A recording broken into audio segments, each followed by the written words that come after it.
Welcome to Sleep Audiobooks. If you would like our Better Sleep Quick Guide filled with proven techniques to improve sleep, sign up to our mailing list at sleepaudiobooks.com and we'll send the PDF as a thank you. Subscribing and leaving a comment helps this channel more than you know, so please feel free to offer suggestions for future audiobooks or to just say hi. Thank you for listening. We hope you have an excellent night's sleep. This is Sleep Audiobooks.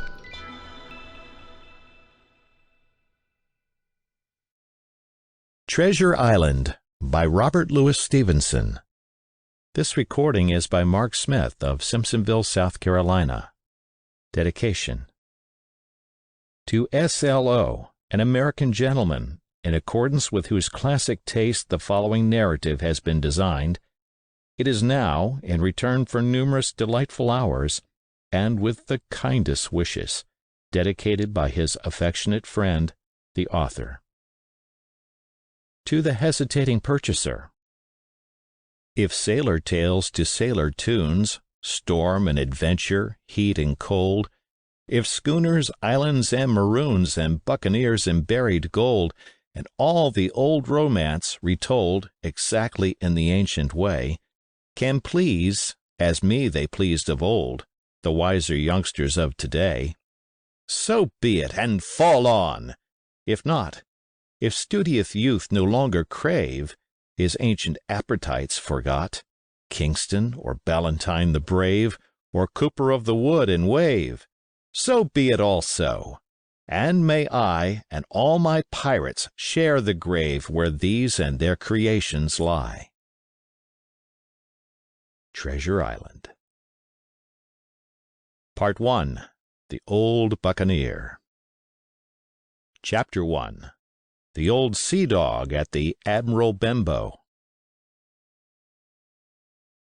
Squire Trelawney, Dr. Livesey, and the rest of these gentlemen having asked me to write down the whole particulars about Treasure Island, from the beginning to the end, keeping nothing back but the bearings of the island, and that only because there is still treasure not yet lifted, I take up my pen in the year of grace 17-something, and go back to the time when my father kept the Admiral Benbow Inn, and the brown old seaman, with the sabre cut, first took up his lodging under our roof. I remember him as if it were yesterday, as he came plodding to the inn door, his sea-chest following behind him in a hand-barrow, a tall, strong, heavy, nut-brown man, his tarry pigtail falling over the shoulders of his soiled blue coat, his hands ragged and scarred, with black, broken nails, and the sabre cut across one cheek, a dirty, livid white. I remember him looking round the cove and whistling to himself as he did so, and then breaking out in that old sea-song that he sang so often afterwards. 15 men on the dead man's chest, yo-ho-ho, and a bottle of rum, in the high old tottering voice that seemed to have been tuned and broken at the capstan bars. Then he rapped on the door with a bit of stick like a handspike that he carried, and when my father appeared, called roughly for a glass of rum.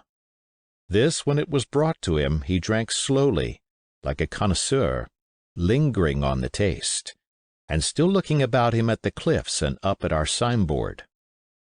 "This is a handy cove," says he at length, "and a pleasant situated grog shop. Much company, mate?" My father told him no, very little company, the more was the pity. "Well, then," said he, "this is the berth for me. Here, you, matey," he cried to the man who trundled the barrow, "bring up alongside and help up my chest. I'll stay here a bit," he continued.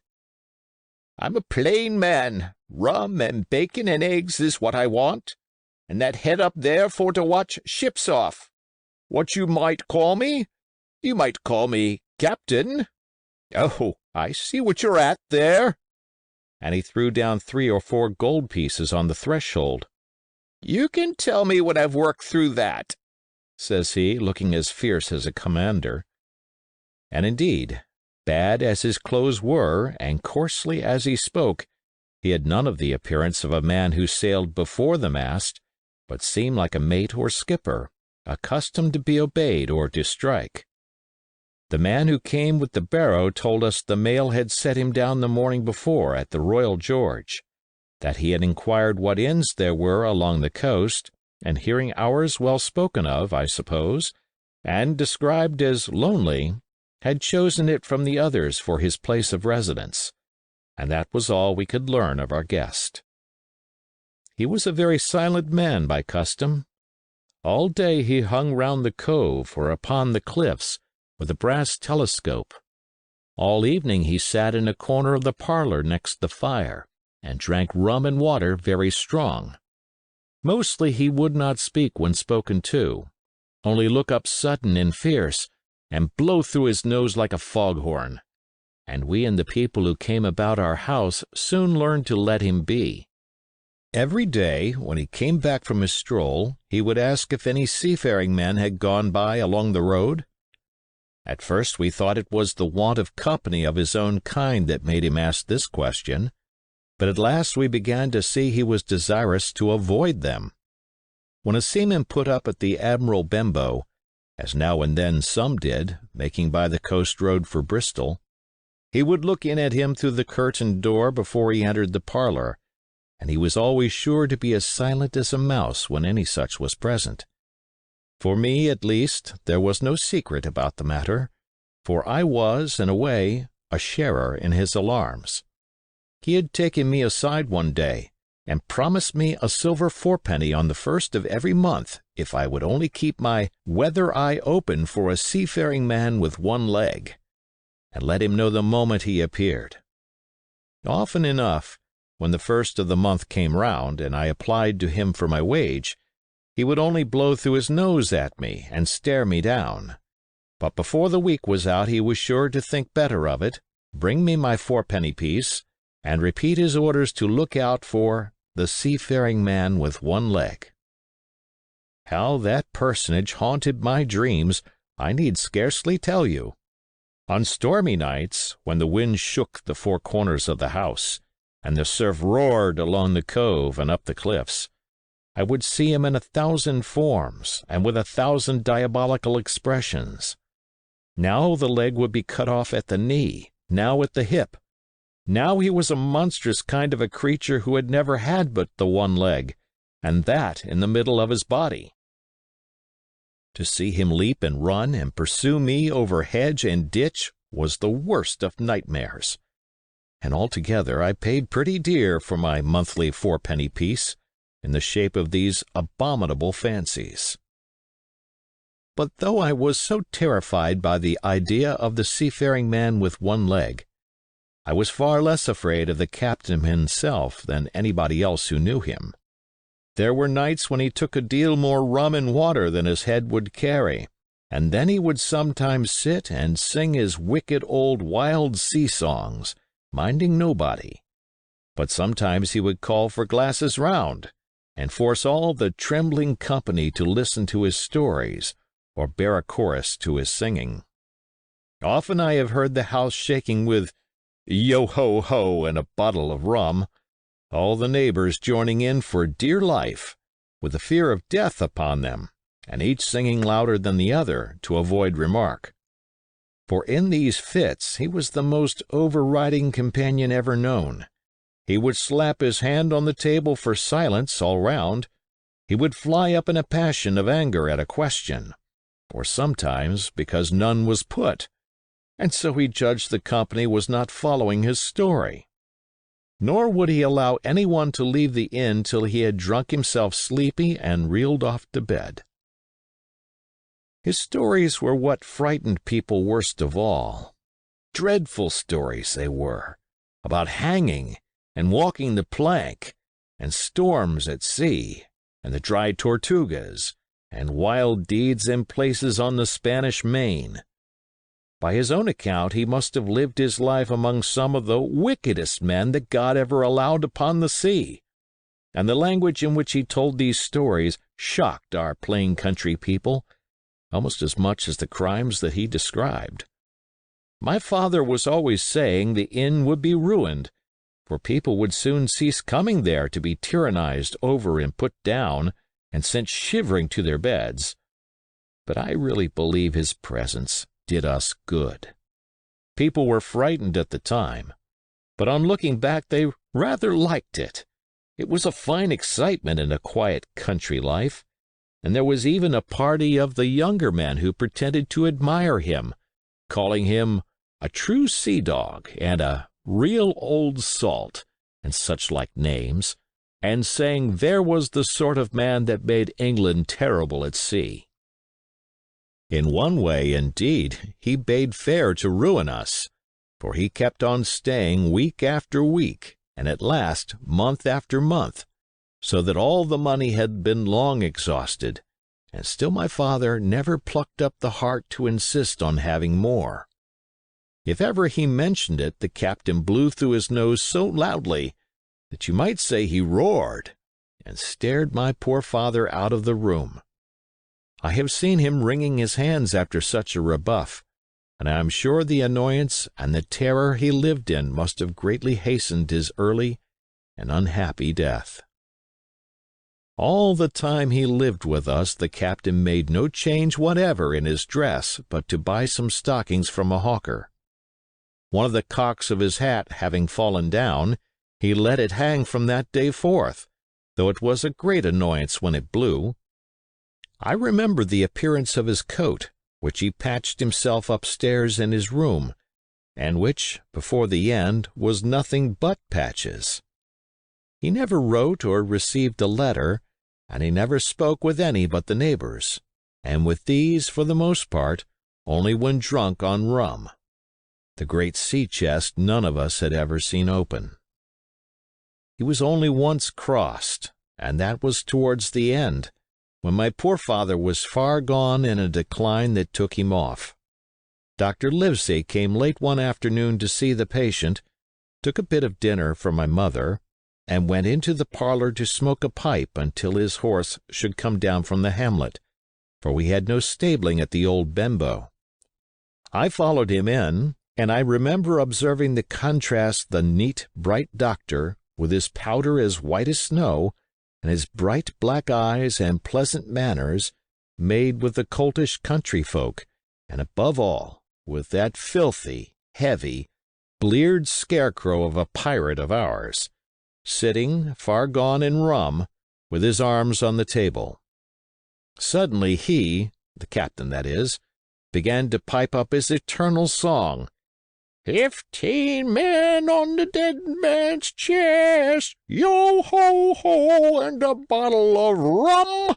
Drink, and the devil have done for the rest, yo-ho-ho, and a bottle of rum. At first I had supposed the dead man's chest to be that identical big box of his upstairs in the front room, and the thought had been mingled in my nightmares with that of the one-legged seafaring man. But by this time we had all long ceased to pay any particular notice to the song. It was new that night to nobody but Dr. Livesey, and on him I observed it did not produce an agreeable effect, for he looked up for a moment quite angrily before he went on with his talk to old Taylor, the gardener, on a new cure for the rheumatics. In the meantime, the captain gradually brightened up at his own music, and at last flapped his hand upon the table before him in a way we all knew to mean, "Silence!" The voices stopped at once, all but Dr. Livesey's. He went on as before, speaking clear and kind, and drawing briskly at his pipe between every word or two. The captain glared at him for a while, flapped his hand again, glared still harder, and at last broke out with a villainous low oath. "Silence there between decks!" "Were you addressing me, sir?" says the doctor, and when the ruffian had told him, with another oath, that this was so, "I have only one thing to say to you, sir," replies the doctor, "that if you keep on drinking rum, the world will soon be quit of a very dirty scoundrel." The old fellow's fury was awful. He sprang to his feet, drew and opened a sailor's clasp knife, and balancing it open on the palm of his hand, threatened to pin the doctor to the wall. The doctor never so much as moved. He spoke to him as before over his shoulder and in the same tone of voice, rather high, so that all the room might hear, but perfectly calm and steady. "If you do not put that knife this instant in your pocket, I promise, upon my honor, you shall hang at the next assizes." Then followed a battle of looks between them, but the captain soon knuckled under, put up his weapon, and resumed his seat, grumbling like a beaten dog. "And now, sir," continued the doctor, "since I now know that there's such a fellow in my district, you may count I'll have an eye upon you day and night. I'm not a doctor only, I'm a magistrate, and if I catch a breath of complaint against you, if it's only for a piece of incivility like tonight's, I'll take effectual means to have you hunted down and routed out of this. Let that suffice."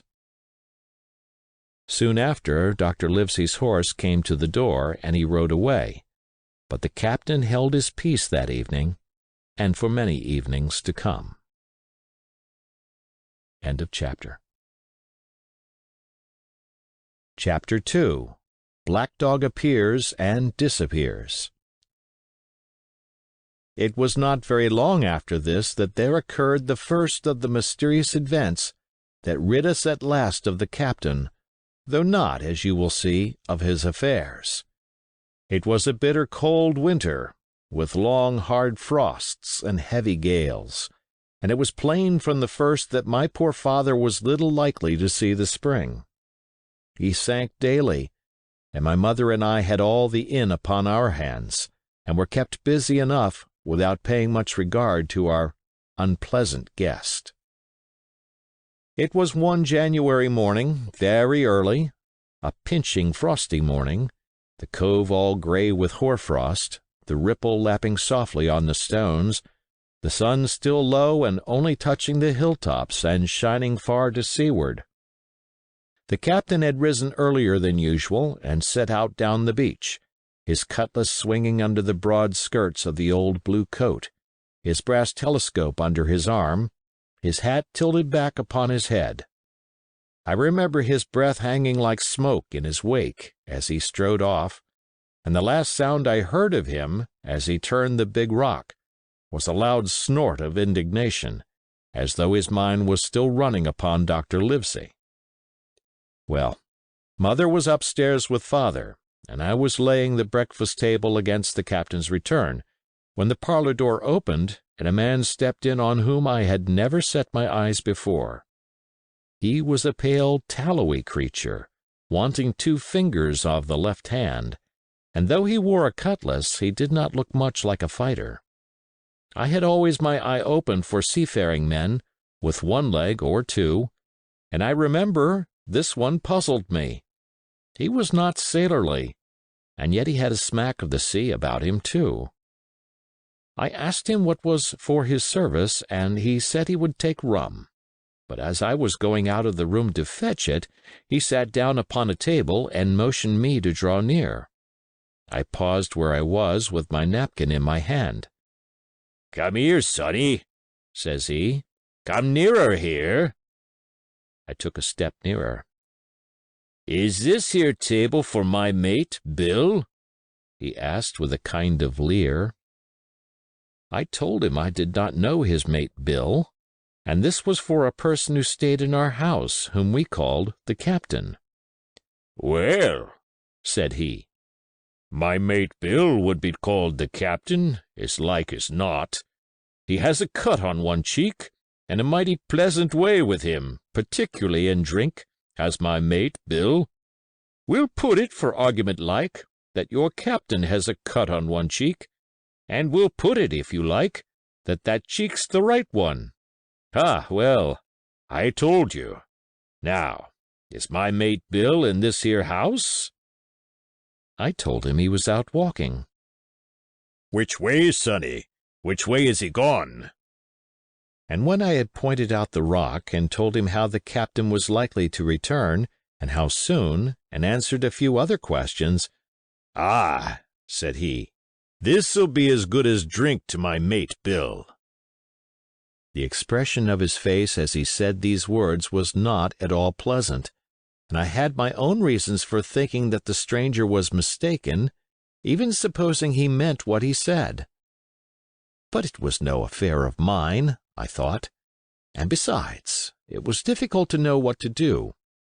The stranger kept hanging about just inside the inn door, peering around the corner like a cat waiting for a mouse. Once I stepped out myself into the road, but he immediately called me back, and as I did not obey quick enough for his fancy, a most horrible change came over his tallowy face, and he ordered me in, with an oath that made me jump. As soon as I was back again, he returned to his former manner, half fawning, half sneering, patted me on the shoulder, told me I was a good boy, and he had taken quite a fancy to me. "I have a son of my own," said he, "as like you as 2 blocks, and he's all the pride of my heart. But the great thing for boys is discipline, sonny, discipline. Now, if you had sailed along a Bill, you wouldn't have stood there to be spoke to twice, not you. That was never Bill's way, nor the way of such as sailed with him. And here, sure enough, is my mate Bill, with his spyglass under his arm, bless his old heart, to be sure. You and me'll just go back into the parlor, sonny, and get behind the door, and we'll give Bill a little surprise. Bless his heart, I say again." So saying, the stranger backed along with me into the parlor, and put me behind him in the corner, so that we were both hidden by the open door. I was very uneasy and alarmed, as you may fancy, and it rather added to my fears to observe that the stranger was certainly frightened himself. He cleared the hilt of his cutlass and loosened the blade in the sheath, and all the time we were waiting there he kept swallowing as if he felt what we used to call a lump in the throat. At last in strode the captain, slammed the door behind him, without looking to the right or left, and marched straight across the room to where his breakfast awaited him. "Bill," said the stranger, in a voice that I thought he had tried to make bold and big. The captain spun round on his heel and fronted us. All the brown had gone out of his face, and even his nose was blue. He had the look of a man who sees a ghost, or the evil one, or something worse, if anything can be, and, upon my word, I felt sorry to see him, all in a moment, turned so old and sick. "Come, Bill, you know me. You know an old shipmate, Bill, surely?" said the stranger. The captain made a sort of gasp. "Black Dog," said he. "And who else?" returned the other, getting more at his ease. "Black Dog as ever was, come for to see his old shipmate Billy, at the Admiral Benbow Inn. Ah, Bill, Bill, we have seen a sight of times, us two, since I lost them 2 talons, holding up his mutilated hand. "Now look here," said the captain. "You've run me down. Here I am. Well, then, speak up. What is it?" "That's you, Bill," returned Black Dog. "You're in the right of it, Billy. I'll have a glass of rum from this dear child here, as I've took such a liking to, and we'll sit down, if you please, and talk square, like old shipmates." When I returned with the rum, they were already seated on either side of the captain's breakfast table, Black Dog next to the door, and sitting sideways so as to have one eye on his old shipmate and one, as I thought, on his retreat. He bade me go and leave the door wide open. "None of your keyholes for me, sonny," he said, and I left them together and retired into the bar. For a long time, though, I certainly did my best to listen. I could hear nothing but a low gabbling. But at last the voices began to grow higher, and I could pick up a word or two, mostly oaths, from the captain. "No, no, no, no!" and an end of it," he cried once. And again, "If it comes to swinging, swing all, say I." Then all of a sudden there was a tremendous explosion of oaths and other noises. The chair and table went over in a lump, a clash of steel followed, and then a cry of pain, and the next instant I saw Black Dog in full flight, and the captain hotly pursuing, both with drawn cutlasses, and the former streaming blood from the left shoulder. Just at the door the captain aimed at the fugitive one last tremendous cut, which would certainly have split him to the chine had it not been intercepted by our big signboard of Admiral Benbow. You may see the notch on the lower side of the frame to this day. That blow was the last of the battle. Once out upon the road, Black Dog, in spite of his wound, showed a wonderful clean pair of heels, and disappeared over the edge of the hill in half a minute. The captain, for his part, stood staring at the signboard like a bewildered man. Then he passed his hand over his eyes several times, and at last turned back into the house.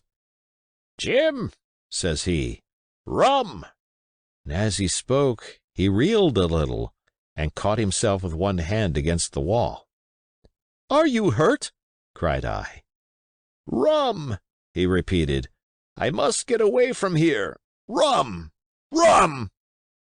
I ran to fetch it, but I was quite unsteadied by all that had fallen out, and I broke one glass and fouled the tap, and while I was still getting in my own way, I heard a loud fall in the parlor, and running in, beheld the captain lying full length upon the floor.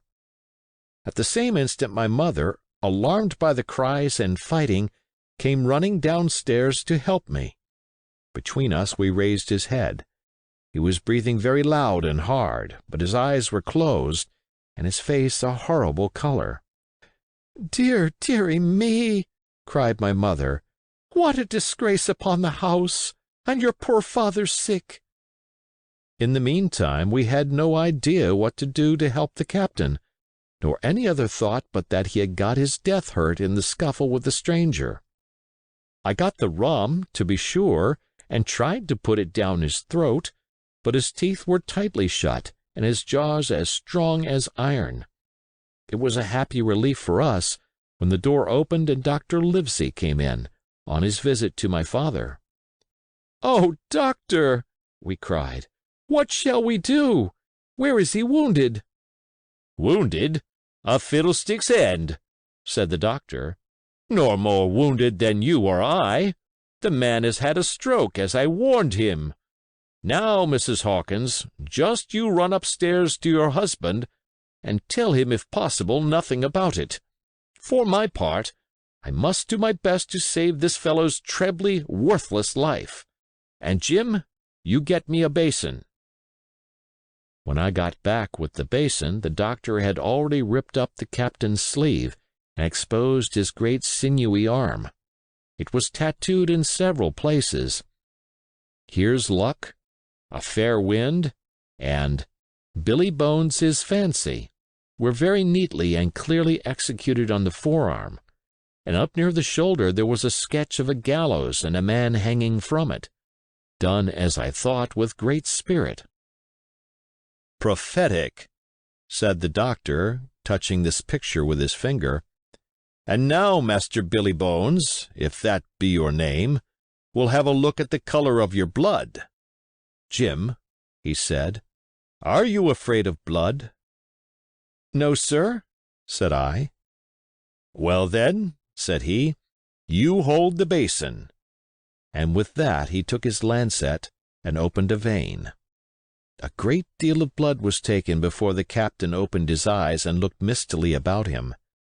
First he recognized the doctor with an unmistakable frown. Then his glance fell upon me, and he looked relieved.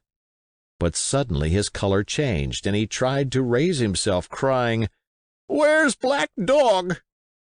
"There is no Black Dog here," said the doctor, "except what you have on your own back. You have been drinking rum. You have had a stroke, precisely as I told you, and I have just, very much against my own will, dragged you head foremost out of the grave. Now, Mr. Bones—" "That's not my name," he interrupted. "Much I care," returned the doctor. "It's the name of a buccaneer of my acquaintance, and I call you by it for the sake of shortness. And what I have to say to you is this: 1 glass of rum won't kill you, but if you take one, you'll take another and another, and I stake my wig if you don't break off short, you'll die. Do you understand that? Die, and go to your own place like the man in the Bible. Come now, make an effort. I'll help you to your bed for once." Between us, with much trouble, we managed to hoist him upstairs and laid him on his bed, where his head fell back on the pillow as if he were almost fainting. "Now, mind you," said the doctor, "I clear my conscience. The name of rum for you is death." And with that he went off to see my father, taking me with him by the arm. "This is nothing," he said as soon as he had closed the door. "I have drawn blood enough to keep him quiet a while. He should lie for a week where he is.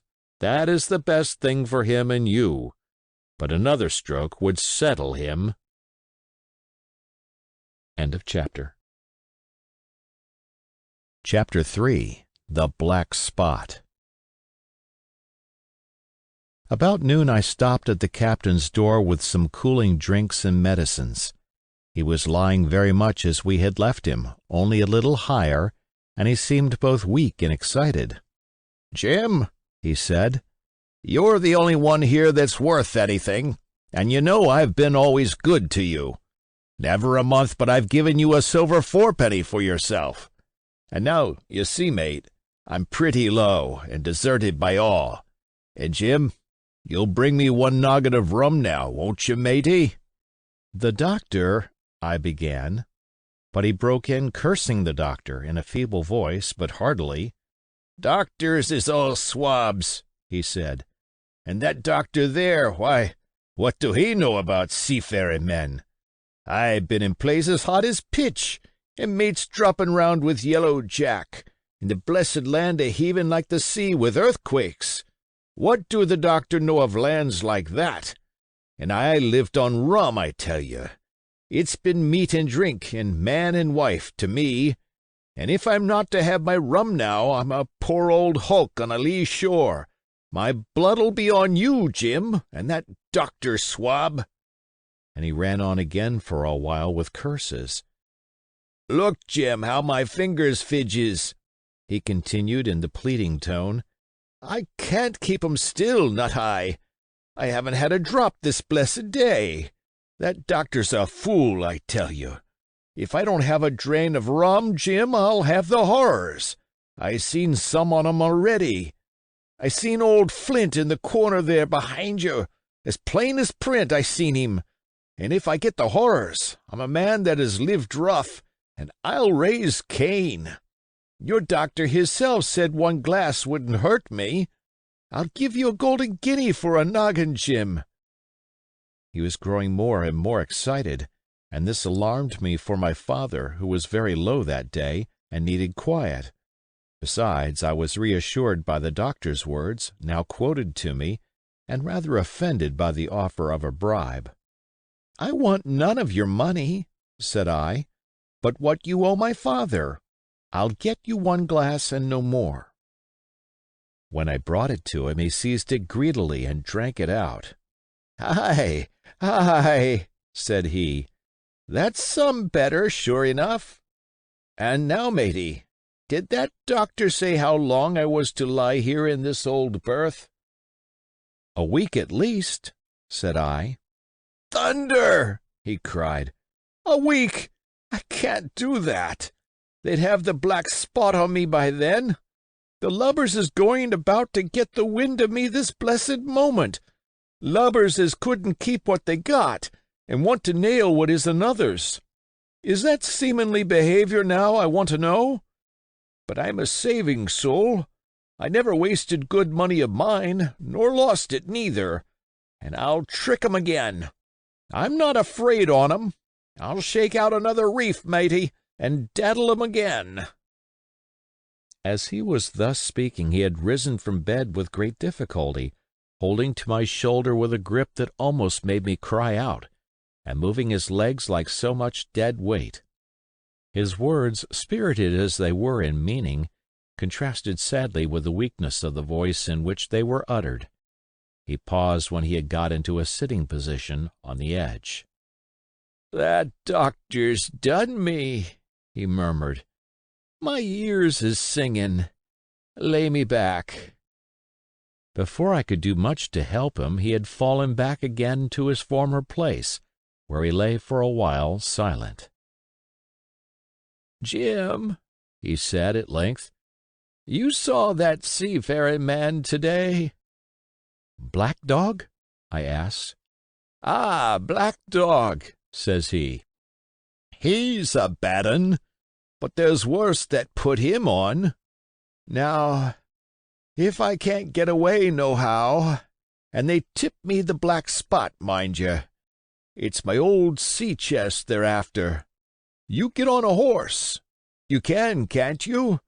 Well, then, you get on a horse and go to— yes, I will, to that eternal Dr. Swab, and tell him to pipe all hands, magistrates and sich, and he'll lay 'em aboard at the Admiral Benbow.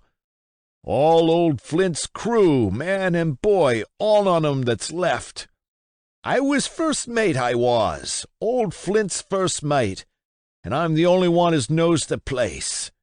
He gave it me at Savannah, when he lay a-dyin', like as if I was to now, you see. But you won't peach unless you get the black spot on me, or unless you see that Black Dog again, or a seafaring man with one leg, Jim. Him above all." "But what is the black spot, Captain?" I asked. "That's a summons, mate.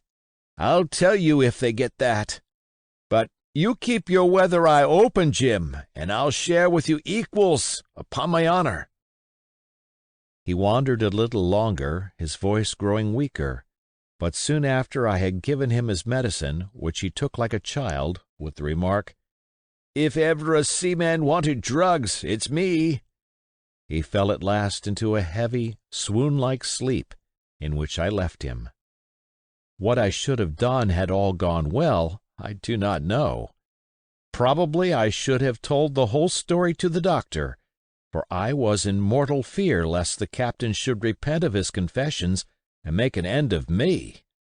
But as things fell out, my poor father died quite suddenly that evening, which put all other matters on one side.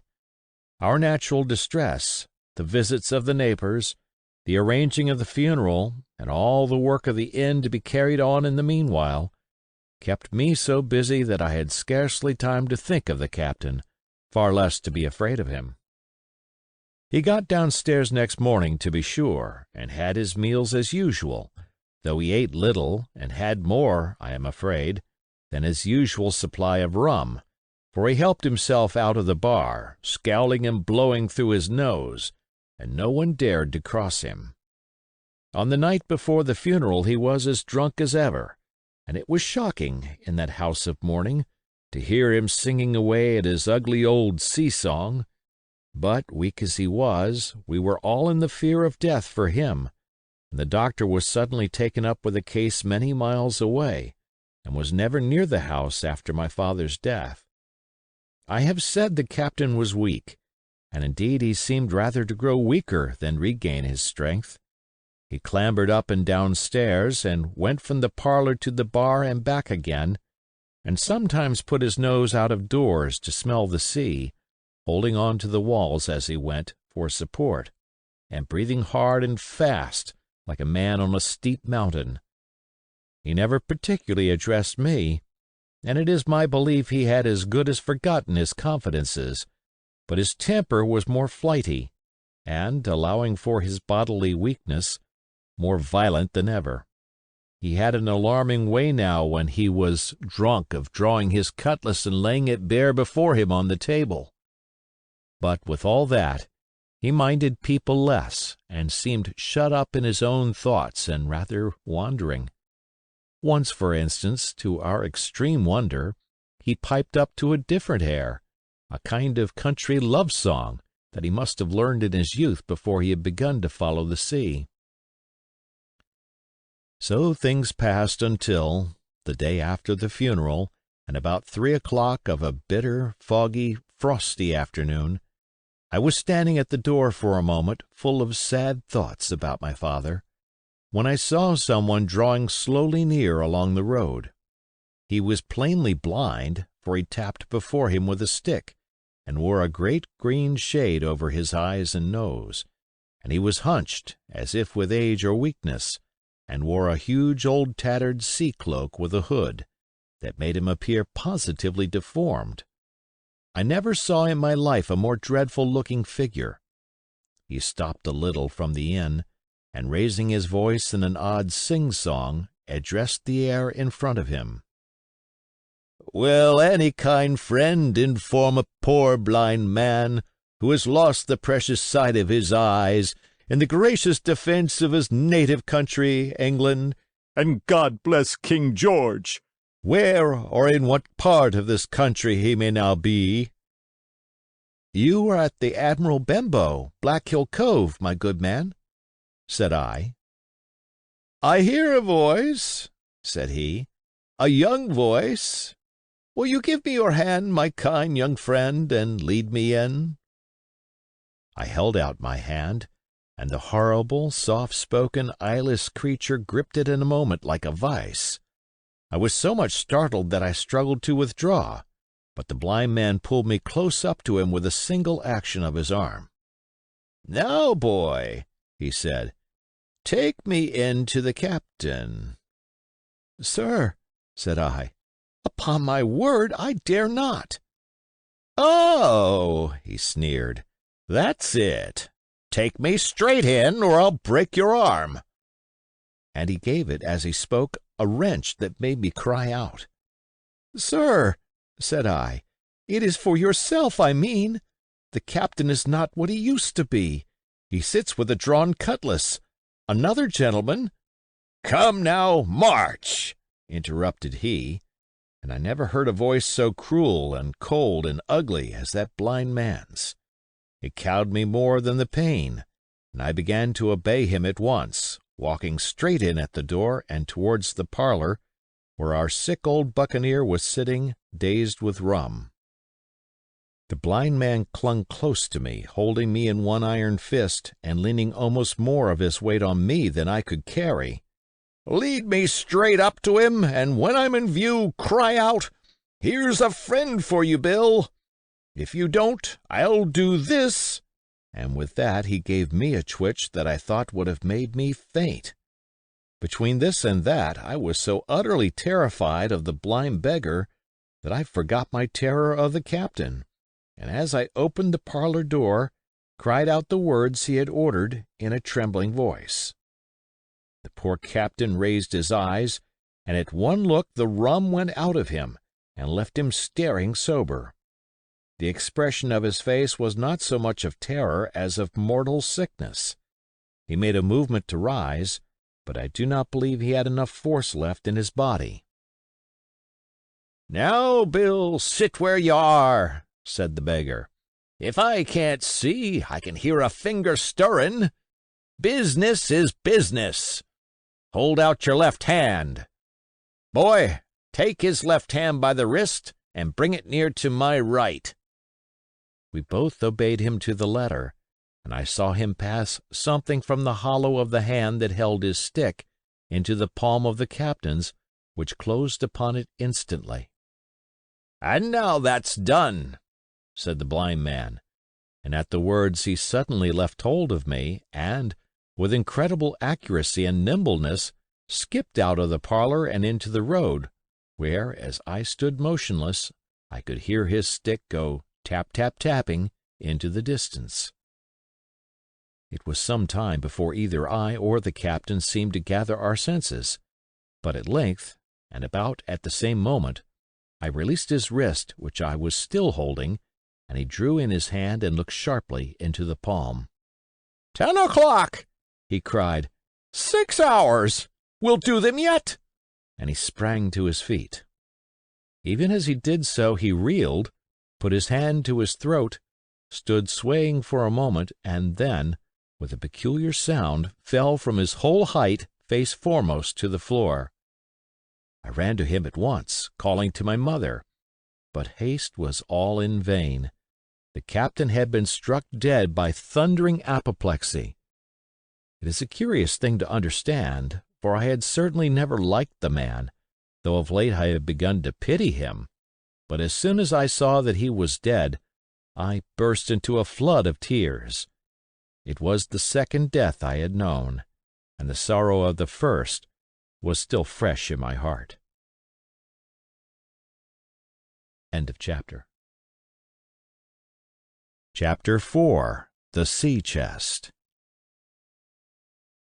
I lost no time, of course, in telling my mother all that I knew, and perhaps should have told her long before, and we saw ourselves at once in a difficult and dangerous position. Some of the man's money, if he had any, was certainly due to us, but it was not likely that our captain's shipmates, above all the two specimens seen by me, Black Dog and the blind beggar, would be inclined to give up their booty in payment of the dead man's debts. The captain's order to mount at once and ride for Dr. Livesey would have left my mother alone and unprotected, which was not to be thought of. Indeed, it seemed impossible for either of us to remain much longer in the house. The fall of coals in the kitchen grate, the very ticking of the clock, filled us with alarms. The neighborhood, to our ears, seemed haunted by approaching footsteps, and what between the dead body of the captain on the parlor floor and the thought of that detestable blind beggar hovering near at hand and ready to return, there were moments when, as the saying goes, I jumped in my skin for terror. Something must speedily be resolved upon, and it occurred to us at last to go forth together and seek help in the neighboring hamlet. No sooner said than done. Bareheaded as we were, we ran out at once in the gathering evening and the frosty fog.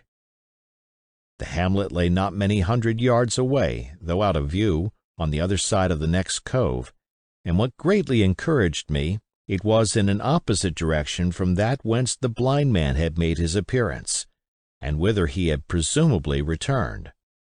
We were not many minutes on the road, though we sometimes stopped to lay hold of each other and hearken. But there was no unusual sound, nothing but the low wash of the ripple and the croaking of the inmates of the wood. It was already candlelight when we reached the hamlet, and I shall never forget how much I was cheered to see the yellow shine in doors and windows. But that, as it proved, was the best of the help we were likely to get in that quarter. For you would have thought men would have been ashamed of themselves. No soul would consent to return with us to the Admiral Benbow. The more we told of our troubles, the more, man, woman, and child, they clung to the shelter of their houses. The name of Captain Flint, though it was strange to me, was well enough known to some there, and carried a great weight of terror. Some of the men who had been to field work on the far side of the Admiral Benbow remembered, besides, to have seen several strangers on the road, and, taking them to be smugglers, to have bolted away, and one at least had seen a little lugger in what we called Kit's Hole. For that matter, any one who was a comrade of the captain's was enough to frighten them to death. And the short and the long of the matter was, that while we could get several who were willing enough to ride to Dr. Livesey's, which lay in another direction, not one would help us to defend the inn. They say cowardice is infectious, but then argument is, on the other hand, a great emboldener, and so when each had said his say, my mother made them a speech. She would not, she declared, lose money that belonged to her fatherless boy. "If none of the rest of you dare," she said, "Jim and I dare. Back we will go, the way we came, and small thanks to you, big hulking, chicken-hearted men. We'll have that chest open if we die for it. And I'll thank you for that bag, Mrs. Crossley, to bring back our lawful money in." Of course, I said I would go with my mother, and of course they all cried out at our foolhardiness, but even then not a man would go along with us. All they would do was to give me a loaded pistol lest we were attacked, and to promise to have horses ready saddled in case we were pursued on our return, while one lad was to ride forward to the doctor's in search of armed assistance. My heart was beating finely when we two set forth in the cold night upon this dangerous venture. A full moon was beginning to rise and peered redly through the upper edges of the fog, and this increased our haste, for it was plain, before we came forth again, that all would be as bright as day, and our departure exposed to the eyes of any watchers. We slipped along the hedges, noiseless and swift, nor did we see or hear anything to increase our terrors, till, to our relief, the door of the Admiral Benbow had closed behind us. I slipped the bolt at once, and we stood and panted for a moment in the dark, alone in the house with the dead captain's body. Then my mother got a candle in the bar, and holding each other's hands, we advanced into the parlor. He lay as we had left him, on his back, with his eyes open, and one arm stretched out. "Draw down the blind, Jim," whispered my mother. "They might come and watch outside. And now," said she when I had done so, "we have to get the key off that, and who's to touch it I should like to know." And she gave a kind of sob as she said the words. I went down on my knees at once. On the floor close to his hand there was a little round of paper, blackened on the one side. I could not doubt that this was the black spot, and taking it up, I found written on the other side, in a very good, clear hand, this short message: "You have till 10 tonight." "He had till 10, Mother," said I, and just as I said it our old clock began striking. This sudden noise startled us shockingly, but the news was good, for it was only 6. "Now, Jim," she said, "that key." I felt in his pockets one after another. A few small coins, a thimble, and some thread and big needles, a piece of pigtail tobacco bitten away at the end, his gully with a crooked handle, a pocket compass, and a tinder box were all that they contained, and I began to despair. "Perhaps it's round his neck," suggested my mother. Overcoming a strong repugnance, I tore open his shirt at the neck, and there, sure enough, hanging to a bit of tarry string, which I cut with my own gully, we found the key. At this triumph we were filled with hope, and hurried upstairs without delay to the little room where he had slept so long, and where his box had stood since the day of his arrival. It was like any other seaman's chest on the outside, the initial B burned on the top of it with a hot iron, and the corners somewhat smashed and broken as by long, rough usage. "Give me the key," said my mother, and though the lock was very stiff, she had turned it and thrown back the lid in a twinkling. A strong smell of tobacco and tar rose from the interior, but nothing was to be seen on the top except a suit of very good clothes, carefully brushed and folded. They had never been worn, my mother said. Under that the miscellany began: a quadrant, a tin cannikin, several sticks of tobacco, 2 brace of very handsome pistols, a piece of bar silver, an old Spanish watch, and some other trinkets of little value and mostly of foreign make, a pair of compasses mounted with brass, and 5 or 6 curious West Indian shells. I have often wondered since why he should have carried about these shells with him in his wandering, guilty, and hunted life. In the meantime, we had found nothing of any value but the silver and the trinkets, and neither of these were in our way. Underneath there was an old boat cloak, whitened with sea salt on many a harbor bar. My mother pulled it up with impatience, and there lay before us, the last things in the chest, a bundle tied up in oilcloth and looking like papers, and a canvas bag that gave forth at a touch the jingle of gold. "I'll show these rogues that I'm an honest woman," said my mother. "I'll have my dues and not a farthing over. Hold Mrs. Crossley's bag." And she began to count over the amount of the captain's score from the sailor's bag into the one that I was holding. It was a long, difficult business, for the coins were of all countries and sizes, doubloons and louis d'or, and guineas and pieces of 8, and I know not what besides, all shaken together at random. The guineas, too, were about the scarcest, and it was with these only that my mother knew how to make her count. When we were about halfway through, I suddenly put my hand upon her arm, for I had heard in the silent frosty air a sound that brought my heart into my mouth, the tap-tapping of the blind man's stick upon the frozen road. It drew nearer and nearer while we sat holding our breath. Then it struck sharp on the inn door, and then we could hear the handle being turned, and the bolt rattling as the wretched being tried to enter, and then there was a long time of silence both within and without. At last the tapping recommenced, and to our indescribable joy and gratitude, died slowly away again until it ceased to be heard. "Mother," said I, "take the whole and let's be going," for I was sure the bolted door must have seemed suspicious, and would bring the whole hornet's nest about our ears, though how thankful I was that I had bolted it, none could tell who had never met that terrible blind man. But my mother, frightened as she was, would not consent to take a fraction more than was due to her, and was obstinately unwilling to be content with less. It was not yet 7, she said, by a long way.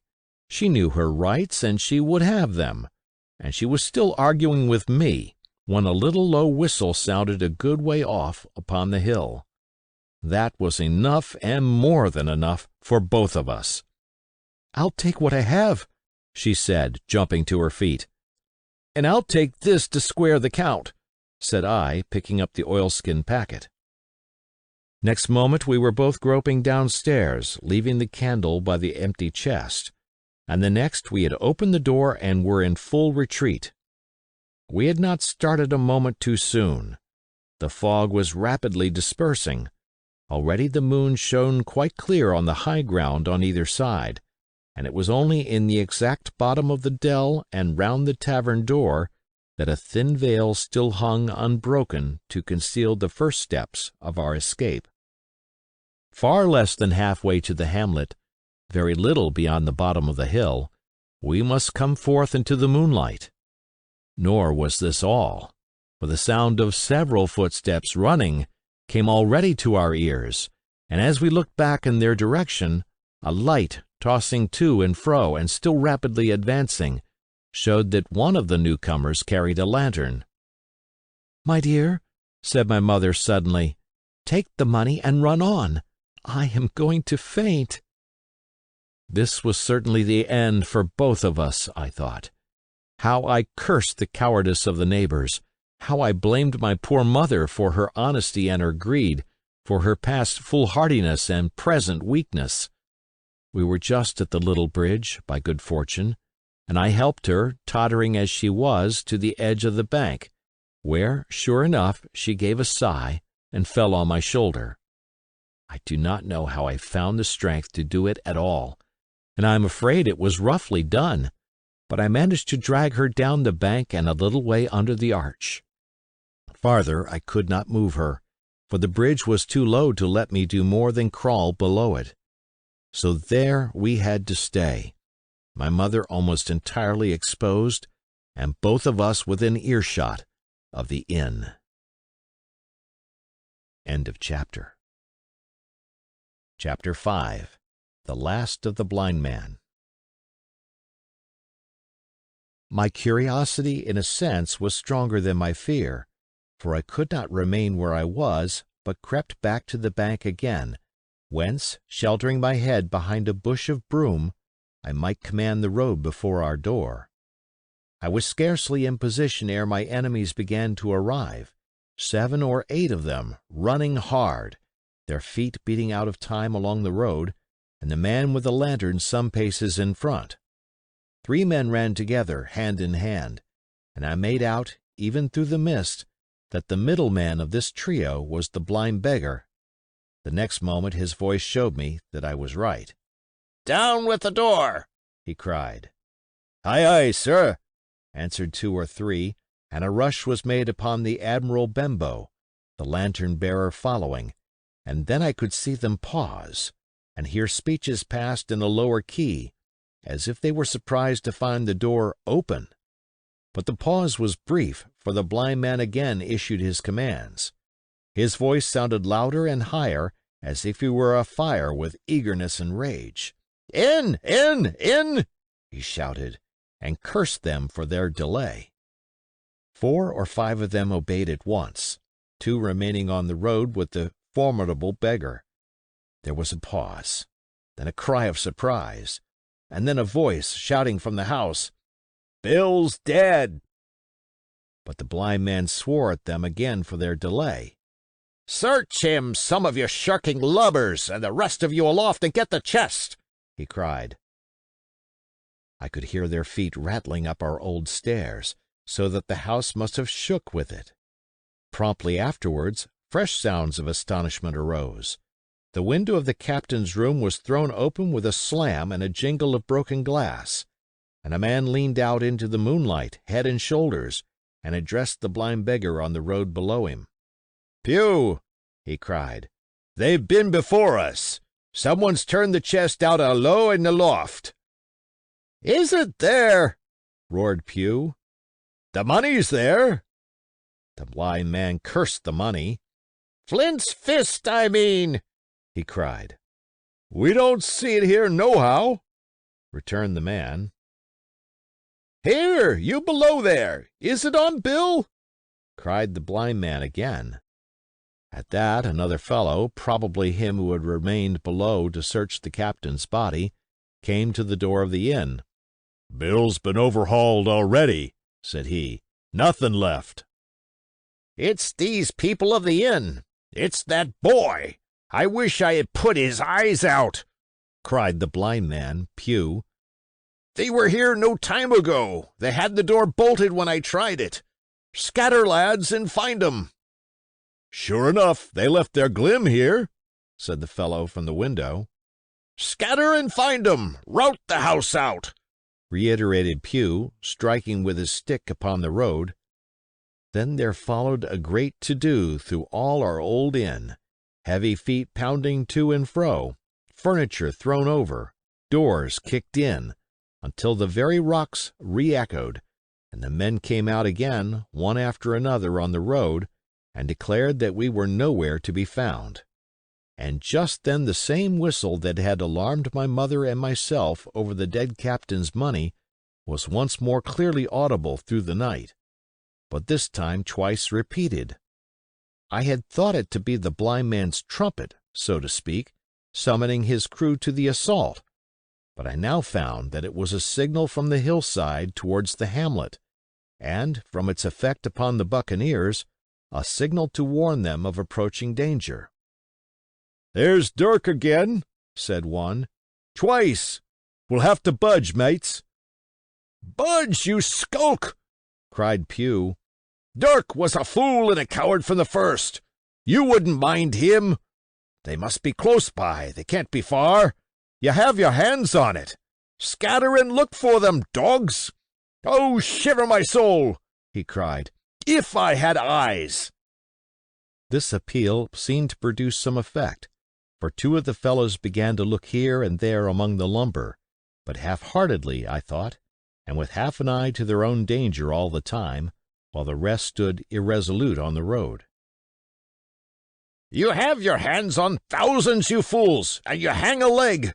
You'd be as rich as kings if you could find it, and you know it's here, and you stand there skulking. There wasn't one of you dared face Bill, and I did it, a blind man. And I'm to lose my chance for you.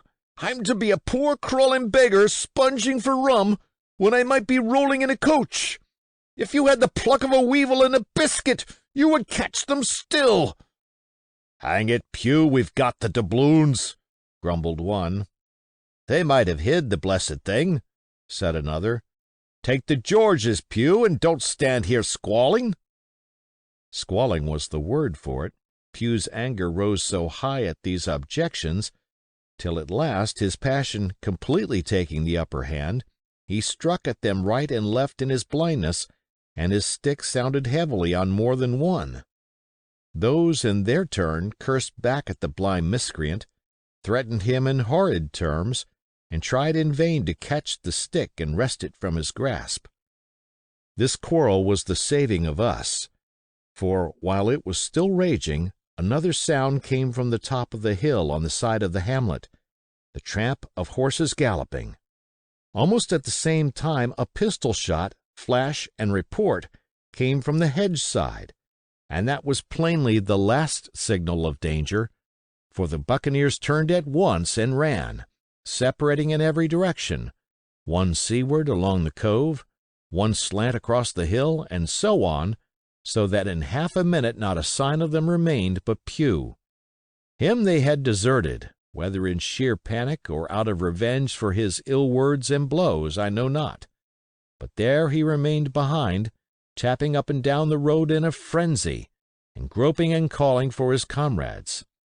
Finally he took the wrong turn, and ran a few steps past me towards the hamlet, crying, "Johnny, Black Dog, Dirk," and other names. "You won't leave old Pew, mates, not old Pew." Just then the noise of horses topped the rise, and 4 or 5 riders came in sight in the moonlight, and swept at full gallop down the slope. At this Pew saw his error, turned with a scream, and ran straight for the ditch, into which he rolled. But he was on his feet again in a second, and made another dash, now utterly bewildered, right under the nearest of the coming horses. The rider tried to save him, but in vain. Down went Pew with a cry that rang high into the night, and the 4 hoofs trampled and spurned him and passed by. He fell on his side, then gently collapsed upon his face, and moved no more. I leaped to my feet and hailed the riders. They were pulling up, at any rate, horrified at the accident, and I soon saw what they were. One, tailing out behind the rest, was a lad that had gone from the hamlet to Dr. Livesey's. The rest were revenue officers, whom he had met by the way, and with whom he had had the intelligence to return at once. Some news of the lugger in Kit's Hole had found its way to Supervisor Dance, and set him forth that night in our direction, and to that circumstance my mother and I owed our preservation from death. Pew was dead, stone dead. As for my mother, when we had carried her up to the hamlet, a little cold water and salts, and that soon brought her back again, and she was none the worse for her terror, though she continued to deplore the balance of the money.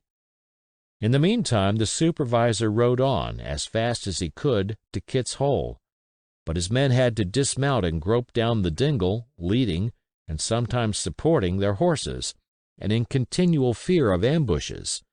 So it was no great matter for surprise that when they got down to the hole, the lugger was already under way, though still close in. He hailed her. A voice replied, telling him to keep out of the moonlight, or he would get some lead in him, and at the same time a bullet whistled close by his arm. Soon after, the lugger doubled the point and disappeared. Mr. Dance stood there, as he said, like a fish out of water, and all he could do was to dispatch a man to B to warn the cutter. "And that," said he, "is just about as good as nothing. They've got off clean, and there's an end. Only," he added, "I'm glad I trod on Master Pew's corns," for by this time he had heard my story. I went back with him to the Admiral Benbow, and you cannot imagine a house in such a state of smash. The very clock had been thrown down by these fellows in their furious hunt after my mother and myself. and though nothing had actually been taken away except the captain's money-bag and a little silver from the till, I could see at once that we were ruined. Mr. Dance could make nothing of the scene. "They got the money, you say? Well then, Hawkins, what in fortune were they after? More money, I suppose?" "No, sir, not money, I think," replied I. "In fact, sir, I believe I have the thing in my breast pocket, and to tell you the truth, I should like to get it put in safety." "To be sure, boy, quite right," said he. "I'll take it, if you like." "I thought perhaps Dr. Livesey—" I began. "Perfectly right," he interrupted very cheerily. "Perfectly right. A gentleman and a magistrate. And now I come to think of it, I might as well ride round there myself and report to him or squire. Master Pugh's dead, when all's done. Not that I regret it, but he's dead, you see, and people will make it out against an officer of His Majesty's revenue, if make it out they can. Now, I'll tell you, Hawkins, if you like, I'll take you along." I thanked him heartily for the offer, and we walked back to the hamlet where the horses were. By the time I had told my mother of my purpose, they were all in the saddle. "Dogger," said Mr. Dance, "you have a good horse. Take up this lad behind you." As soon as I was mounted, holding on to Dogger's belt, the supervisor gave the word, and the party struck out at a bouncing trot on the road to Dr. Livesey's house. End of chapter. Chapter 6. The Captain's Papers.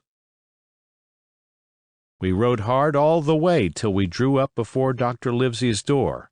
The house was all dark to the front. Mr. Dance told me to jump down and knock, and Dogger gave me a stirrup to descend by. The door was opened almost at once by the maid. "Is Dr. Livesey in?" I asked. No, she said, he had come home in the afternoon but had gone up to the hall to dine and pass the evening with the squire. "So there we go, boys," said Mr. Dance. This time, as the distance was short, I did not mount, but ran with Dogger's stirrup leather to the lodge gates and up the long, leafless, moonlit avenue to where the white line of the hall buildings looked on either hand on great old gardens. Here Mr. Dance dismounted, and, taking me along with him, was admitted at a word into the house.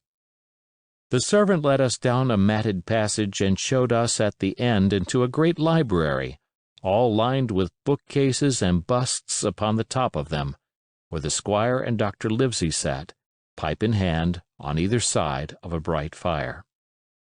I had never seen the squire so near at hand. He was a tall man, over 6 feet high, and broad in proportion, and he had a bluff, rough-and-ready face, all roughened and reddened and lined in his long travels. His eyebrows were very black and moved readily, and this gave him a look of some temper, not bad, you would say, but quick and high. "Come in, Mr. Dance," says he, very stately and condescending. "Good evening, Dance," says the doctor with a nod. "And good evening to you, friend Jim. What good wind brings you here?" The supervisor stood up straight and stiff and told his story like a lesson, and you should have seen how the two gentlemen leaned forward and looked at each other, and forgot to smoke in their surprise and interest. When they heard how my mother went back to the inn, Dr. Livesey fairly slapped his thigh, and the squire cried, "Bravo!" and broke his long pipe against the grate.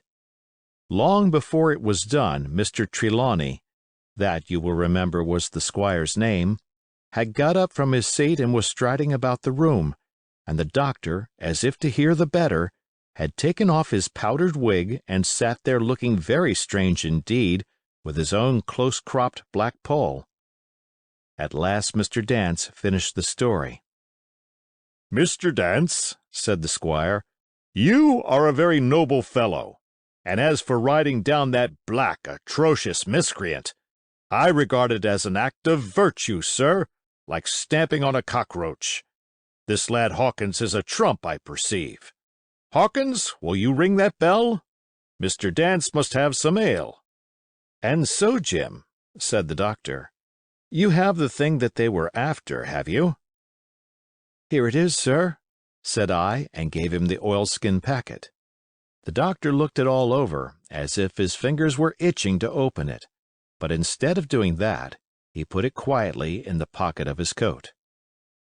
"Squire," said he, "when Dance has had his ale he must, of course, be off on his Majesty's service, but I mean to keep Jim Hawkins here to sleep at my house, and with your permission, I propose we should have up the cold pie and let him sup." "As you will, Livesey," said the squire. "Hawkins has earned better than cold pie." So a big pigeon pie was brought in and put on a side table, and I made a hearty supper, for I was as hungry as a hawk, while Mr. Dance was further complimented and at last dismissed. "And now, squire," said the doctor. "And now, Livesey," said the squire in the same breath. "One at a time, one at a time," laughed Dr. Livesey. "You have heard of this Flint, I suppose?" "Heard of him!" cried the squire. "Heard of him, you say? He was the bloodthirstiest buccaneer that sailed. Blackbeard was a child to Flint. The Spaniards were so prodigiously afraid of him that I tell you, sir, I was sometimes proud he was an Englishman. I've seen his topsails with these eyes, off Trinidad, and the cowardly son of a rum puncheon that I sailed with put back, sir, into port of Spain." "Well, I've heard of him myself in England," said the doctor. "But the point is, had he money?" "Money!" cried the squire. "Have you heard the story? What were these villains after but money? What do they care for but money? For what would they risk their rascal carcasses but money?" "That we shall soon know," replied the doctor. "But you are so confoundedly hot-headed and exclamatory that I cannot get a word in. What I want to know is this: supposing that I have here in my pocket some clue to where Flint buried his treasure, will that treasure amount to much?" "Amount, sir!" cried the squire. "It will amount to this. If we have the clue you talk about, I fit out a ship in Bristol dock and take you and Hawkins here along, and I'll have that treasure if I search a year." "Very well," said the doctor. "Now then, if Jim is agreeable, we'll open the packet." And he laid it before him on the table. The bundle was sewn together, and the doctor had to get out his instrument case and cut the stitches with his medical scissors. It contained two things, a book and a sealed paper. "First of all, we'll try the book," observed the doctor. The squire and I were both peering over his shoulder as he opened it, for Dr. Livesey had kindly motioned me to come round from the side table, where I had been eating, to enjoy the sport of the search. On the first page there was only some scraps of writing, such as a man with a pen in his hand might make for idleness or practice. One was the same as the tattoo mark, "Billy Bones his fancy." Then there was, "Mr. W. Bones, mate," "No more rum," "Off Palm Key he got it," and some other snatches, mostly single words and unintelligible. I could not help wondering who it was that had got it, and what it was that he got. A knife in his back, as like as not. "Not much instruction there," said Dr. Livesey as he passed on. The next 10 or 12 pages were filled with a curious species of entries. There was a date at one end of the line and at the other a sum of money, as in common account books, but instead of explanatory writing, only a varying number of crosses between the two. On the 12th of June, 1745, for instance, a sum of £70 had plainly become due to someone, and there was nothing but 6 crosses to explain the cause. In a few cases, to be sure, the name of a place would be added, as off Caracas, or a mere entry of latitude and longitude, as 62 degrees 17 minutes 20 seconds, 19 degrees 2 minutes 40 seconds. The record lasted over nearly 20 years, the amount of the separate entries growing larger as time went on, and at the end a grand total had been made out after 5 or 6 wrong additions, and these words appended, "Bones his pile." "I can't make head or tail of this," said Dr. Livesey. "The thing is as clear as noonday," cried the squire. "This is the black-hearted hound's account book. These crosses stand for the names of ships or towns that they sank or plundered. The sums are the scoundrel's share, and where he offered an ambiguity, you see he added something clearer. Off Caracas, now. You see, here was some unhappy vessel boarded off that coast. God help the poor souls that manned her. Coral long ago." "Right," said the doctor. "See what it is to be a traveler. Right. And the amounts increase, you see, as he rose in rank." There was little else in the volume but a few bearings of places noted in the blank leaves toward the end, and a table for reducing French, English, and Spanish moneys to a common value. "Thrifty man!" cried the doctor. "He wasn't the one to be cheated." "And now," said the squire, "for the other." The paper had been sealed in several places with a thimble by way of seal, the very thimble, perhaps, that I had found in this captain's pocket. The doctor opened the seals with great care, and there fell out the map of an island, with latitude and longitude, soundings, names of hills and bays and inlets, and every particular that would be needed to bring a ship to a safe anchorage upon its shores. It was about 9 miles long and 5 across, shaped, you might say, like a fat dragon standing up, and had 2 fine, landlocked harbors, and a hill in the center part marked the Spyglass. There were several editions of a later date, but above all, 3 crosses of red ink, 2 on the north part of the island, 1 in the southwest, and beside this last, in the same red ink, and in a small, neat hand, very different from the captain's tottery characters, these words, "Bulk of treasure here." Over on the back the same hand had written this further information: "Tall tree, spyglass shoulder, bearing a point to the north of north-northeast. Skeleton Island, east-southeast and by east. 10 feet. The bar silver is in the north cache. You can find it by the trend of the east hummock, 10 fathoms south of the black crag with the face on it. The arms are easy found in the sand hill, north point of North Inlet Cape, bearing east and a quarter north. J.F." That was all, but brief as it was, and to me incomprehensible, it filled the squire and Dr. Livesey with delight. "Livesey," said the squire, "you will give up this wretched practice at once. Tomorrow I start for Bristol. In 3 weeks' time, 3 weeks, 2 weeks, 10 days, we'll have the best ship, sir, and the choicest crew in England. Hawkins shall come as cabin boy. You'll make a famous cabin boy, Hawkins. You, Livesey, are ship's doctor. I am admiral. We'll take Redruth, Joyce, and Hunter. We'll have favorable winds, a quick passage, and not the least difficulty in finding the spot, and money to eat, to roll in, to play duck and drake with ever after." "Trelawney," said the doctor, "I'll go with you, and I'll go bail for it, so will Jim, and be a credit to the undertaking. There's only one man I'm afraid of." "And who's that?" cried the squire. "Name the dog, sir." "You," replied the doctor, "for you cannot hold your tongue. We are not the only men who know of this paper. These fellows who attacked the inn tonight, bold, desperate blades for sure, and the rest who stayed aboard that lugger, and more, I dare say, not far off, are, one and all, through thick and thin, bound that they'll get that money. We must none of us go alone till we get to sea. Jim and I shall stick together in the meanwhile.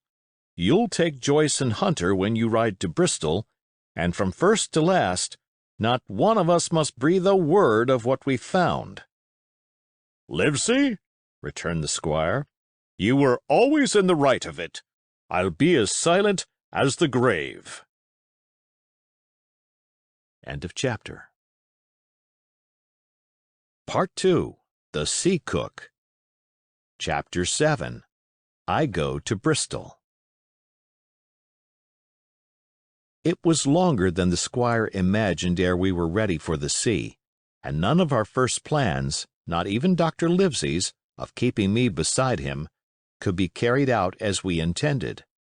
The doctor had to go to London for a physician to take charge of his practice. The squire was hard at work at Bristol, and I lived on at the Hall under the charge of old Redruth, the gamekeeper, almost a prisoner, but full of sea dreams and the most charming anticipations of strange islands and adventures. I brooded by the hour together over the map, all the details of which I well remembered. Sitting by the fire in the housekeeper's room, I approached that island in my fancy from every possible direction. I explored every acre of its surface. I climbed 1,000 times to that tall hill they call the Spyglass, and from the top enjoyed the most wonderful and changing prospects. Sometimes the isle was thick with savages, with whom we fought, sometimes full of dangerous animals that hunted us. But in all my fancies, nothing occurred to me so strange and tragic as our actual adventures. So the weeks passed on, till one fine day there came a letter addressed to Dr. Livesey with this addition: to be opened, in the case of his absence, by Tom Redruth or young Hawkins. Obeying this order, we found, or rather I found, for the gamekeeper was a poor hand at reading anything but print, the following important news: Old Anchor Inn, Bristol, March 1st. Dear Livesey, as I do not know whether you are at the Hall or still in London, I send this in double to both places. The ship is bought and fitted. She lies at anchor, ready for sea. You never imagined a sweeter schooner. A child might sail her. 200 tons. Name? Hispaniola. I got her through my old friend Blandley, who has proved himself throughout the most surprising trump. The admirable fellow literally slaved in my interest, and so, I may say, did everyone in Bristol, as soon as they got wind of the port we sailed for. Treasure, I mean. "Redruth," said I, interrupting the letter, "Dr. Livesey will not like that. The squire has been talking after all." "Well, who's the better right?" growled the gamekeeper. "A pretty rum go if Squire ain't to talk for Dr. Livesey, I should think." At that, I gave up all attempts at commentary and read straight on. "Blandley himself found the Hispaniola, and by the most admirable management got her for the merest trifle. There is a class of men in Bristol monstrously prejudiced against Blandley. They go the length of declaring that this honest creature would do anything for money, that the Hispaniola belonged to him, and that he sold it me absurdly high. The most transparent calumnies. None of them dare, however, to deny the merits of the ship. So far there was not a hitch. The workpeople, to be sure, riggers and what not, were most annoyingly slow, but time cured that. It was the crew that troubled me. I wished a round score of men, in case of natives, buccaneers, or the odious French, and I had the worry of the deuce itself to find so much as half a dozen, till the most remarkable stroke of fortune brought me the very man that I required. I was standing on the dock, when, by the merest accident, I fell in talk with him. I found he was an old sailor, kept a public-house, knew all the seafaring men in Bristol, had lost his health ashore, and wanted a good berth as cook to get to sea again. He had hobbled down there that morning, he said, to get a smell of the salt. I was monstrously touched. So would you have been, and out of pure pity I engaged him on the spot to be ship's cook. Long John Silver, he is called, and has lost a leg. But that I regarded as a recommendation, since he lost it in his country's service under the immortal Hawk. He has no pension, Livesey. Imagine the abominable age we live in. Well, sir, I thought I had only found a cook, but it was a crew I had discovered. Between Silver and myself we got together in a few days a company of the toughest old salts imaginable. Not pretty to look at, but fellows, by their faces, of the most indomitable spirit. I declare we could fight a frigate. Long John even got rid of 2 out of the 6 or 7 I had already engaged. He showed me in a moment that they were just the sort of freshwater swabs we had to fear in an adventure of importance. I am in the most magnificent health and spirits, eating like a bull, sleeping like a tree. Yet I shall not enjoy a moment till I hear my old tarpaulins tramping round the capstan. Seaward, ho! Hang the treasure! It's the glory of the sea that has turned my head. So now, Livesey, come post.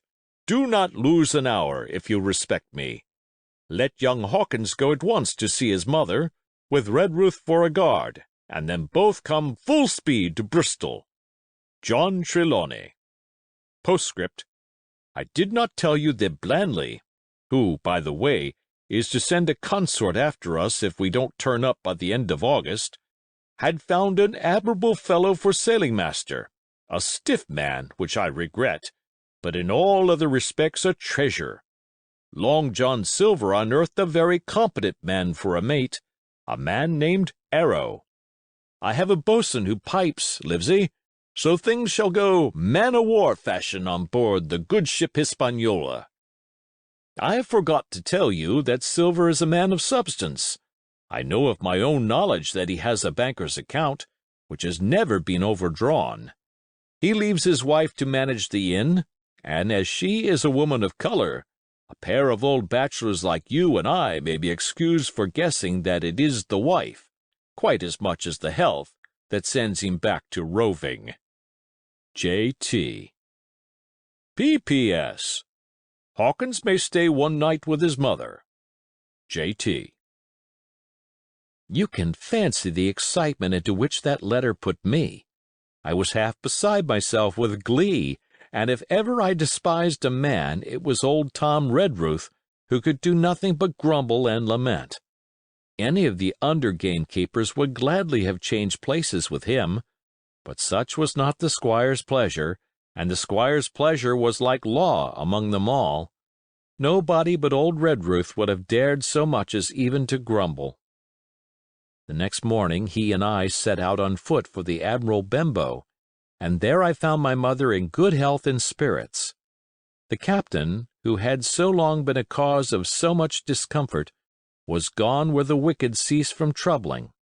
The squire had had everything repaired, and the public rooms and the sign repainted, and had added some furniture, above all a beautiful armchair for mother in the bar. He had found her a boy as an apprentice also, so that she should not want help while I was gone. It was on seeing that boy that I understood for the first time my situation. I had thought up to that moment of the adventures before me, not at all of the home that I was leaving, and now, at sight of this clumsy stranger, who was to stay here in my place beside my mother, I had my first attack of tears. I am afraid I led that boy a dog's life, for as he was new to the work, I had 100 opportunities of setting him right and putting him down, and I was not slow to profit by them. The night passed, and the next day, after dinner, Redruth and I were afoot again and on the road. I said good-bye to Mother and the cove where I had lived since I was born, and the dear old Admiral Benbow, since he was repainted, no longer quite so dear. One of my last thoughts was of the captain, who had so often strode along the beach with his cocked hat, his saber-cut cheek, and his old brass telescope. Next moment we had turned the corner, and my home was out of sight. The mail picked us up about dusk at the Royal George on the Heath. I was wedged in between Redruth and a stout old gentleman, and in spite of the swift motion and the cold night air, I must have dozed a great deal from the very first, and then slept like a log up hill and down dale through stage after stage, for when I was awakened at last it was by a punch in the ribs, and I opened my eyes to find that we were standing still before a large building in the city street, and that the day had already broken a long time. "Where are we?" I asked. "Bristol," said Tom. "Get down." Mr. Trelawney had taken up his residence at an inn far down the docks to superintend the work upon the schooner. Thither we had now to walk, and our way, to my great delight, lay along the quays and beside the great multitude of ships of all sizes and rigs and nations. In one, sailors were singing at their work. In another, there were men aloft, high over my head, hanging to threads that seemed no thicker than a spider's. Though I had lived by the shore all my life, I seemed never to have been near the sea till then. The smell of tar and salt was something new. I saw the most wonderful figureheads, that had all been far over the ocean.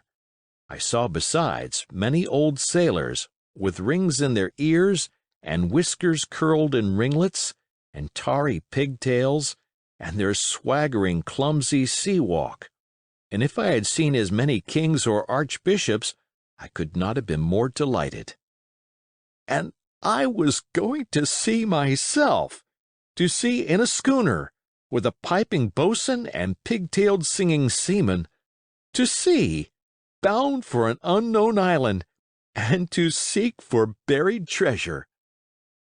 While I was still in this delightful dream, we came suddenly in front of a large inn and met Squire Trelawney, all dressed out like a sea officer, in stout blue cloth, coming out of the door with a smile on his face and a capital imitation of a sailor's walk.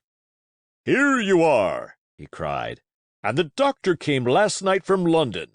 Bravo! The ship's company complete." "Oh, sir," cried I, "when do we sail?" "Sail," says he. "We sail tomorrow." End of chapter.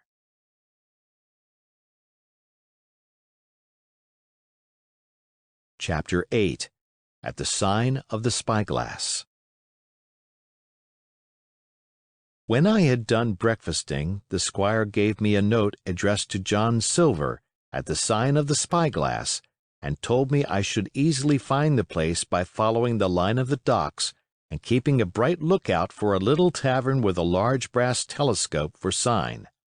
I set off, overjoyed at this opportunity to see more of the ships and seamen, and picked my way among a great crowd of people and carts and bales, for the dock was now at its busiest, until I found the tavern in question. It was a bright enough little place of entertainment. The sign was newly painted, the windows had neat red curtains, the floor was cleanly sanded.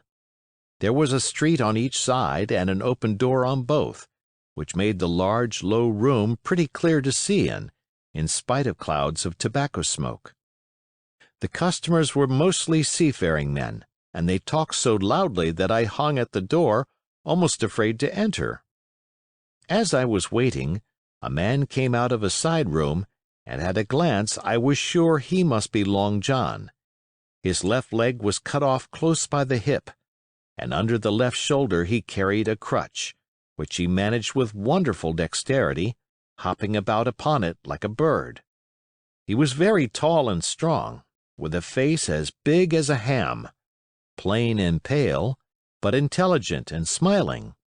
Indeed, he seemed in the most cheerful spirits, whistling as he moved about among the tables, with a merry word or a slap on the shoulder for the more favored of his guests.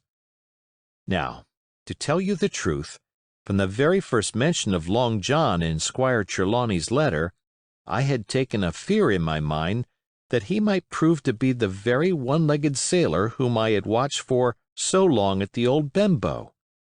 But one look at the man before me was enough. I had seen the captain, and Black Dog, and the blind man Pew, and I thought I knew what a buccaneer was like, a very different creature, according to me, from this clean and pleasant-tempered landlord. I plucked up courage at once, crossed the threshold, and walked right up to the man where he stood, propped on his crutch, talking to a customer. "Mr. Silver, sir?" I asked, holding out the note. "Yes, my lad," said he. "Such is my name, to be sure. And who may you be?" And then, as he saw the squire's letter, he seemed to me to give something almost like a start. "Oh," said he quite loud, and offering his hand. "I see. You are our new cabin boy. Pleased I am to see you." And he took my hand in his large, firm grasp. Just then one of the customers at the far side rose suddenly and made for the door. It was close by him, and he was out in the street in a moment. But his hurry had attracted my notice, and I recognized him at glance. It was the tallow-faced man, wanting 2 fingers, who had come first to the Admiral Benbow. "Oh!" I cried. "Stop him! It's Black Dog!" "I don't care 2 coppers who he is," cried Silver, "but he hasn't paid his score. Harry, run and catch him." One of the others who was nearest the door leaped up and started in pursuit. "If he were Admiral Hawk, he shall pay his score," cried Silver, and then, relinquishing my hand, "Who did you say he was?" he asked. "Black what?" "Dog, sir," said I. "Has Mr. Trelawney not told you of the buccaneers? He was one of them." "So," cried Silver, "in my house. Ben, run and help Harry. One of those swabs, was he? Was that you drinking with him, Morgan? Step up here." The man whom he called Morgan, an old, gray-haired, mahogany-faced sailor, came forward pretty sheepishly, rolling his quid. "Now, Morgan," said Long John very sternly, "you never clapped your eyes on that black dog before, did you now?" "Not I, sir," said Morgan with a salute. "You didn't know his name, did you?" "No, sir." "By the powers, Tom Morgan, it's as good for you," exclaimed the landlord. "If you had been mixed up with the like of that, you would never have put another foot in my house, you may lay to that. And what was he saying to you?" "I don't rightly know, sir," answered Morgan. "Do you call that a head on your shoulders, or a blessed dead-eye?" cried Long John. "Don't rightly know, don't you? Perhaps you don't happen to rightly know who you was speaking to, perhaps. Come now, what was he jawing? Voyages, captain's ships? Pipe up! What was it?" "He was talking of keel-hauling," answered Morgan. "Keel-hauling, was you? And a mighty suitable thing, too, and you may lay to that. Get back to your place for a lubber, Tom." And then, as Morgan rolled back to his seat, Silver added to me in a confidential whisper that was very flattering, as I thought, "He's quite an honest man, Tom Morgan, only stupid. And now," he ran on again, aloud, "let's see, Black Dog.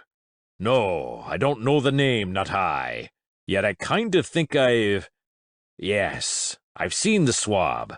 He used to come here with a blind beggar, he used." "That he did, you may be sure," said I. "I knew that blind man, too. His name was Pew."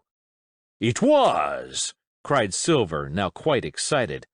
"Pew! That was his name for certain. Ah, he looked a shark, he did.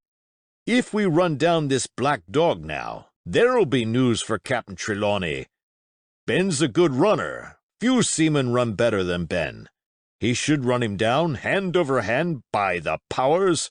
He talked to keel-hauling, did he? I'll keel-haul him." All the time he was jerking out these phrases, he was stumping up and down the tavern on his crutch, slapping tables with his hand, and giving such a show of excitement as would have convinced an Old Bailey judge or a Bow Street runner. My suspicions had been thoroughly reawakened on finding Black Dog at the Spyglass, and I watched the cook narrowly.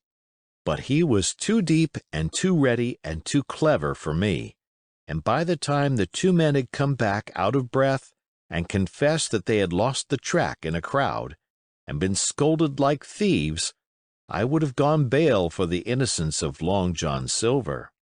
"See here now, Hawkins," said he. "Here's a blessed hard thing on a man like me, now, ain't it? There's Captain Trelawney. What's he to think? Here I have this confounded son of a Dutchman sitting in my own house drinking of my own rum. Here you comes and tell me of it plain, and here I let him give us all the slip before my blessed deadlights. Now, Hawkins, you do me justice with the cap'n. You're a lad, you are, but you're as smart as paint. I see that when you first come in. Now, here it is. What could I do with this old timber I hobble on? When I was an A.B. master mariner, I'd have come up alongside of him, hand over hand, and broached him to in a brace of old shakes, I would. But now—" And then, all of a sudden, he stopped, and his jaw dropped as though he had remembered something. "The score!" he burst out. "3 goes of rum! Why, shiver my timbers if I hadn't forgotten my score!" And falling on a bench, he laughed until the tears ran down his cheeks. I could not help joining, and we laughed together, peal after peal, until the tavern rang again. "Why, what a precious old sea-calf I am!" he said at last, wiping his cheeks. "You and me should get on well, Hawkins, for I'll take my davy I should be rated ship's boy. But come now, stand by to go about. This won't do. Duty is duty, messmates. I'll put on my old cockerel hat, and step along of you to Captain Trelawney, and report this here affair. For mind ye, it's serious, young Hawkins, and neither you nor me's come out of it with what I should make so bold as to call credit. Nor you neither, says you, not smart, none of the pair of us smart. But, dash my buttons, that was a good 'un about my score." And he began to laugh again, and that so heartily that though I did not see the joke as he did, I was again obliged to join him in his mirth. On our little walk along the quays, he made himself the most interesting companion, telling me about the different ships that we passed by, their rig, tonnage, and nationality, explaining the work that was going forward, how one was discharging, another taking in cargo, and a third making ready for sea, and every now and then telling me some little anecdote of ships or seamen, or repeating a nautical phrase till I had learned it perfectly. I began to see that here was one of the best of possible shipmates. When we got to the inn, the squire and Dr. Livesey were seated together, finishing a quart of ale with a toast in it, before they should go aboard the schooner on a visit of inspection. Long John told the story, from first to last, with a great deal of spirit and the most perfect truth. "That was how it were now, warn't it, Hawkins?" he would say, now and again, and I could always bear him entirely out.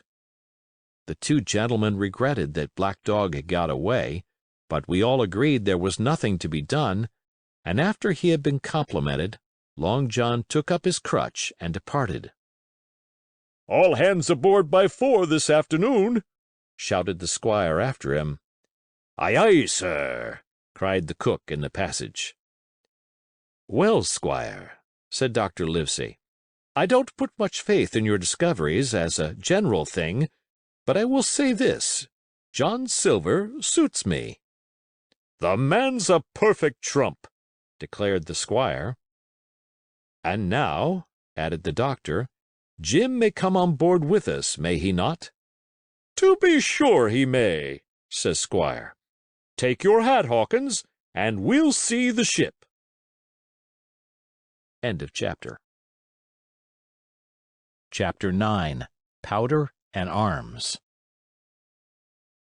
The Hispaniola lay some way out, and we went under the figureheads and round the sterns of many other ships, and their cables sometimes grated underneath our keel, and sometimes swung above us. At last, however, we got alongside and were met and saluted as we stepped aboard by the mate, Mr. Arrow, a brown old sailor with earrings in his ears and a squint. He and the squire were very thick and friendly, but I soon observed that things were not the same between Mr. Trelawney and the captain. This last was a sharp-looking man who seemed angry with everything on board, and was soon to tell us why, for we had hardly got down into the cabin when a sailor followed us. "Captain Smollett, sir, asking to speak with you," said he. "I am always at the captain's orders. Show him in," said the squire. The captain, who was close behind his messenger, entered at once and shut the door behind him. "Well, Captain Smollett, what have you to say? All well, I hope? All shipshape and seaworthy?" "Well, sir," said the captain, "better speak plain, I believe, even at the risk of offense. I don't like this cruise. I don't like the men, and I don't like my officer. That's short and sweet." "Perhaps, sir, you don't like the ship?" inquired the squire, very angry, as I could see. "I can't speak as to that, sir, not having seen her tried," said the captain. "She seems a clever craft. More I can't say." "Possibly, sir, you may not like your employer either?" says the squire. But here Dr. Livesey cut in. "Stay a bit," said he, "stay a bit. No use of such questions as that but to produce ill feeling. The captain has said too much, or he has said too little, and I'm bound to say that I require an explanation of his words. You don't, you say, like this cruise. Now, why?" "I was engaged, sir, on what we call sealed orders, to sail this ship for that gentleman where he should bid me," said the captain. "So far, so good. But now I find that every man before the mast knows more than I do. I don't call that fair, now, do you?" "No," said Dr. Livesey, "I don't." "Next," said the captain, "I learn we are going after treasure. Hear it from my own hands, mind you. Now, treasure is ticklish work. I don't like treasure voyages on any account, and I don't like them, above all, when they are secret, and when, begging your pardon, Mr. Trelawney, the secret has been told to the parrot." "Silver's parrot?" asked the squire. "It's a way of speaking," said the captain. "Blabbed, I mean. It's my belief neither of you gentlemen know what you are about, but I'll tell you my way of it. Life or death, and a close run." "That is all clear, and I dare say true enough," replied Dr. Livesey. "We take the risk, but we are not so ignorant as you believe us. Next, you say you don't like the crew. Are they not good seamen?" "I don't like them, sir," returned Captain Smollett, "and I think I should have had the choosing of my own hands, if you go to that." "Perhaps you should," replied the doctor. "My friend should, perhaps, have taken you along with him, but the slight, if there be one, was unintentional. And you don't like Mr. Arrow?" "I don't, sir. I believe he's a good seaman, but he's too free with the crew to be a good officer. A mate should keep himself to himself, shouldn't drink with the men before the mast." "Do you mean he drinks?" cried the squire. "No, sir," replied the captain. only that he's too familiar." "Well, now, and the short and long of it, Captain," asked the doctor. "Tell us what you want." "Well, gentlemen, are you determined to go on this cruise?" "Like iron," answered the squire. "Very good," said the captain. "Then, as you've heard me very patiently, saying things that I could not prove, hear me a few words more. They are putting the powder and the arms in the forehold. Now, you have a good place under the cabin. Why not put them there? First point. Then, you are bringing 4 of your own people with you, and they tell me some of them are to be berthed forward. Why not give them the berths here beside the cabin? Second point." "Any more?" asked Mr. Trelawney. "One more," said the captain. "There's been too much blabbing already." "Far too much," agreed the doctor. "I'll tell you what I've heard myself," continued Captain Smollett, "that you have a map of an island, that there's crosses on the map to show where treasure is, and that the island lies—" and then he named the latitude and longitude exactly. "I never told that," cried the squire, "to a soul." "The hands know it, sir," returned the captain. "Livesey, that must have been you or Hawkins," cried the squire. "It doesn't much matter who it was," replied the doctor, and I could see that neither he nor the captain paid much regard to Mr. Trelawney's protestations. Neither did I, to be sure, he was so loose a talker. Yet in this case I believe he was really right, and that nobody had told the situation of the island. "Well, gentlemen," continued the captain, "I don't know who has this map, but I make it a point. It shall be kept secret even from me and Mr. Arrow. Otherwise, I would ask you to let me resign." "I see," said the doctor. "You wish us to keep this matter dark, and to make a garrison of the stern part of the ship, manned with my friend's own people, and provided with all the arms and powder on board. In other words, you fear a mutiny." "Sir," said Captain Smollett, "with no intention to take offense, I deny your right to put words into my mouth. No captain, sir, would be justified in going to sea at all, if he had ground enough to say that. As for Mr. Arrow, I believe him thoroughly honest. Some of the men are the same. All may be for what I know. But I am responsible for the ship's safety and the life of every man jack aboard of her. I see things going, as I think, not quite right.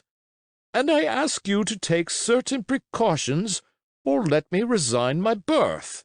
And that's all." "Captain Smollett," began the doctor with a smile, "did ever you hear the fable of the mountain and the mouse?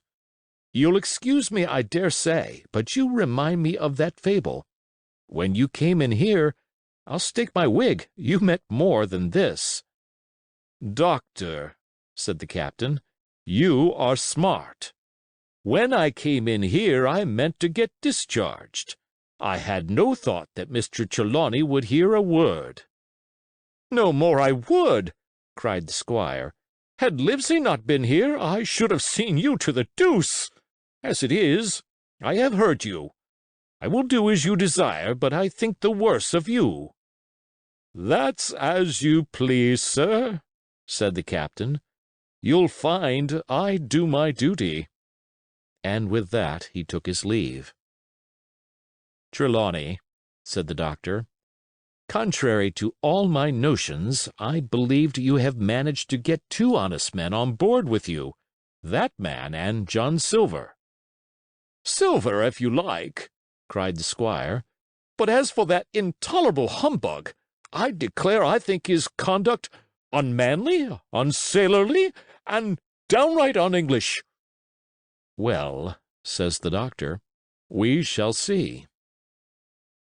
When we came on deck, the men had begun already to take out the arms and powder, yo-hoing at their work, while the captain and Mr. Arrow stood by superintending. The new arrangement was quite to my liking. The whole schooner had been overhauled. 6 berths had been made astern out of what had been the after part of the main hold, and this set of cabins was only joined to the galley and forecastle by a sparred passage on the port side. It had been originally meant that the captain, Mr. Arrow, Hunter, Joyce, the doctor, and the squire were to occupy these 6 berths. Now Redruth and I were to get 2 of them, and Mr. Arrow and the captain were to sleep on deck in the companion, which had been enlarged on each side till you might almost have called it a roundhouse. Very low it was still, of course, but there was room to swing 2 hammocks, and even the mate seemed pleased with the arrangement. Even he, perhaps, had been doubtful as to the crew, but that is only guess, for, as you shall hear, we had not long the benefit of his opinion. We were all hard at work, changing the powder and the berths, when the last man or 2, and Long John along with them, came off in a shore boat. The cook came up the side like a monkey for cleverness, and as soon as he saw what was doing, "So ho, mates," says he, "what's this?" "We're a changing of the powder, Jack," answers one. "Why, by the powers," cried Long John, "if we do, we'll miss the morning tide." "My orders," said the captain shortly. "You may go below, my man. Hands will want supper." "Aye, aye, sir," answered the cook, and touching his forelock, he disappeared at once in the direction of his galley. "That's a good man, Captain," said the doctor. "Very likely, sir," replied Captain Smollett. "Easy with that, men, easy," he ran on to the fellows who were shifting the powder, and then suddenly observing me examining the swivel we carried amidships, a long brass 9, "Here, you, ship's boy," he cried, "out of that! Off with you to the cook and get some work." And then as I was hurrying off I heard him say, quite loudly, to the doctor, "I'll have no favorites on my ship." I assure you I was quite of the squire's way of thinking, and hated the captain deeply. End of chapter. Chapter 10. The Voyage. All that night we were in a great bustle getting things stowed in their place, and boatfuls of the squire's friends, Mr. Blandley and the like, coming off to wish him a good voyage and a safe return. We never had a night at the Admiral Benbow when I had half the work, and I was dog-tired when, a little before dawn, the boatswain sounded his pipe and the crew began to man the capstan bars. I might have been twice as weary, yet I would not have left the deck, all was so new and interesting to me. The brief commands, the shrill note of the whistle, the men bustling to their places in the glimmer of the ship's lanterns. "Now, Barbecue, tip us a stave," cried one voice. "The old one," cried another. "Aye, aye, mates," said Long John, who was standing by, with his crutch under his arm, and at once broke out in the air and words I knew so well. 50 men on the dead man's chest." And then the whole crew bore chorus, "Yo-ho-ho, and a bottle of rum," and at the third ho drove the bars before them with a will. Even at that exciting moment, it carried me back to the old Admiral Benbow in a second, and I seemed to hear the voice of the captain piping in the chorus.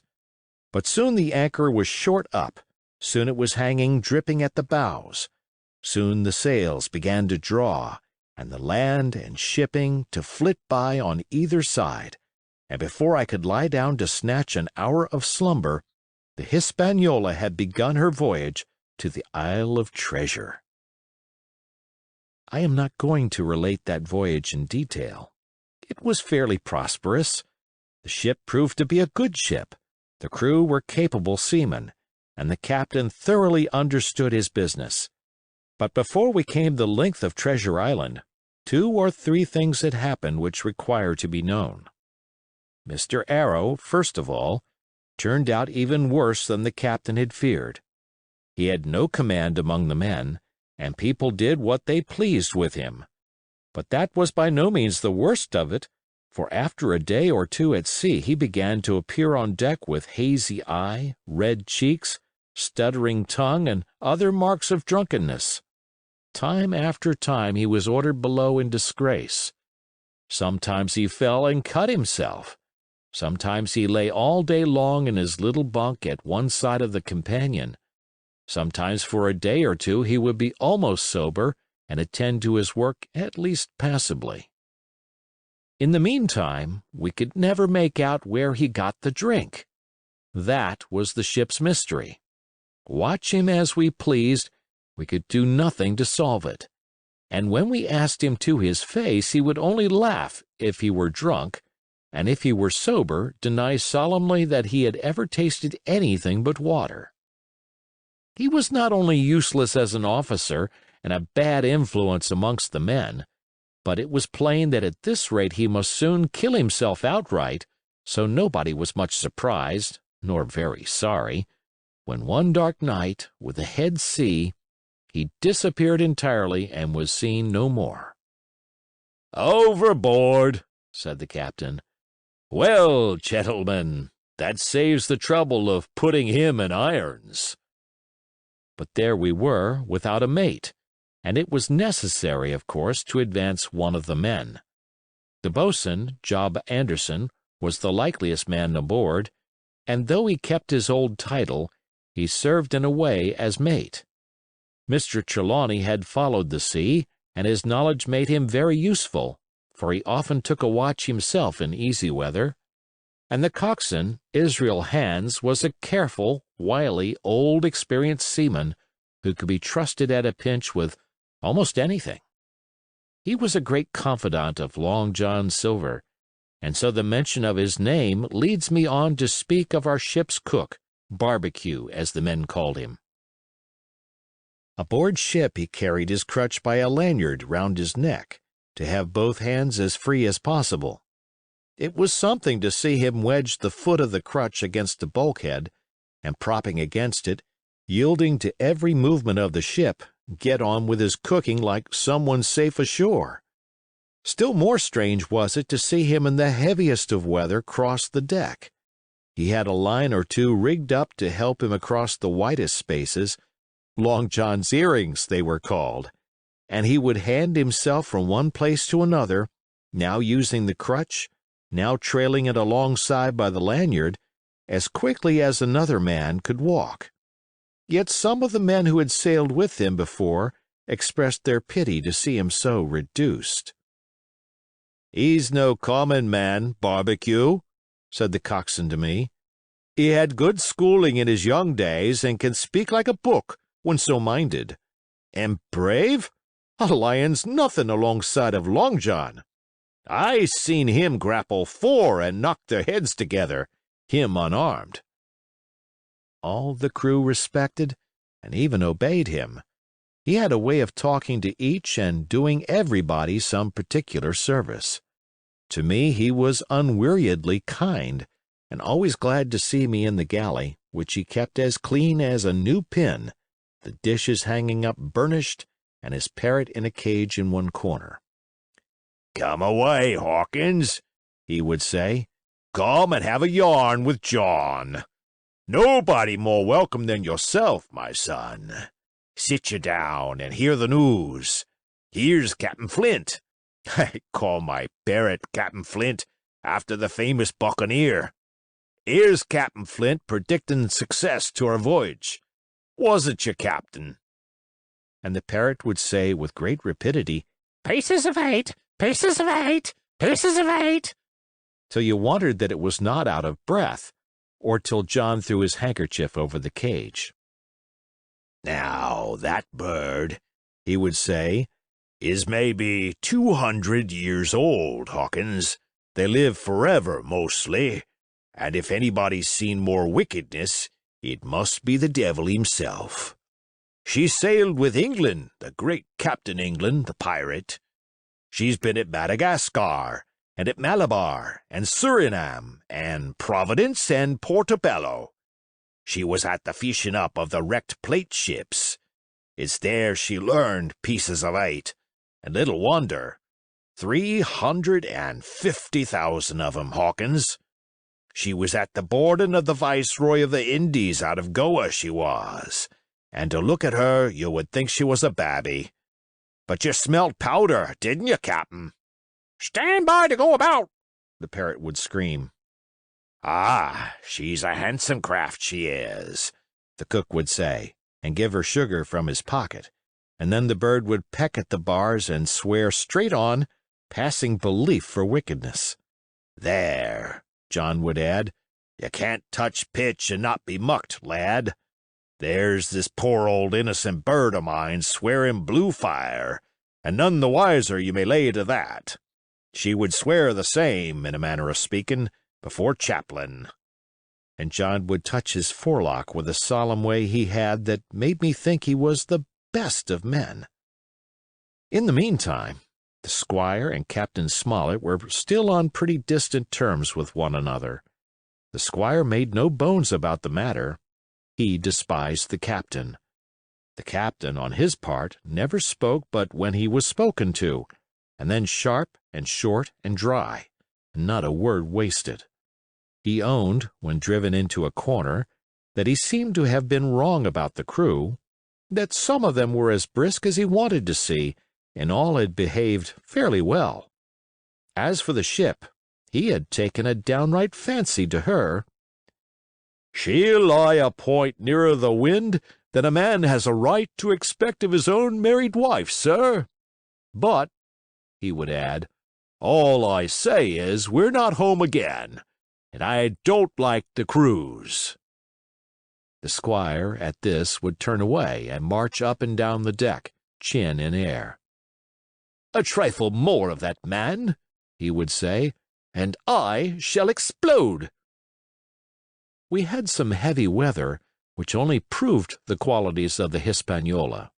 Every man on board seemed well content, and they must have been hard to please if they had been otherwise, for it is my belief there was never a ship's company so spoiled since Noah put to sea.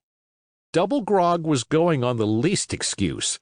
There was duff on odd days, as, for instance, if the squire heard it was any man's birthday, and always a barrel of apples standing broached in the waist for anyone to help himself that had a fancy.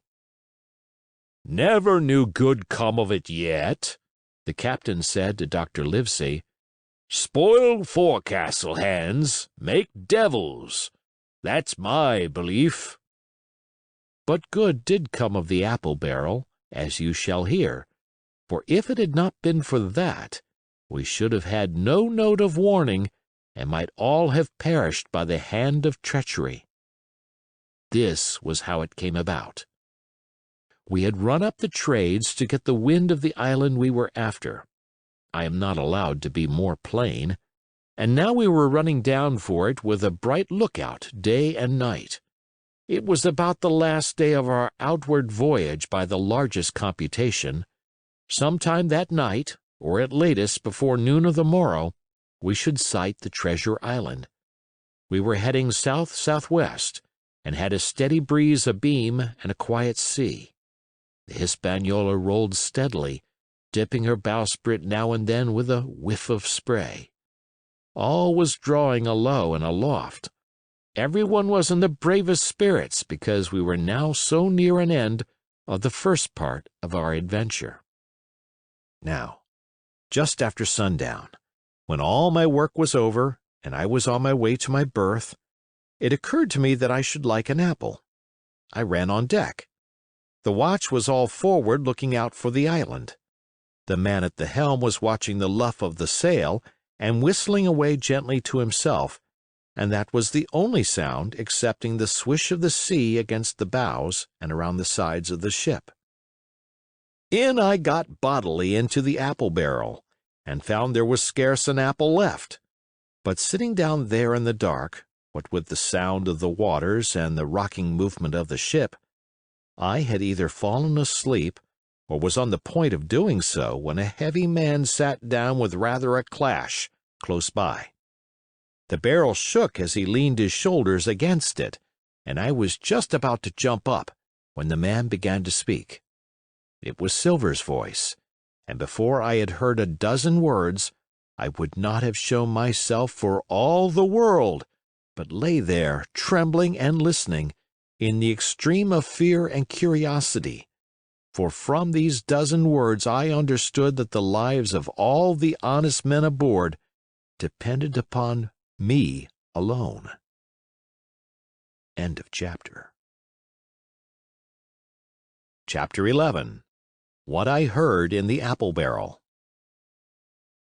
"No, not I," said Silver. "Flint was captain. I was quartermaster, along of my timber leg. The same broadside I lost my leg, old Pew lost his deadlights. It was a master surgeon, him that amputated me, out of college and all, Latin by the bucket and what not. But he was hanged like a dog, and sun-dried like the rest at Corso Castle. That was Robert's men that was, and come to changing names to their ships, Royal Fortune and so on. Now, what a ship was christened, so let her stay, I says. So it was with the Cassandra, as brought us all safe home from Malabar, after England took the viceroy of the Indies. So it was with the old Walrus, Flint's old ship, as I've seen amuck with the red blood and fit to sink with gold." "Ah!" cried another voice, that of the youngest hand on board, and evidently full of admiration. "He was the flower of the flock, was Flint." "Davis was a man, too, by all accounts," said Silver. "I never sailed along of him. First with England, then with Flint, that's my story. And now here on my own account, in a manner of speaking. I laid by 900 safe from England, and 2,000 after Flint. That ain't bad for a man before the mast, all safe in bank. 'Tain't earning now, it's saving does it, you may lay to that. Where's all England's men now? I don't know. Where's Flint's? Why, most on 'em aboard here, and glad to get the duff. Been begging before that, some on 'em. Old Pew, as had lost his sight, and might have thought shame, spends £1,200 in a year, like a lord in Parliament. Where is he now? Well, he's dead now and under hatches. But for 2 year before that, shiver my timbers, the man was starving. He begged, and he stole, and he cut throats, and starved at that by the powers." "Well, it ain't much use after all," said the young seaman. "'Tain't much use for fools, you may lay to it. That or nothing," cried Silver. "But now, you look here. You're young, you are, but you're as smart as paint. I see that when I set my eyes on you, and I'll talk to you like a man." You may imagine how I felt when I heard this abominable old rogue addressing another in the very same words of flattery as he had used to myself. I think, if I had been able, that I would have killed him through the barrel. Meantime he ran on, little supposing he was overheard. "Here it is about gentlemen of fortune. They lives rough, and they risk swinging, but they eat and drink like fighting cocks, and when a cruise is done, why, it's hundreds of pounds instead of hundreds of farthings in their pockets. Now, the most goes for rum and a good fling, and to sea again in their shirts. But that's not the course I lay. I puts it all away. Some here, some there, and none too much anywheres, by reason of suspicion. I'm 50, mark ye. Once back from this cruise, I set up gentlemen in earnest. Time enough, too, says you. Ah, but I've lived easy in the meantime, never denied myself a nothing heart desires, and slept soft and ain't dainty all my days but when at sea. And how did I begin? Before the mast, like you. Well, said the other, but all the other money's gone now, ain't it? You daren't show face in Bristol after this. Why, where might you suppose it was? Asked Silver derisively. At Bristol, in banks and places? Answered his companion. It were, said the cook. It were when we weighed anchor. But my old missus has it all by now. And the Spyglass is sold, lease and goodwill and rigging. And the old girl's off to meet me. I would tell you where, for I trust you, but it'd make jealousy among the mates. And can you trust your missus? Asked the other. Gentlemen of fortune, returned the cook, usually trust little among themselves, and right they are, you may lay to it. But I have a way with me, I have.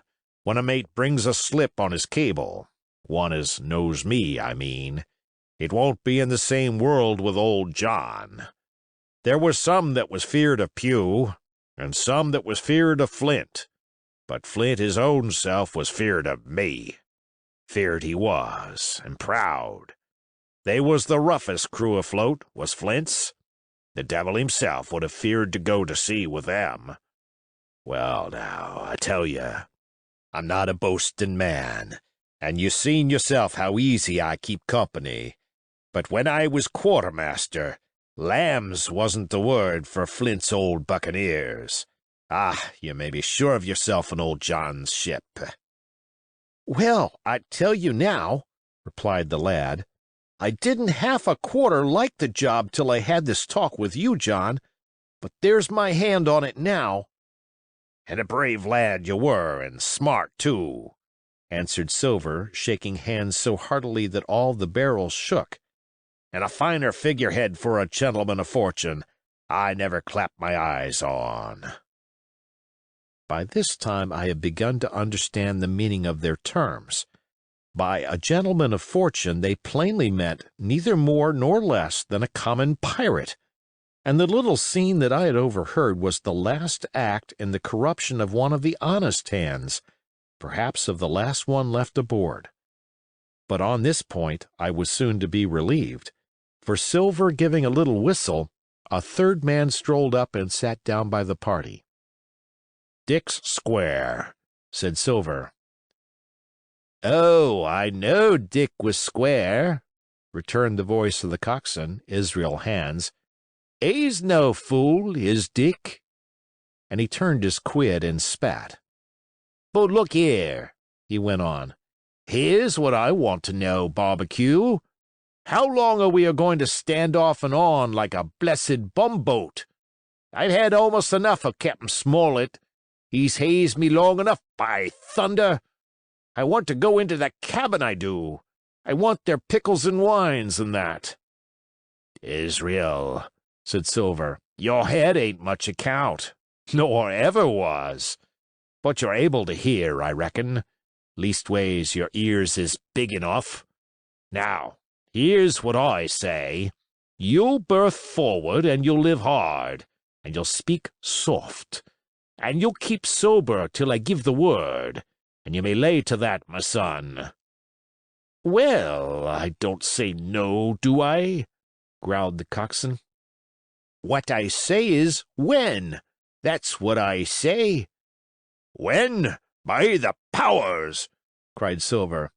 Well, now, if you want to know, I'll tell you when. The last moment I can manage, and that's when. Here's a first-rate seaman, Captain Smollett, sails the blessed ship for us. Here's this squire and doctor with a map and such. I don't know where it is, do I? No more do you, says you. Well, then, I mean this squire and doctor shall find the stuff, and help us to get it aboard, by the powers. Then we'll see. If I was sure of you all, sons of double Dutchmen, I'd have Captain Smollett navigate us halfway back again before I struck. Why, we're all seamen aboard here, I should think, said the lad Dick. We're all forecastle hands, you mean. snapped Silver. "We can steer a course, but who's to set one? That's what all you gentlemen split on, first and last. If I had my way, I'd have Captain Smollett work us back into the trades at least. Then we'd have no blessed miscalculations and a spoonful of water a day. But I know the sort you are. I'll finish with 'em at the island as soon's the blunt's on board, and a pity it is. But you're never happy till you're drunk. Split my sides, I've a sick heart to sail with the likes of you." "Easy all, Long John," cried Israel. "Who's a crossing of you?" "Why, how many tall ships, think you now, have I seen laid aboard? And how many brisk lads drying in the sun at Execution Dock?" cried Silver. "And all for this same hurry and hurry and hurry. You hear me? I seen a thing or two at sea, I have. If you would only lay your course and a pint to windward, you would ride in carriages, you would. But not you. I know you. You'll have your mouth full of rum tomorrow, and go hang. Everybody knowed you was a kind of a chaplain, John, but there's others as good hand and steer as well as you," said Israel. "They liked a bit of fun, they did. They wasn't so high and dry nohow, but took their fling like jolly companions every one." "So," says Silver. "Well, and where are they now? Pugh was that sort, and he died a beggarman. Flint was, and he died of rum at Savannah. Ah, they was a sweet crew, they was. Only, where are they?" "But," asked Dick, "when do we lay 'em athwart, and what are we to do with 'em, anyhow?" "There's the man for me," cried the cook admiringly. "That's what I call business. Well, what would you think? Put 'em ashore like Maroons? That would have been England's way. Or cut 'em down like that much pork? That would have been Flint's or Billy Bones's." "Billy was the man for that," said Israel. "Dead men don't bite, says he. Well, he's dead now hisself. He knows the long and short on it now, and if ever a rough hand come to port, it was Billy." "Right you are," said Silver. "Rough and ready. But mark you here, I'm an easy man. I'm quite the gentleman, says you. But this time it's serious. Duty is duty, mates. I give my vote. Death. When I'm in Parliament and riding in my coach, I don't want none of these sea lawyers in the cabin a-comin' home unlooked for like the devil at prayers. Wait is what I say. But when the time comes, why, let her rip." "John," cries the coxswain, "you're a man." "You'll say so, Israel, when you see," said Silver. "Only one thing I claim. I claim Trelawney. I'll wring his calf's head off his body with these hands. Dick," he added, breaking off, "you just jump up like a sweet lad and get me an apple to wet my pipe like." You may fancy the terror I was in. I should have leaped out and run for it if I had found the strength, but my limbs and heart alike misgave me. I heard Dick begin to rise, and then someone seemingly stopped him, and the voice of Hans exclaimed, "Oh, stow that! Don't you get suckin' of that bilge, John. Let's have a go of the rum." "Dick," said Silver, "I trust you. I've a gauge on the keg, mind. There's the key. You fill a pannikin and bring it up." Terrified as I was, I could not help thinking to myself that this must have been how Mr. Arrow got the strong waters that destroyed him. Dick was gone but a little while, and during his absence Israel spoke straight on in the cook's ear. It was but a word or two that I could catch, and yet I gathered some important news. for besides other scraps that tended to the same purpose, this whole clause was audible. Not another man of 'em'll join. Hence there were still faithful men on board. When Dick returned, one after another of the trio took the pannikin and drank. One to luck, another with a "Here's to old Flint," and Silver himself sang, in a kind of song, "Here's to ourselves, and hold your luff, plenty of prizes and plenty of duff."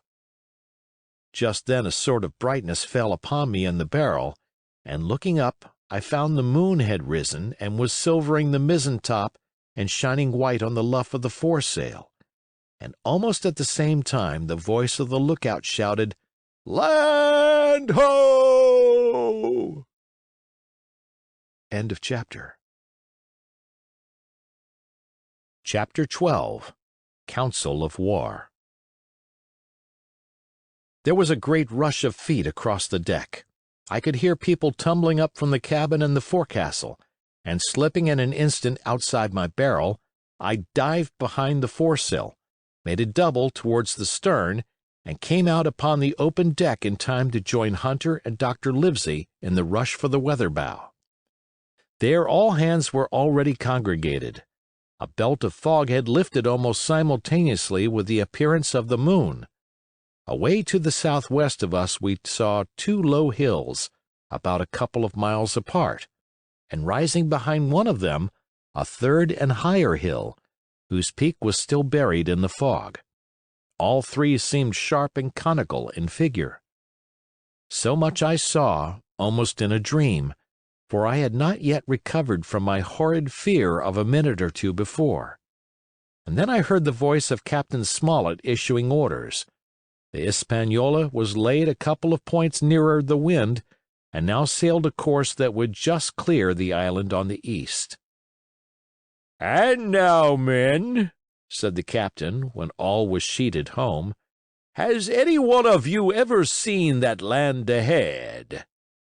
"I have, sir," said Silver. "I've watered there with a trader I was cook in." "The anchorage is in the south behind an islet, I fancy?" asked the captain. "Yes, sir. Skeleton Island, they calls it. It were a main place for pirates once, and a hand we had on board knowed all their names for it. That hill to the north'ard they call the Foremast Hill. There are 3 hills in a row running south'ard, fore, main, and mizzen, sir. But the main, that's the big un with the cloud on it, they usually calls the Spyglass, by reason of a lookout they kept when they was in the anchorage cleanin', for it's there they cleaned their ships, sir, askin' your pardon." "I've a chart here," said Captain Smollett. "See if that's the place." Long John's eyes burned in his head as he took the chart, but by the fresh look of the paper I knew he was doomed to disappointment. This was not the map we found in Billy Bones's chest, but an accurate copy, complete in all things, names and heights and soundings, with the single exception of the red crosses and the written notes. Sharp as must have been his annoyance, Silver had the strength of mind to hide it. "Yes, sir," said he. "This is the spot, to be sure, and very prettily drawed out. Who might have done that, I wonder? The pirates were too ignorant, I reckon. Ah, here it is, Captain Kidd's anchorage, just the name my shipmate called it. There's a strong current runs along the south, and then away north'ard up the west coast. Right you was, sir," says he, "to haul your wind and keep the weather of the island. Leastways, if such was your intention as to enter and careen, and there ain't no better place for that in these waters." "Thank you, my man," said Captain Smollett. "I'll ask you later on to give us a help. You may go." I was surprised at the coolness with which John avowed his knowledge of the island, and I own I was half frightened when I saw him drawing nearer to myself. He did not know, to be sure, that I had overheard his counsel from the apple barrel, and yet I had by this time taken such a horror of his cruelty, duplicity, and power that I could scarce conceal a shudder when he laid his hand upon my arm. "Ah," says he, "this here is a sweet spot, this island. A sweet spot for a lad to get ashore on. You'll bathe and you'll climb trees and you'll hunt goats, you will. And you'll get aloft on them hills like a goat yourself. Why, it makes me young again. I was going to forget my timber leg, I was. It's a pleasant thing to be young and have 10 toes, and you may lay to that. When you want to go a bit of exploring, you just ask old John, and he'll put up a snack for you to take along." And clapping me in the friendliest way upon the shoulder, he hobbled off forward and went below. Captain Smollett, the squire, and Dr. Livesey were talking together on the quarter-deck, and anxious as I was to tell them my story, I durst not interrupt them openly. While I was still casting about in my thoughts to find some probable excuse, Dr. Livesey called me to his side. He had left his pipe below, and being a slave to tobacco, had meant that I should fetch it. But as soon as I was near enough to speak and not be overheard, I broke immediately. "Doctor, let me speak. Get the captain and squire down to the cabin, and then make some pretense to send for me. I have terrible news." The doctor changed countenance a little, but next moment he was master of himself. "Thank you, Jim," said he quite loudly. "That was all I wanted to know," as if he had asked me a question. And with that he turned on his heel and rejoined the other two. They spoke together for a little, and though none of them started or raised his voice or so much as whistled, it was plain enough that Dr. Livesey had communicated my request, for the next thing that I heard was the captain giving an order to Job Anderson, and all hands were piped on deck. "My lads," said Captain Smollett, "I've a word to say to you.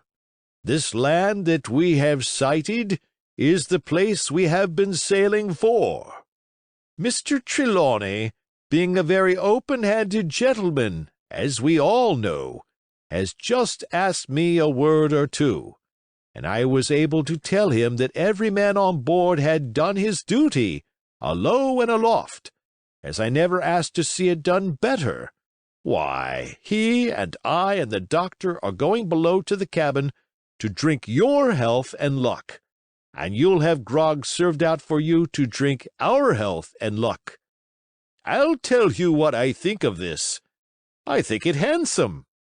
And if you think as I do, you'll give a good sea cheer for the gentleman that does it." The cheer followed. That was a matter of course, but it rang out so full and hearty that I confess I could hardly believe that these same men were plotting for our blood.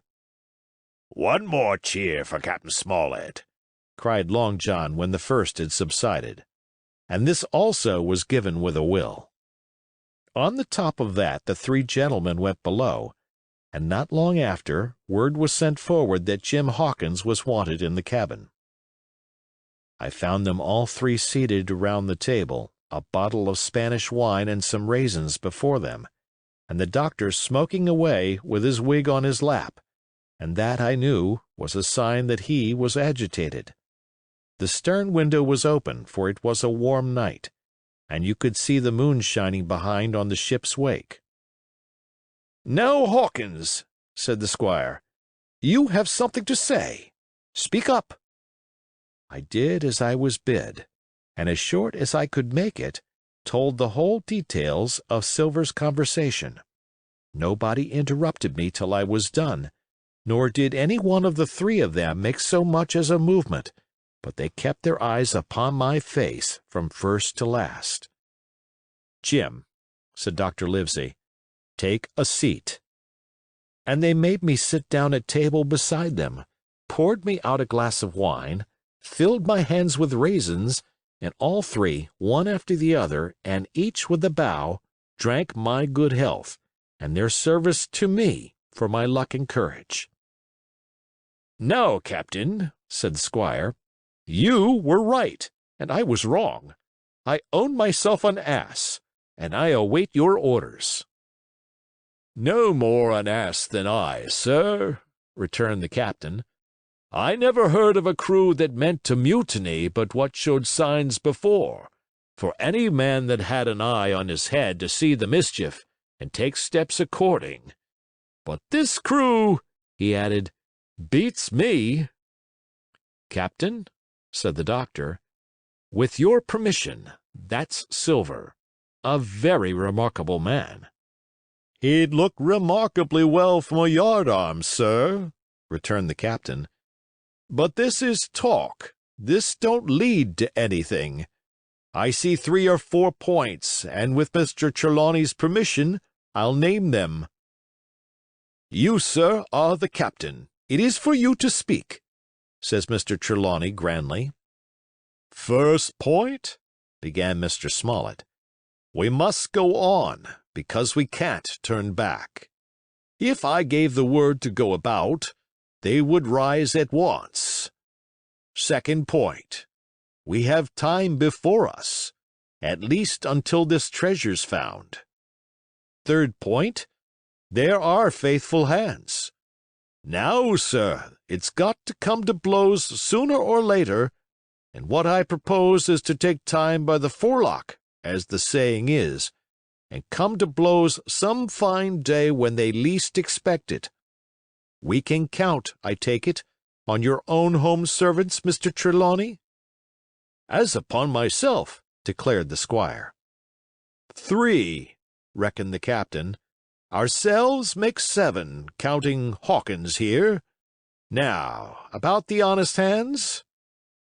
"Most likely Trelawney's own men," said the doctor, "those he had picked up for himself before he lit on Silver." "Nay," replied the squire, "Hans was one of mine." "I did think I could have trusted Hans," added the captain. "And to think that they are all Englishmen," broke out the squire. "Sir, I could find it in my heart to blow the ship up." "Well, gentlemen," said the captain, "the best that I can say is not much. We must lay to, if you please, and keep a bright lookout. It's trying on a man, I know. It would be pleasanter to come to blows. But there's no help for it till we know our men. Lay to and whistle for a wind. That's my view." "Jim here," said the doctor, "can help us more than anyone. The men are not shy with him, and Jim is a noticing lad." "Hawkins, I put prodigious faith in you," added the squire.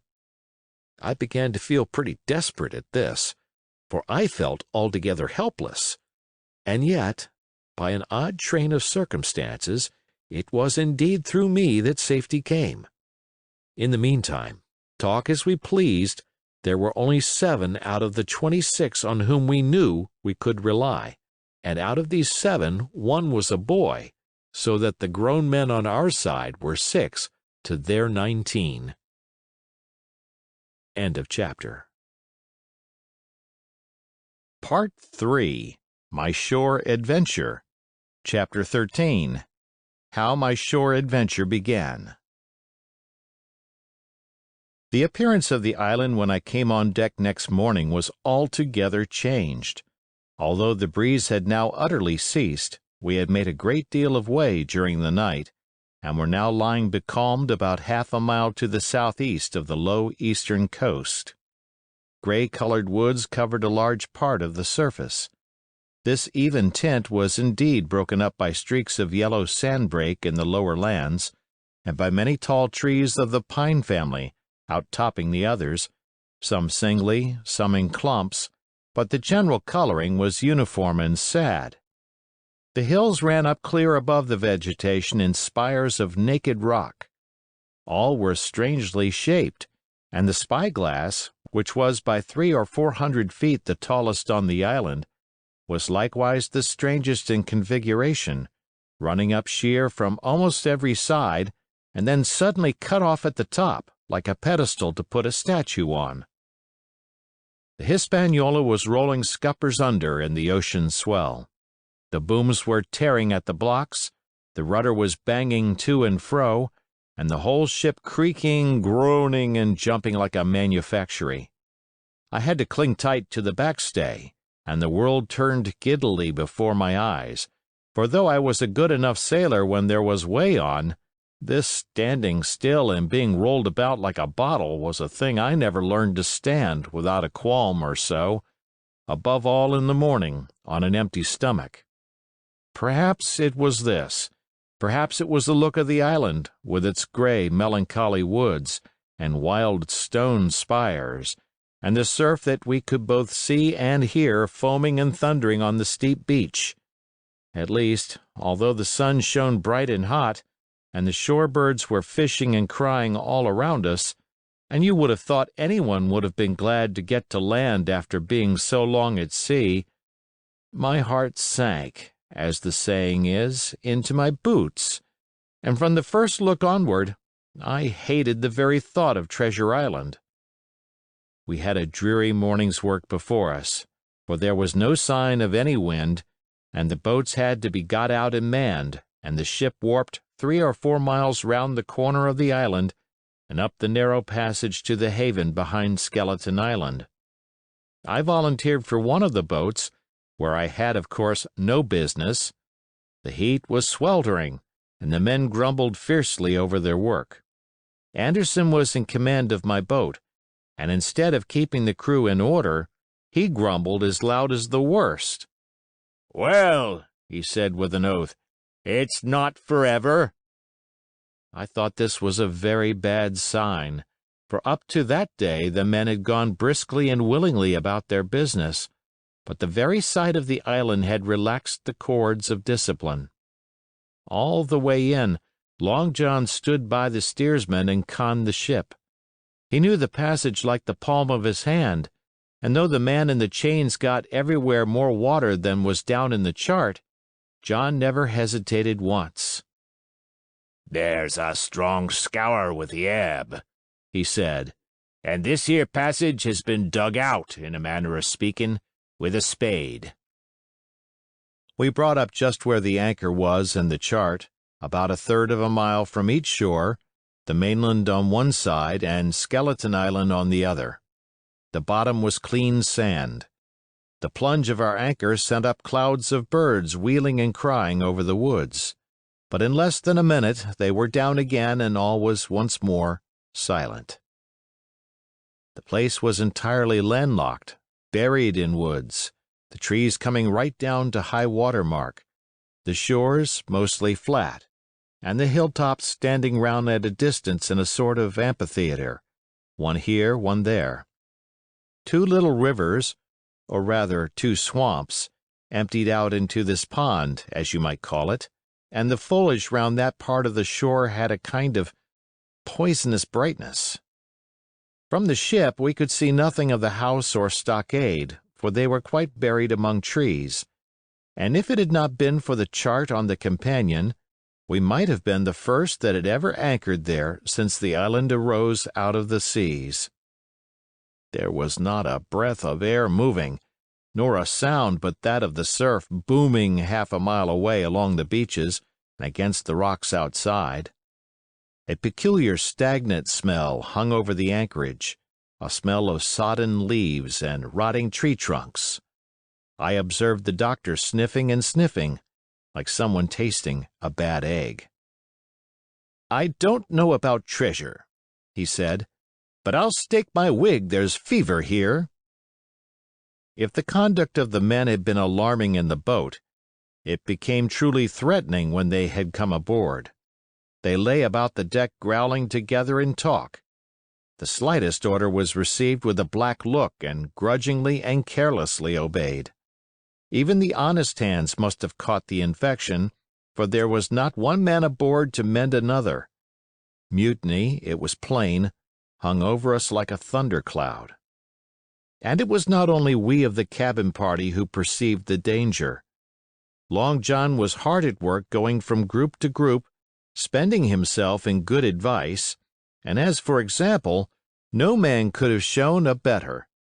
He fairly outstripped himself in willingness and civility. He was all smiles to everyone. If an order were given, John would be on his crutch in an instant, with the cheeriest "Aye, aye, sir," in the world. And when there was nothing else to do, he kept up one song after another, as if to conceal the discontent of the rest. Of all the gloomy features of that gloomy afternoon, this obvious anxiety on the part of Long John appeared the worst. We held a council in the cabin. "Sir," said the captain, "if I risk another order, the whole ship'll come about our ears by the run. You see, sir, here it is. I get a rough answer, do I not? Well, if I speak back, pikes will be going in 2 shakes. If I don't, Silver will see there's something under that, and the game's up. Now, we've only one man to rely on." "And who is that?" asked the squire. "Silver, sir," returned the captain. "He's as anxious as you and I to smother things up. This is a tiff. He'd soon talk 'em out of it if he had the chance. And what I propose to do is to give him the chance. Let's allow the men an afternoon ashore. If they all go, well, we'll fight the ship. If they none of them go, well then, we hold the cabin, and God defend the right. If some go, you mark my words, sir, Silver'll bring 'em aboard again as mild as lambs." It was so decided. Loaded pistols were served out to all the sure men. Hunter, Joyce, and Redruth were taken into our confidence, and received the news with less surprise and a better spirit than we had looked for, and then the captain went on deck and addressed the crew. "My lads," said he, "we've had a hot day and are all tired and out of sorts. A turn ashore'll hurt nobody. The boats are still in the water. You can take the gigs, and as many as please may go ashore for the afternoon. I'll fire a gun half an hour before sundown." I believe the silly fellows must have thought they would break their shins over treasure as soon as they were landed, for they all came out of their sulks in a moment, and gave a cheer that started the echo in a far-away hill, and sent the birds once more flying and squalling round the anchorage. The captain was too bright to be in the way. He whipped out of sight in a moment, leaving Silver to arrange the party, and I fancy it was as well he did so. Had he been on deck, he could no longer so much as have pretended not to understand the situation. It was as plain as day. Silver was the captain, and a mighty rebellious crew he had of it. The honest hands, and I was soon to see it proved that there were such on board, must have been very stupid fellows. Or rather, I suppose the truth was this, that all hands were disaffected by the example of the ringleaders, only some more, some less, and a few, being good fellows in the main, could neither be led nor driven any further. It is one thing to be idle and sulk, and quite another to take a ship and murder a number of innocent men.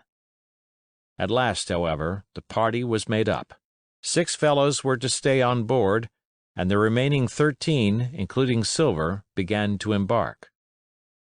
Then it was that there came into my head the first of the mad notions that contributed so much to save our lives. If 6 men were left by Silver, it was plain our party could not take and fight the ship, and since only 6 were left, it was equally plain that the cabin party had no present need of my assistance.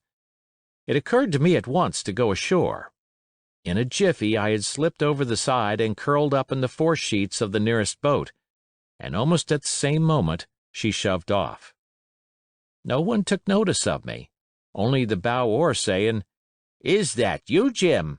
Keep your head down." But Silver from the other boat looked sharply over and called out to know if that were me, and from that moment I began to regret what I had done. The crews raced for the beach, but the boat I was in, having some start and being at once the lighter and the better manned, shot far ahead of her consort, and the bow had struck among the shoreside trees and I had caught a branch and swung myself out and plunged into the nearest thicket, while Silver and the rest were still 100 yards behind. "Jim! Jim!" I heard him shouting. But you may suppose I paid no heed. Jumping, ducking, and breaking through, I ran straight before my nose till I could run no longer. End of chapter. Chapter 14. The First Blow. I was so pleased at having given the slip to Long John that I began to enjoy myself and look around me with some interest on the strange land that I was in. I had crossed a marshy tract full of willows, bulrushes, and odd outlandish swampy trees, and I had now come out upon the skirts of an open piece of undulating, sandy country, about a mile long, dotted with a few pines and a great number of contorted trees, not unlike the oak in growth, but pale in the foliage, like willows. On the far side of the open stood one of the hills, with two quaint, craggy peaks shining vividly in the sun. I now felt for the first time the joy of exploration.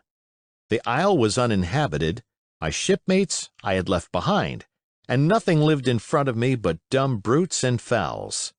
I turned hither and thither among the trees. Here and there were flowering plants, unknown to me. Here and there I saw snakes, and one raised its head from a ledge of rock and hissed at me with a noise not unlike the spinning of a top. Little did I suppose that he was a deadly enemy, and that the noise was the famous rattle. Then I came to a long thicket of these oak-like trees, live or evergreen oaks, I heard afterwards they should be called, which grew low along the sand like brambles, the boughs curiously twisted, the foliage compact like thatch.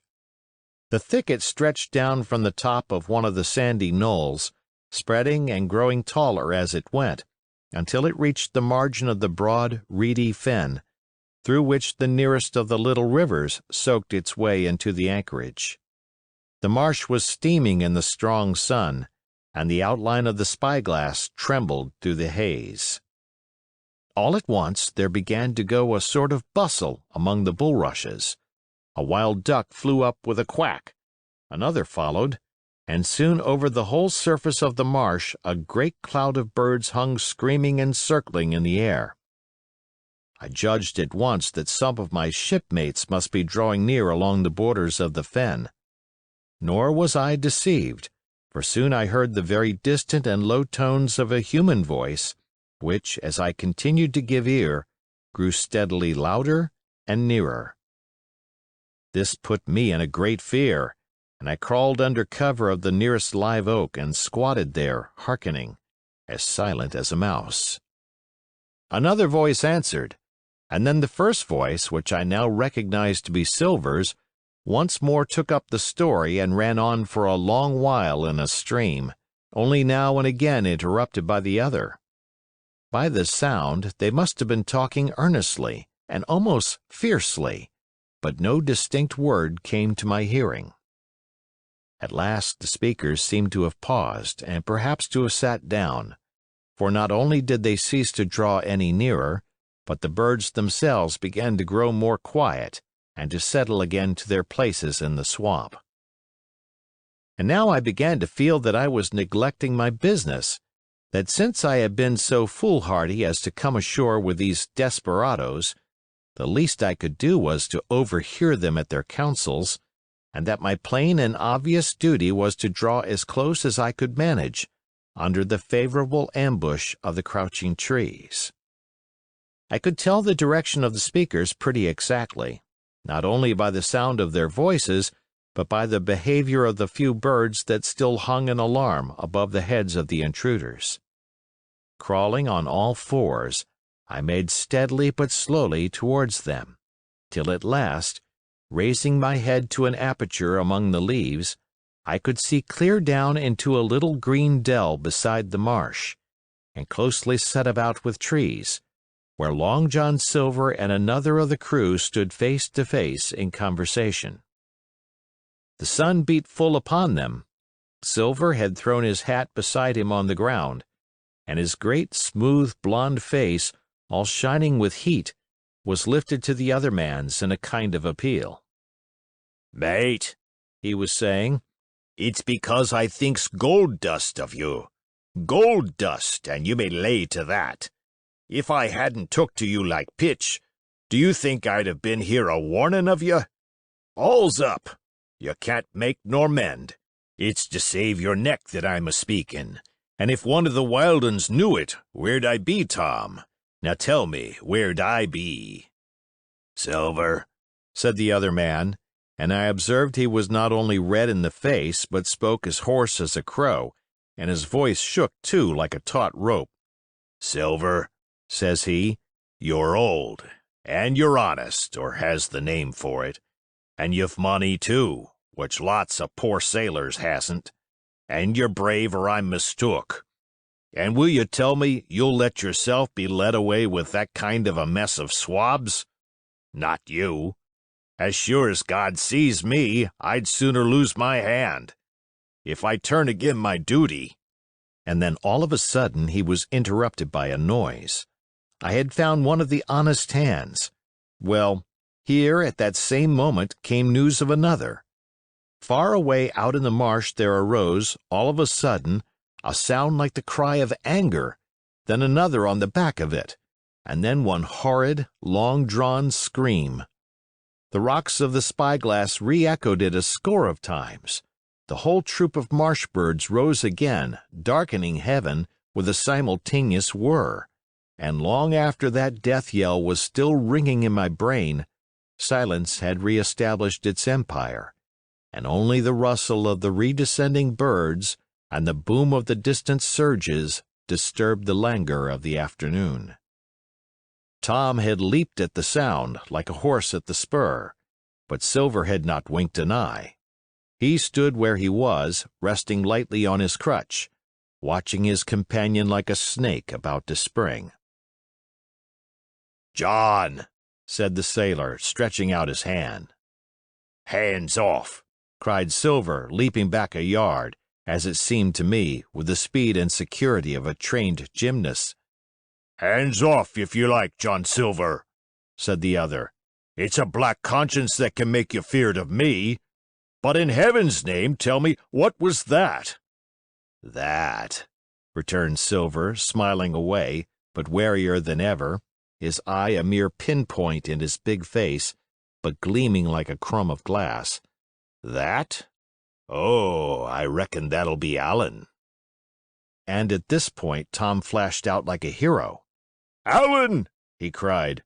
"Then rest his soul for a true seaman. And as for you, John Silver, long you've been a mate of mine, but you're mate of mine no more. If I die like a dog, I'll die in my duty. You've killed Allen, have you? Kill me too, if you can. But I defies you." And with that, this brave fellow turned his back directly on the cook and set off walking for the beach. But he was not destined to go far. With a cry, John seized the branch of a tree, whipped the crutch out of his armpit, and sent that uncouth missile hurtling through the air. It struck poor Tom point foremost, and with stunning violence, right between the shoulders in the middle of his back. His hands flew up, he gave a sort of gasp, and fell. Whether he were injured much or little, none could ever tell. Like enough, to judge from the sound, his back was broken on the spot. But he had no time given him to recover. Silver, agile as a monkey even without leg or crutch, was on the top of him next moment, and had twice buried his knife up to the hilt in that defenseless body. From my place of ambush I could hear him pant aloud as he struck the blows.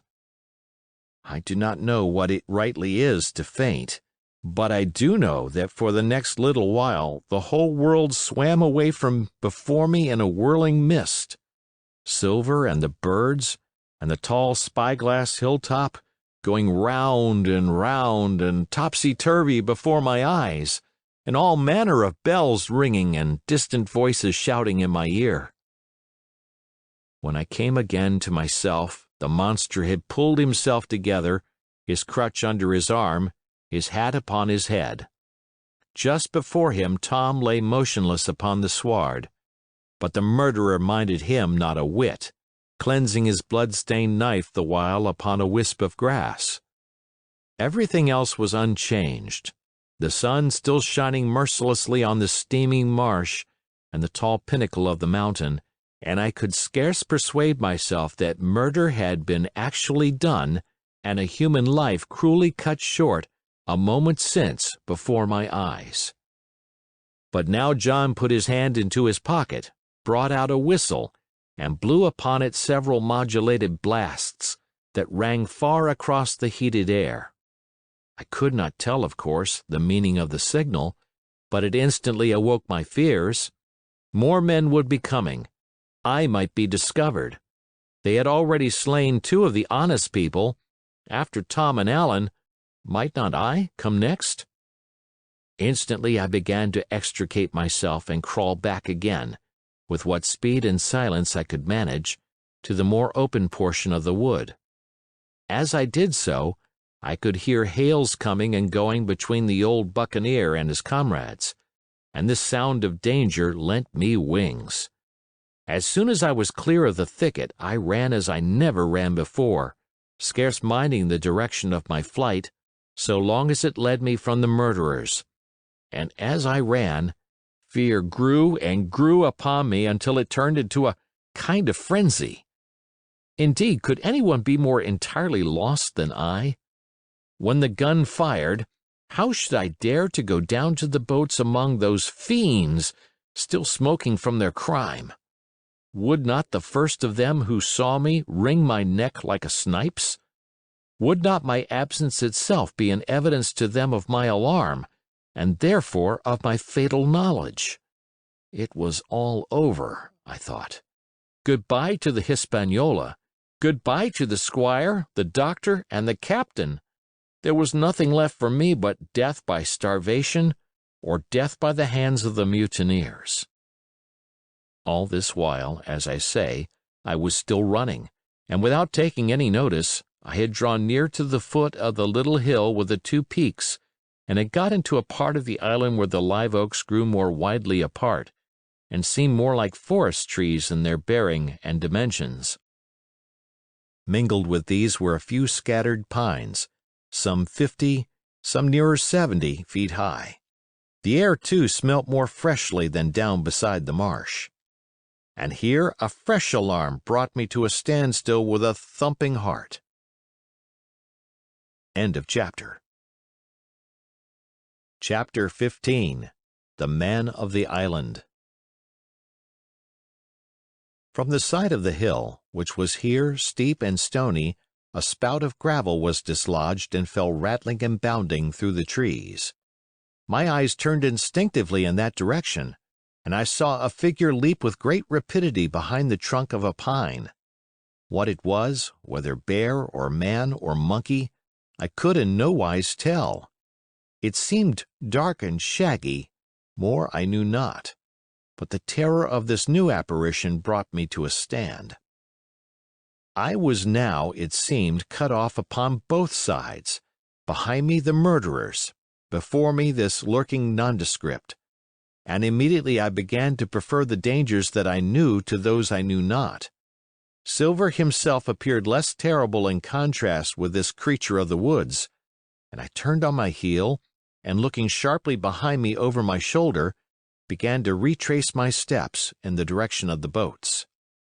Instantly the figure reappeared, and making a wide circuit began to head me off.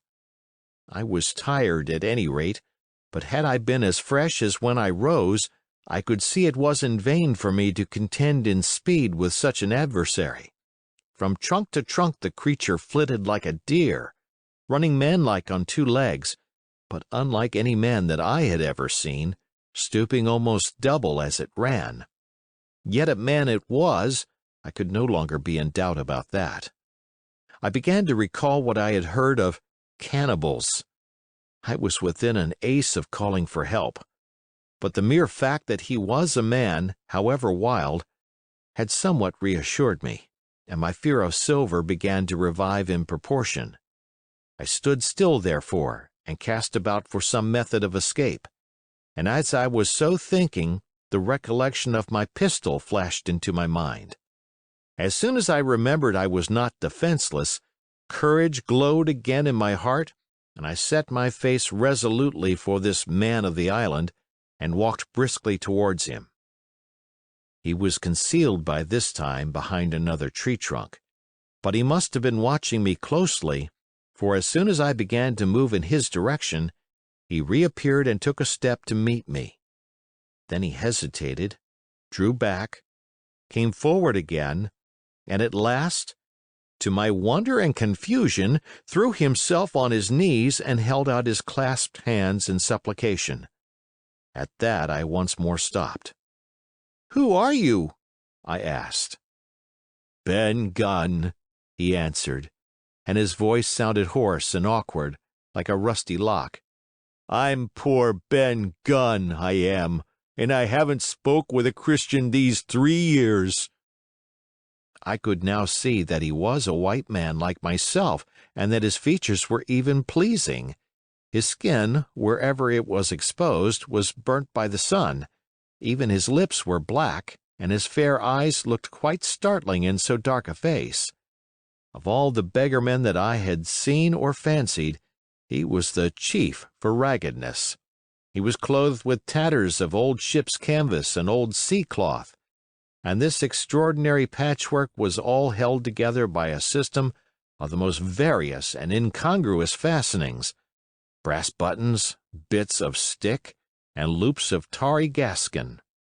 About his waist he wore an old brass-buckled leather belt, which was the one thing solid in his whole accoutrement.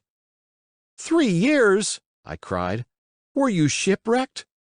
"Nay, mate," said he, "marooned." I had heard the word, and I knew it stood for a horrible kind of punishment, common enough among the buccaneers, in which the offender is put ashore with a little powder and shot and left behind on some desolate and distant island. "Marooned 3 years agone," he continued, "and lived on goats since then, and berries and oysters. Wherever a man is, says I, a man can do for himself. But, mate, my heart is sore for Christian diet. You mightn't happen to have a piece of cheese about you now? No? Well, many's the long night I've dreamed of cheese, toasted mostly, and woke up again, and here I were." "If ever I can get aboard again," says I, "you shall have cheese by the stone." All this time he had been feeling the stuff of my jacket, smoothing my hands, looking at my boots, and generally, in the intervals of his speech, showing a childish pleasure in the presence of a fellow creature. But at my last words he perked up into a kind of startled slyness. "If ever you can get aboard again, says you?" he repeated. "Why, now, what's to hinder you?" "Not you, I know," was my reply. "And right you was," he cried. "Now what do you call yourself, mate?" "Jim," I told him. "Jim, Jim," says he, quite pleased apparently. "Well now, Jim, I've lived that rough as you'd be ashamed to hear of. Now, for instance, you wouldn't think I had had a pious mother to look at me?" he asked. "Why, no, not in particular," I answered. "Ah, well," said he, "but I had. Remarkable pious. And I was a civil, pious boy, and could rattle off my catechism that fast as you couldn't tell one word from another. And here's what it come to, Jim, and it begun with Chuck Farthen on the blessed gravestones. That's what it begun with, but it went further'n that, and so my mother told me, and predicted the whole, she did, the pious woman. But it were Providence that put me here. I've thought it all out in this here lonely island, and I'm back on piety. You don't catch me tasting rum so much, but just a thimbleful for luck, of course, the first chance I have. I'm bound I'll be good, and I see the way, too. And Jim," looking all round him and lowering his voice to a whisper, "I'm rich." I now felt sure that the poor fellow had gone crazy in his solitude, and I suppose I must have shown the feeling in my face, for he repeated the statement hotly. "Rich, rich," I says, "and I'll tell you what, I'll make a man of you, Jim. Ah, Jim, you'll bless your stars, you will. You was the first that found me." And at this there came suddenly a lowering shadow over his face, and he tightened his grasp upon my hand and raised a forefinger threateningly before my eyes. "Now, Jim, you tell me true. That ain't Flint's ship?" he asked. At this I had a happy inspiration. I began to believe that I had found an ally, and I answered him at once. "It's not Flint's ship, and Flint is dead. But I'll tell you true, as you ask me, there are some of Flint's hands aboard, worse luck for the rest of us." "Not a man with one leg?" he gasped. "Silver?" I asked. "Ah, Silver," says he, "that were his name." "He's the cook, and the ringleader, too." He was still holding me by the wrist, and at that he gave it quite a wring. "If you was sent by Long John," he said, "I'm as good as pork, and I know it. But where was you, do you suppose?" I had made my mind up in a moment, and by way of answer told him the whole story of our voyage and the predicament in which we found ourselves. He heard me with the keenest interest, and when I had done, he patted me on the head. "You're a good lad, Jem," he said, "and you're all in a clove hitch, ain't you? Well, you just put your trust in Ben Gunn. Ben Gunn's the man to do it. Would you think it likely now that your squire would prove a liberal-minded one in case of help? Him being in a clove hitch, as you remark." I told him the squire was the most liberal of men. "Aye, but you see," returned Ben Gunn, "I didn't mean giving me a gate to keep, and a suit of livery clothes and such. That's not my mark, Jim. What I mean is, would he be likely to come down to the tune of, say, £1,000 out of money that's as good as a man's own already?" "I am sure he would," said I. "As it was, all hands were to share." "And a passage home?" he added with a look of great shrewdness. "Why," I cried, "the squire's a gentleman, and besides, if we got rid of the others, we should want you to help work the vessel home." "Ah," said he, "so you would," and he seemed very much relieved. "Now, I'll tell you what," he went on, "so much I'll tell you, and no more. I were in Flint's ship when he buried the treasure, he and 6 along, 6 strong seamen. They was ashore nigh on a week, and us standing off and on in the old Walrus. One fine day up went the signal, and here comes Flint by himself in a little boat, and his head done up in a blue scarf. The sun was getting up, and mortal white he looked about the cutwater. But there he was, you mind, and the 6 all dead, dead and buried. How he done it, not a man aboard us could make out. It was battle, murder, and sudden death, leastways, him against 6. Billy Bones was the mate. Long John, he was quartermaster, and they asked him where the treasure was. 'Ah,' says he, 'you can go ashore if you like and stay,' he says, 'but as for the ship, she'll beat up for more, by thunder.' That's what he said. Well, I was in another ship 3 years back, and we sighted this island. 'Boys,' said I, 'here's Flint's treasure, let's land and find it.' The captain was displeased at that, but my messmates were all of a mind and landed. 12 days they looked for it, and every day they had the worse word for me, until one fine morning all hands went aboard. As for you, Benjamin Gunn, says they, here's a musket, they says, and a spade and pickaxe. You can stay here and find Flint's money for yourself, they says.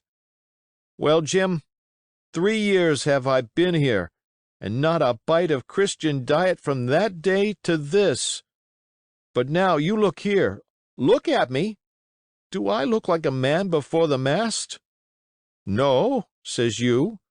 Nor I warn't neither, I says. And with that he winked and pinched me hard. Just you mention them words to your squire, Jim, he went on.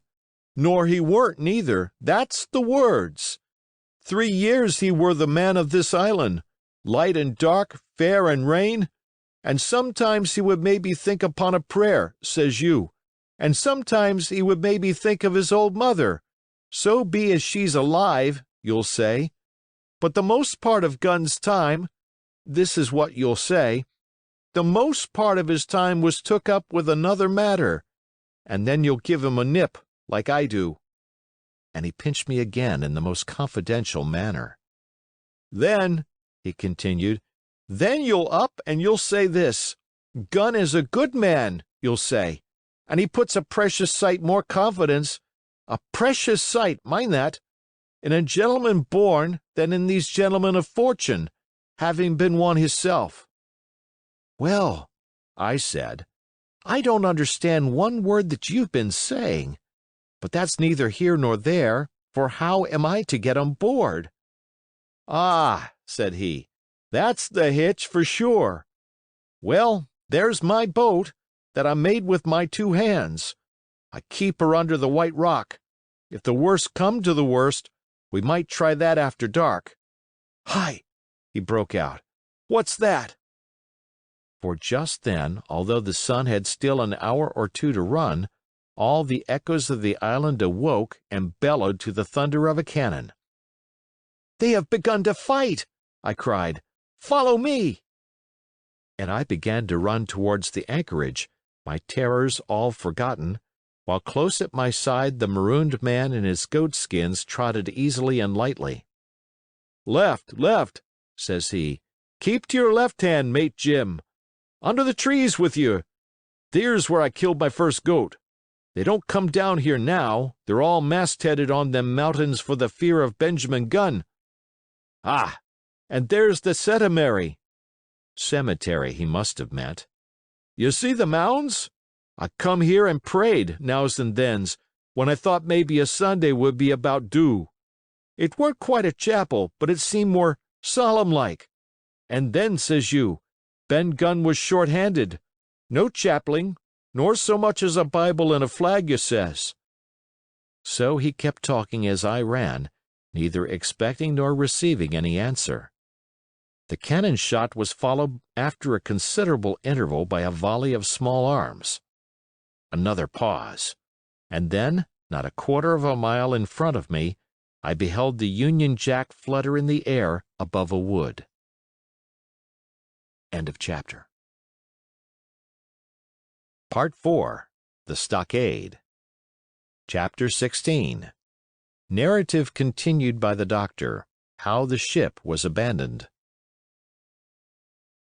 It was about 1:30, 3 bells in the sea phrase, that the 2 boats went ashore from the Hispaniola. The captain, the squire, and I were talking matters over in the cabin. Had there been a breath of wind, we should have fallen on the 6 mutineers who were left aboard with us, slipped our cable, and away to sea. But the wind was wanting, and to complete our helplessness, down came Hunter with the news that Jim Hawkins had slipped into a boat and was gone ashore with the rest. It never occurred to us to doubt Jim Hawkins, but we were alarmed for his safety. With the men in the temper they were in, it seemed an even chance if we should see the lad again. We ran on deck. The pitch was bubbling in the seams. The nasty stench of the place turned me sick. If ever a man smelt fever and dysentery, it was in that abominable anchorage. The 6 scoundrels were sitting grumbling under a sail in the forecastle. Ashore we could see the gigs made fast, and a man sitting in each, hard by where the river runs in. One of them was whistling Librivox. Waiting was a strain, and it was decided that Hunter and I should go ashore with the jolly boat in quest of information. The gigs had leaned to their right, but Hunter and I pulled straight in the direction of the stockade upon the chart. The two who were left guarding their boats seemed in a bustle at our appearance. Librivox stopped off, and I could see the pair discussing what they ought to do. Had they gone and told Silver, all might have turned out differently. But they had their orders, I suppose, and decided to sit quietly where they were and hark back again to Librivox. There was a slight bend in the coast, and I steered so as to put it between us. Even before we landed we had thus lost sight of the gigs. I jumped out and came as near running as I durst, with a big silk handkerchief under my hat for coolness' sake, and a brace of pistols ready primed for safety. I had not gone 100 yards when I reached the stockade. This was how it was. A spring of clear water rose almost at the top of a knoll. Well, on the knoll, and enclosing the spring, they had clapped a stout log-house fit to hold 20 people on a pinch, and loopholed for musketry on either side. All round this they had cleared a wide space, and then the thing was completed by a paling 6 feet high, without door or opening, too strong to pull down without time and labor, and too open to shelter the besiegers. The people in the log-house had them in every way. They stood quiet in shelter and shot the others like partridges.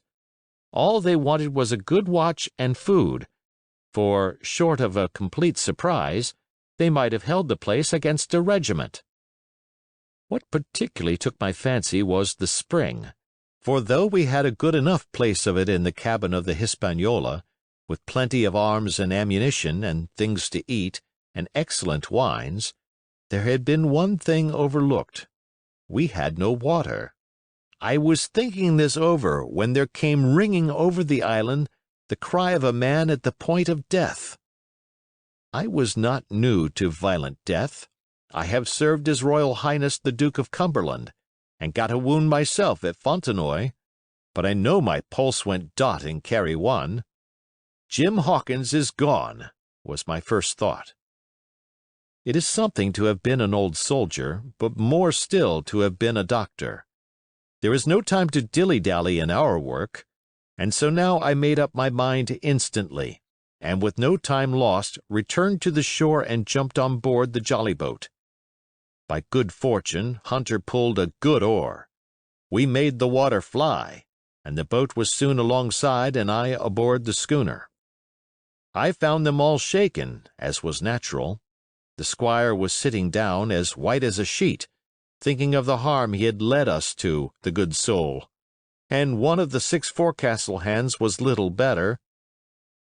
"There's a man," said Captain Smollett, nodding towards him, "new to this work. He came nigh hand fainting, doctor, when he heard the cry. Another touch of the rudder and that man would join us." I told my plan to the captain, and between us we settled on the details of its accomplishment. We put old Redruth in the gallery between the cabin and the forecastle, with 3 or 4 loaded muskets and a mattress for protection. Hunter brought the boat round under the stern port, and Joyce and I set to work loading her with powder tins, muskets, bags of biscuits, kegs of pork, a case of cognac, and my invaluable medicine chest. In the meantime, the squire and the captain stayed on deck, and the latter hailed the coxswain, who was the principal man aboard. "Mr. Hans," he said, "here are 2 of us with a brace of pistols each. If any one of you 6 make a signal of any description, that man's dead." They were a good deal taken aback, and after a little consultation one and all tumbled down the fore companion, thinking no doubt to take us on the rear. But when they saw Redruth waiting for them in the sparred gallery, they went about ship at once, and a head popped out again on deck. "Down, dog!" cries the captain, and the head popped back again, and we heard no more for the time, of these 6 very faint-hearted seamen. By this time, tumbling things in as they came, we had the jolly boat loaded as much as we dared. Joyce and I got out through the stern port, and we made for shore again as fast as oars could take us. This second trip fairly aroused the watchers along shore. Lily Bolero was dropped again, and just before we lost sight of them behind the little point, one of them whipped ashore and disappeared. I had half a mind to change my plan and destroy their boats, but I feared that Silver and the others might be close at hand, and all might very well be lost by trying for too much. We had soon touched land in the same place as before and set to provision the blockhouse. All 3 made the first journey, heavily laden, and tossed our stores over the palisade. Then, leaving Joyce to guard them, 1 man to be sure, but with half a dozen muskets, Hunter and I returned to the jolly boat and loaded ourselves once more. So we proceeded without pausing to take breath, till the whole cargo was bestowed, when the 2 servants took up their position in the blockhouse, and I, with all my power, sculled back to the Hispaniola. That we should have risked a second boatload seems more daring than it really was. They had the advantage of numbers, of course, but we had the advantage of arms. Not one of the men ashore had a musket, and before they could get within range for pistol shooting, we flattered ourselves we should be able to give a good account of a half-dozen at least. The squire was waiting for me at the stern window, all his faintness gone from him. He caught the painter and made it fast, and we fell to loading the boat for our very lives. Pork, powder, and biscuit was the cargo, with only a musket and a cutlass apiece for the squire and me and Redruth and the captain. The rest of the arms and powder we dropped overboard in 2 fathoms and a half of water, so that we could see the bright steel shining far below us in the sun, on the clean sandy bottom. By this time the tide was beginning to ebb, and the ship was swinging round to her anchor.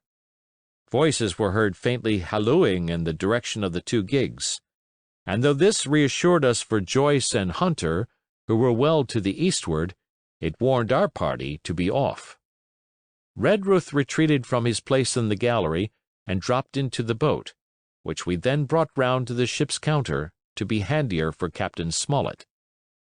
"Now, men," said he, "do you hear me?" There was no answer from the forecastle. "It's to you, Abraham Gray. It's to you I am speaking." Still no reply. "Gray," resumed Mr. Smollett a little louder, "I am leaving the ship, and I order you to follow your captain. I know you are a good man at bottom, and I dare say not one of the lot of you's as bad as he makes out.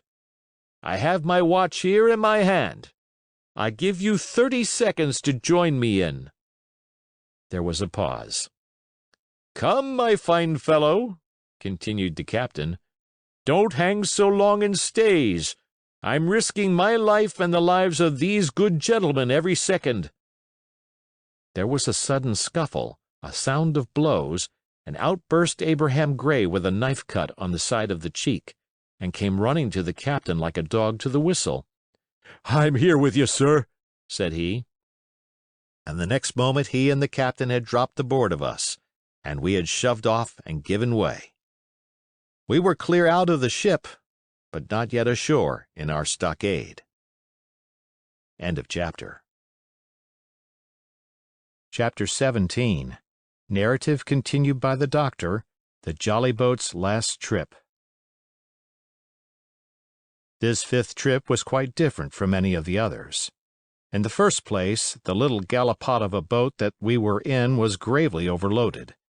5 grown men and 3 of them, Trelawney, Redruth, and the captain, over 6 feet high, was already more than she was meant to carry. Add to that the powder, pork, and bread bags. The gunwale was lipping astern. Several times we shipped a little water, and my breeches and the tails of my coat were all soaking wet before we had gone 100 yards. The captain made us trim the boat, and we got her to lie a little more evenly, All the same, we were afraid to breathe. In the second place, the ebb was now making, a strong rippling current running westward through the basin, and then southward and seaward down the straits by which we had entered in the morning. Even the ripples were a danger to our overloaded craft, but the worst of it was that we were swept out of our true course and away from our proper landing place behind the point. If we let the current have its way, we should come ashore beside the gigs, where the pirates might appear at any moment. "I cannot keep her head for the stockade, sir," said I to the captain. I was steering, while he and Redruth, 2 fresh men, were at the oars. "The tide keeps washing her down. Could you pull a little stronger?" "Not without swamping the boat," said he.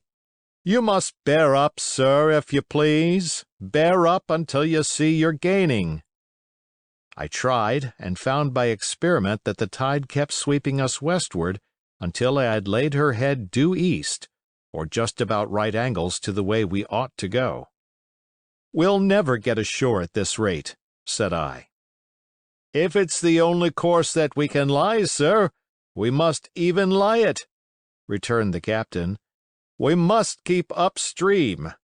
You see, sir," he went on, "if once we drop to leeward of the landing place, it's hard to say where we should get ashore, besides the chance of being boarded by the gigs, whereas the way we go the current must slacken, and then we can dodge back along the shore."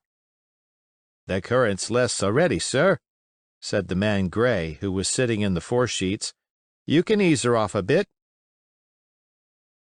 "Thank you, my man," said I, quite as if nothing had happened, for we had all quietly made up our minds to treat him like one of ourselves. Suddenly the captain spoke up again, and I thought his voice was a little changed. "The gun!" said he. "I have thought of that," said I, for I made sure he was thinking of a bombardment of the fort. "They could never get the gun ashore, and if they did, they could never haul it through the woods."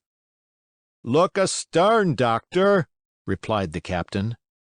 We had entirely forgotten the long nine, and there, to our horror, were the 5 rogues busy about her, getting off her jacket, as they called the stout tarpaulin cover under which she sailed.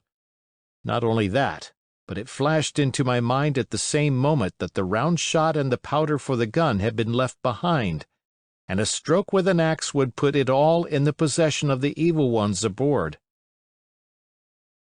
"Israel was Flint's gunner," said Gray hoarsely. At any risk, we put the boat's head direct for the landing place. By this time we had got so far out of the run of the current that we kept steerage way even at our necessarily gentle rate of rowing, and I could keep her steady for the goal. But the worst of it was that, with the course I now held, we turned our broadside instead of our stern to the Hispaniola, and offered a target like a barn door. I could hear as well as see that brandy-faced rascal, Israel Hands, plumping down a round shot on the deck. "Who's the best shot?" asked the captain. "Mr. Trelawney, out and away," said I. "Mr. Trelawney, will you please pick me off one of these men, sir? Hands, if possible," said the captain. Trelawney was as cool as steel. He looked to the priming of his gun. "Now," cried the captain, "easy with that gun, sir, or you'll swamp the boat. All hands stand by to trim her when he aims." The squire raised his gun, the rowing ceased, and we leaned over to the other side to keep the balance, and all was so nicely contrived that we did not ship a drop. They had the gun, by this time, slewed round upon the swivel, and Hans, who was at the muzzle with the rammer, was in consequence the most exposed. However, we had no luck, for just as Trelawney fired, down he stooped, the ball whistled over him, and it was one of the other 4 who fell. The cry he gave was echoed, not only by his companions on board, but by a great number of voices from the shore, and looking in that direction I saw the other pirates trooping out from among the trees and tumbling into their places in the boats. "Here come the gigs, sir," said I. "Give way, then!" cried the captain. "We mustn't mind if we swamp her now. If we can't get ashore, all's up." "Only one of the gigs is being manned, sir," I added. "The crew of the other most likely going round by shore to cut us off." "They'll have a hot run, sir," returned the captain. "Jack ashore, you know. It's not them I mind, it's the round shot. Carpet bowls! My lady's maid couldn't miss. Tell us, squire, when you see the match, and we'll hold water." In the meanwhile, we had been making headway at a good pace for a boat so overloaded, and we had shipped but little water in the process. We were now close in, 30 or 40 strokes and we should beach her, for the ebb had already disclosed a narrow belt of sand below the clustering trees. The gig was no longer to be feared. The little point had already concealed it from our eyes. The ebb tide, which had so cruelly delayed us, was now making reparation and delaying our assailants. The one source of danger was the gun. "If I durst," said the captain, "I'd stop and pick off another man." But it was plain that they meant nothing should delay their shot. They had never so much as looked at their fallen comrade, though he was not dead, and I could see him trying to crawl away. "Ready!" cried the squire. "Hold!" cried the captain, quick as an echo. And he and Redruth backed with a great heave that sent her astern bodily under water. The report fell in at the same instant of time. This was the first that Jim heard, the sound of the squire's shot not having reached him. Where the ball passed, not one of us precisely knew, but I fancy it must have been over our heads, and that the wind of it may have contributed to our disaster. At any rate, the boat sank by the stern, quite gently, in 3 feet of water, leaving the captain and myself facing each other on our feet. The other 3 took complete headers, and came up again drenched and bubbling. So far there was no great harm. No lives were lost, and we could wade ashore in safety. But there were all our stores at the bottom, and to make things worse, only 2 guns out of 5 remained in a state for service. Mine I had snatched from my knees and held over my head, by a sort of instinct. As for the captain, he had carried his over his shoulder by a bandolier, and like a wise man, lock uppermost. The other 3 had gone down with the boat. To add to our concern, we heard voices already drawing near us in the woods along shore, and we had not only the danger of being cut off from the stockade in our half-crippled state, but the fear before us whether, if Hunter and Joyce were attacked by half a dozen, they would have the sense and conduct to stand firm. Hunter was steady, that we knew. Joyce was a doubtful case, a pleasant, polite man for a valet and to brush one's clothes, but not entirely fitted for a man of war. With all this in our minds, we waded ashore as fast as we could, leaving behind us the poor jolly boat and a good half of all our powder and provisions. End of chapter. Chapter 18. Narrative continued by the doctor. End of the first day's fighting. We made our best speed across the strip of wood that now divided us from the stockade, and at every step we took, the voices of the buccaneers rang nearer. Soon we could hear their footfalls as they ran and the cracking of the branches as they breasted across a bit of thicket. I began to see we should have a brush for it in earnest, and looked to my priming. "Captain," said I, "Trelawney is the dead shot. Give him your gun. His own is useless."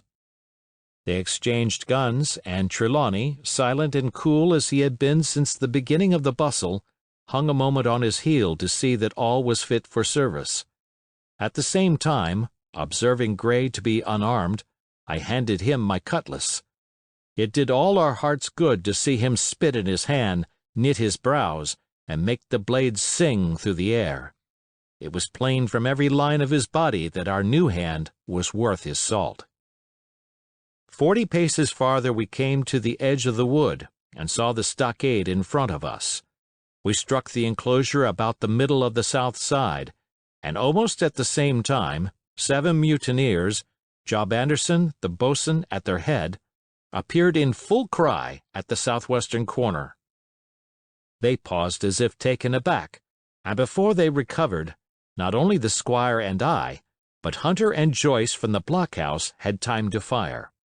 The 4 shots came in rather a scattering volley, but they did the business. One of the enemy actually fell, and the rest, without hesitation, turned and plunged into the trees. After reloading, we walked down the outside of the palisade to see to the fallen enemy. He was stone dead, shot through the heart. We began to rejoice over our good success, when just at that moment a pistol cracked in the bush, a ball whistled close past my ear, and poor Tom Redruth stumbled and fell his length on the ground. Both the squire and I returned the shot, but as we had nothing to aim at, it is probable we only wasted powder. Then we reloaded and turned our attention to poor Tom. The captain and Gray were already examining him, and I saw with half an eye that all was over. I believe the readiness of our return volley had scattered the mutineers once more, for we were suffered without further molestation to get the poor old gamekeeper hoisted over the stockade and carried, groaning and bleeding, into the log house. Poor old fellow, he had not uttered one word of surprise, complaint, fear, or even acquiescence from the very beginning of our troubles till now, when we had laid him down in the log house to die. He had lain like a Trojan behind his mattress in the gallery. He had followed every order silently, doggedly, and well. He was the oldest of our party by a score of years. And now, sullen, old, serviceable servant, it was he that was to die. The squire dropped down beside him on his knees and kissed his hand, crying like a child. "Be I going, doctor?" he asked. "Tom, my man," said I, "you're going home." "I wish I'd had a lick at them with the gun first," he replied. "Tom," said the squire, "say you forgive me, won't you?" "Would that be respectful like, from me to you, squire?" was the answer.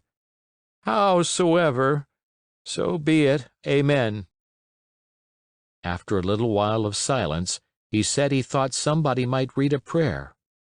"It's the custom, sir," he added apologetically, and not long afterward, without another word, he passed away.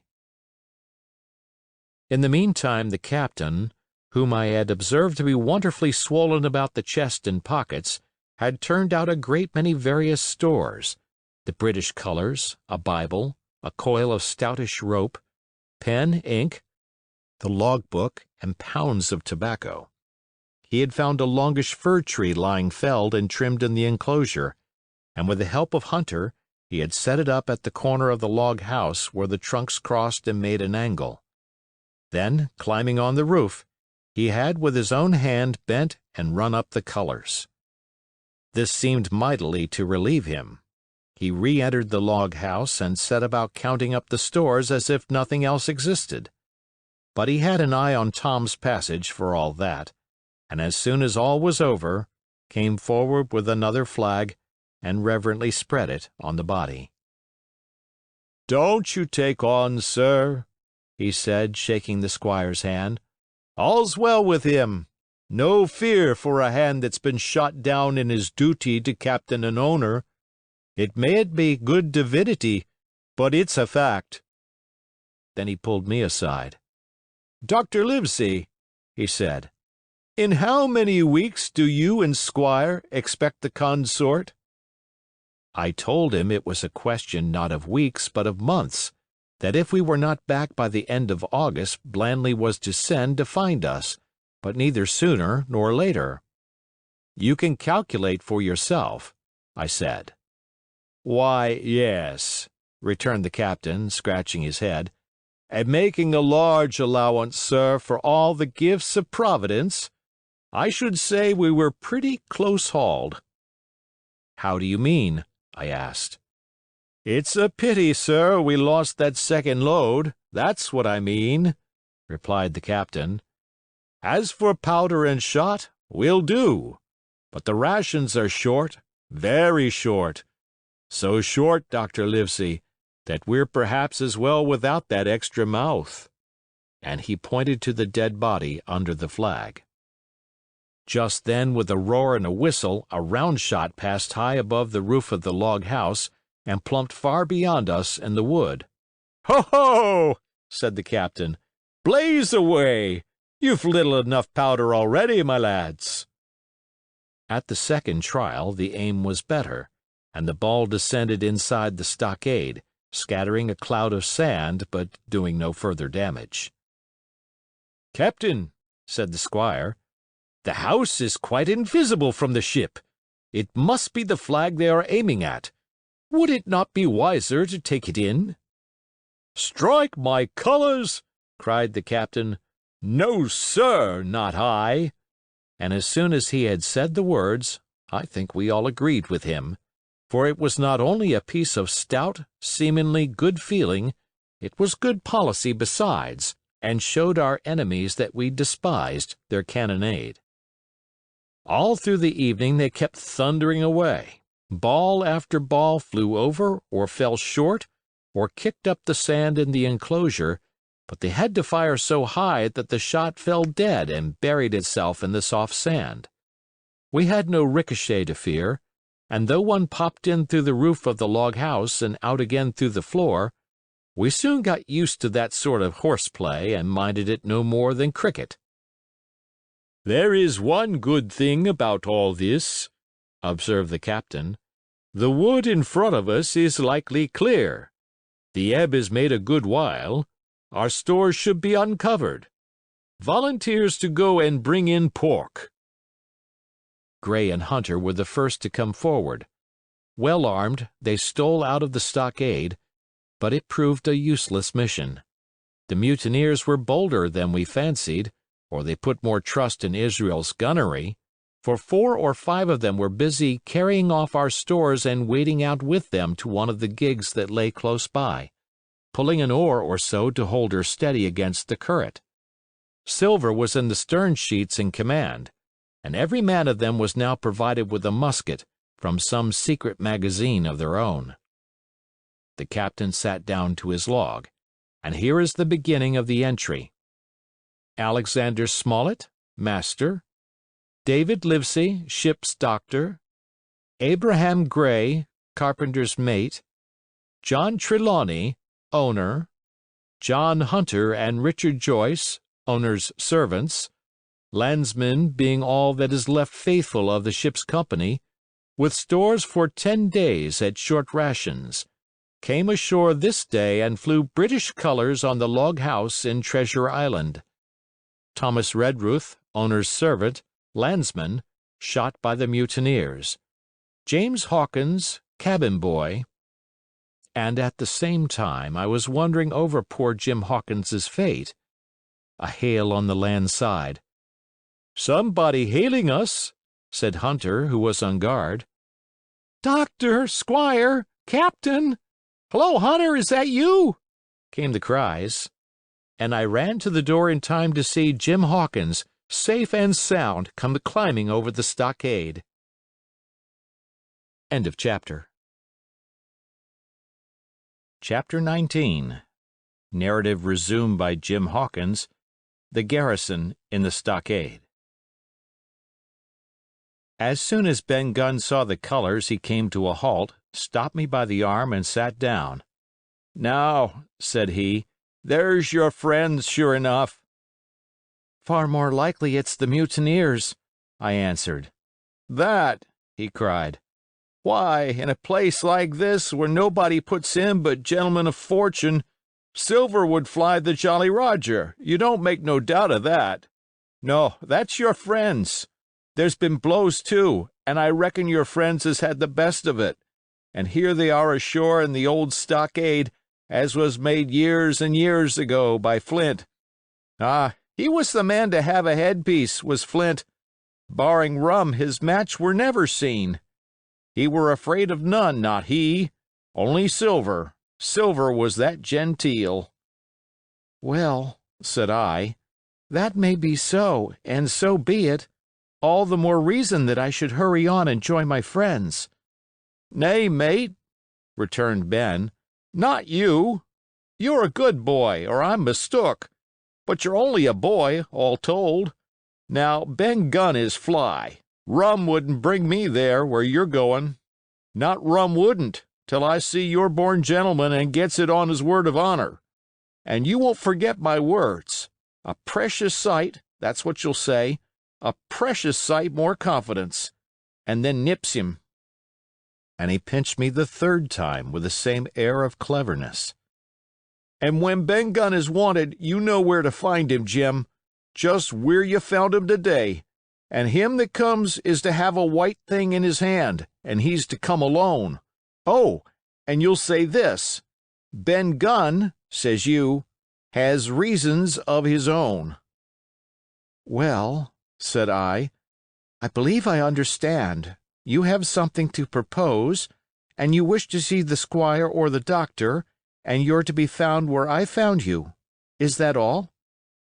"And when, says you?" he added. "Why, from about noon observation to about 6 bells." "Good," said I. "And now may I go?" "You won't forget?" he inquired anxiously. "Precious sight, and reasons of his own, says you. Reasons of his own, that's the mainstay, as between man and man. Well, then," still holding me, "I reckon you can go, Jim. And, Jim, if you was to see Silver, you wouldn't go for to sell Ben Gunn. Wild horses wouldn't draw it from you. No, says you. And if them pirates camp ashore, Jim, what would you say but there be widders in the mornin'?" Here he was interrupted by a loud report, and a cannonball came tearing through the trees and pitched in the sand not 100 yards from where we two were talking. The next moment each of us had taken to his heels in a different direction. For a good hour to come, frequent reports shook the island, and balls kept crashing through the woods. I moved from hiding place to hiding place, always pursued, or so it seemed to me, by these terrifying missiles. But towards the end of the bombardment, though still I durst not venture in the direction of the stockade, where the balls fell oftenest, I had begun, in a manner, to pluck up my heart again, and after a long detour to the east, crept down among the shoreside trees. The sun had just set. The sea breeze was rustling and tumbling in the woods, and ruffling the gray surface of the anchorage. The tide, too, was far out, and great tracts of sand lay uncovered. The air, after the heat of the day, chilled me through my jacket. The Hispaniola still lay where she had anchored, but sure enough there was the Jolly Roger, the black flag of piracy, flying from her peak. Even as I looked, there came another red flash and another report that sent the echoes clattering, and one more round shot whistled through the air. It was the last of the cannonade. I lay for some time watching the bustle which succeeded the attack. Men were demolishing something with axes on the beach near the stockade. The poor jolly boat, I afterwards discovered. Away near the mouth of the river, a great fire was glowing among the trees, and between that point and the ship, one of the gigs kept coming and going. The men, whom I had seen so gloomy, shouting at the oars like children, but there was a sound in their voices which suggested rum. At length I thought I might return towards the stockade. I was pretty far down on the low sandy spit that encloses the anchorage to the east, and is joined at half water to Skeleton Island. And now, as I rose to my feet, I saw, some distance further down the spit, and rising from among low bushes, an isolated rock, pretty high, and peculiarly white in color.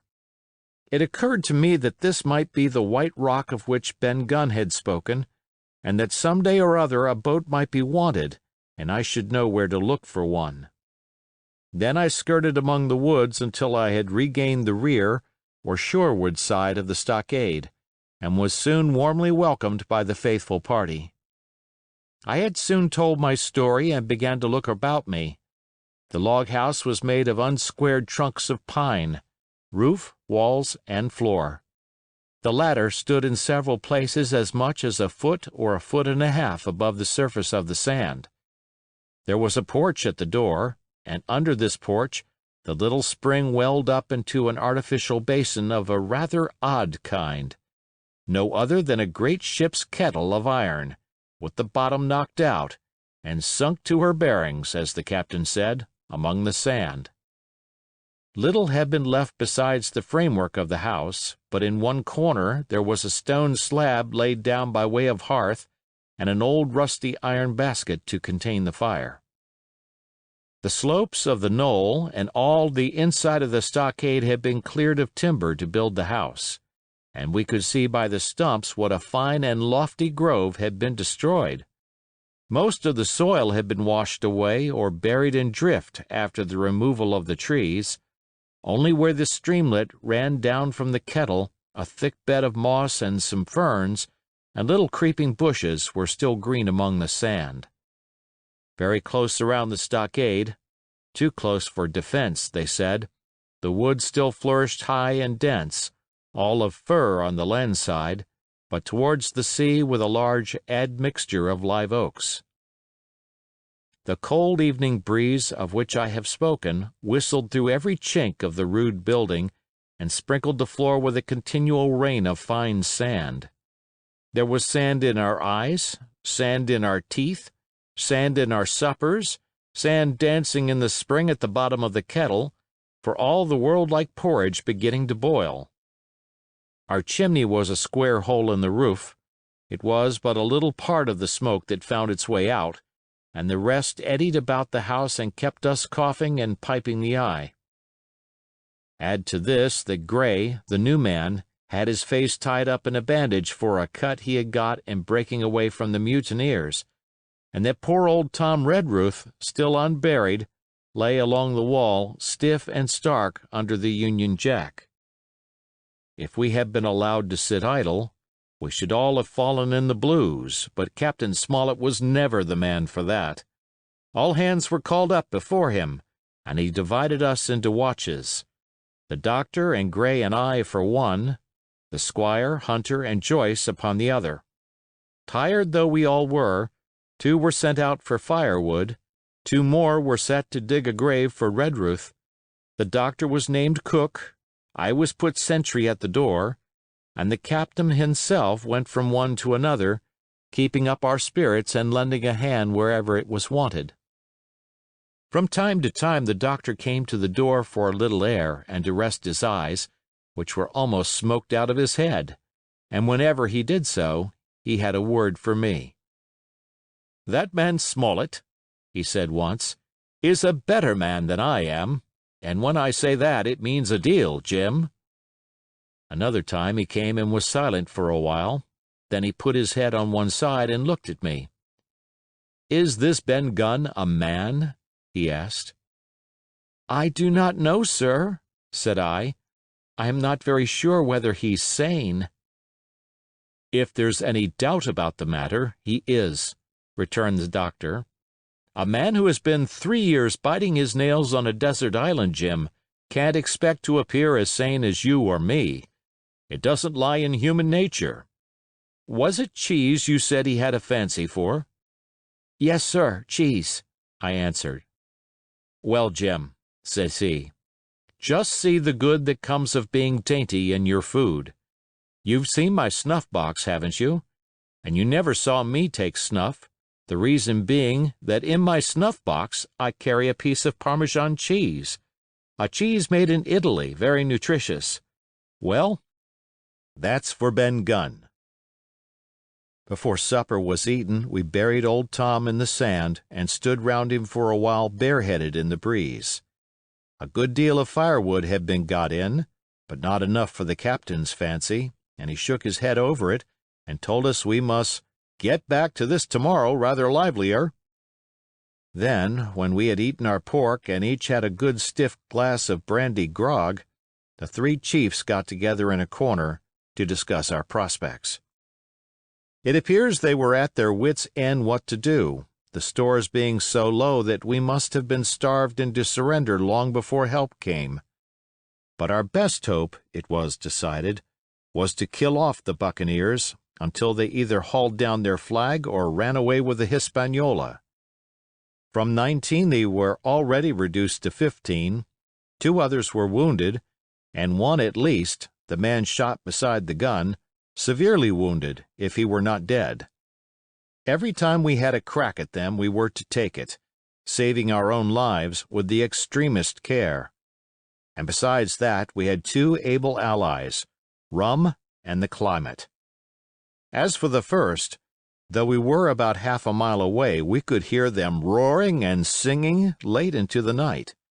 And as for the second, the doctor staked his wig that, camped where they were in the marsh and unprovided with remedies, the half of them would be on their backs before a week. So, he added, if we are not all shot down first, they'll be glad to be packing in the schooner. It's always a ship, and they can get to buccaneering again, I suppose. First ship that ever I lost, said Captain Smollett.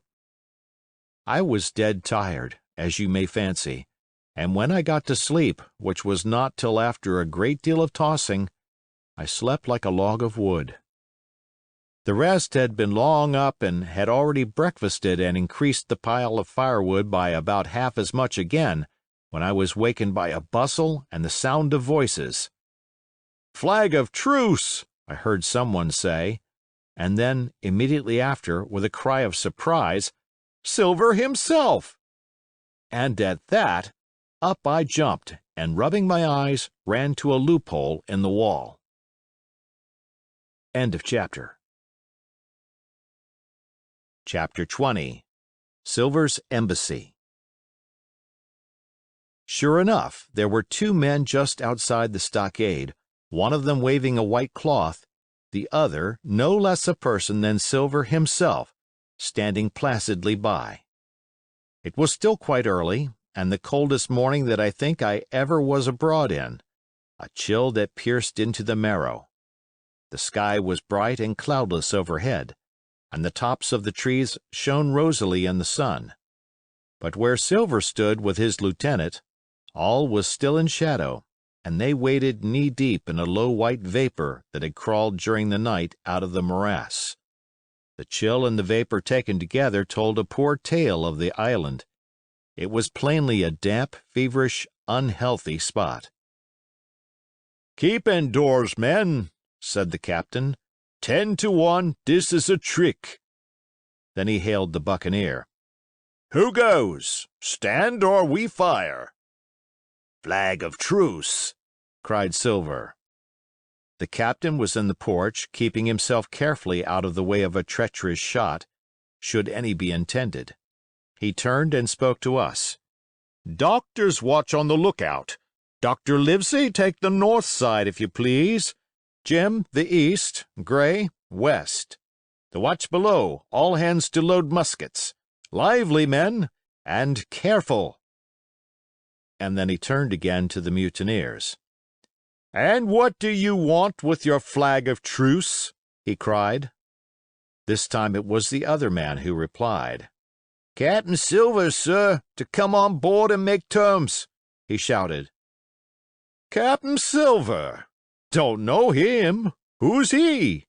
cried the captain, and we could hear him adding to himself, "Captain, is it? My heart, and here's promotion." Long John answered for himself. "Me, sir.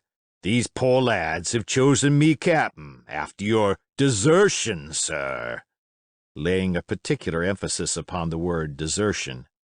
"We're willing to submit if we can come to terms, and no bones about it. All I ask is your word, Captain Smollett, to let me safe and sound out of this here stockade, and 1 minute to get out of shot before a gun is fired."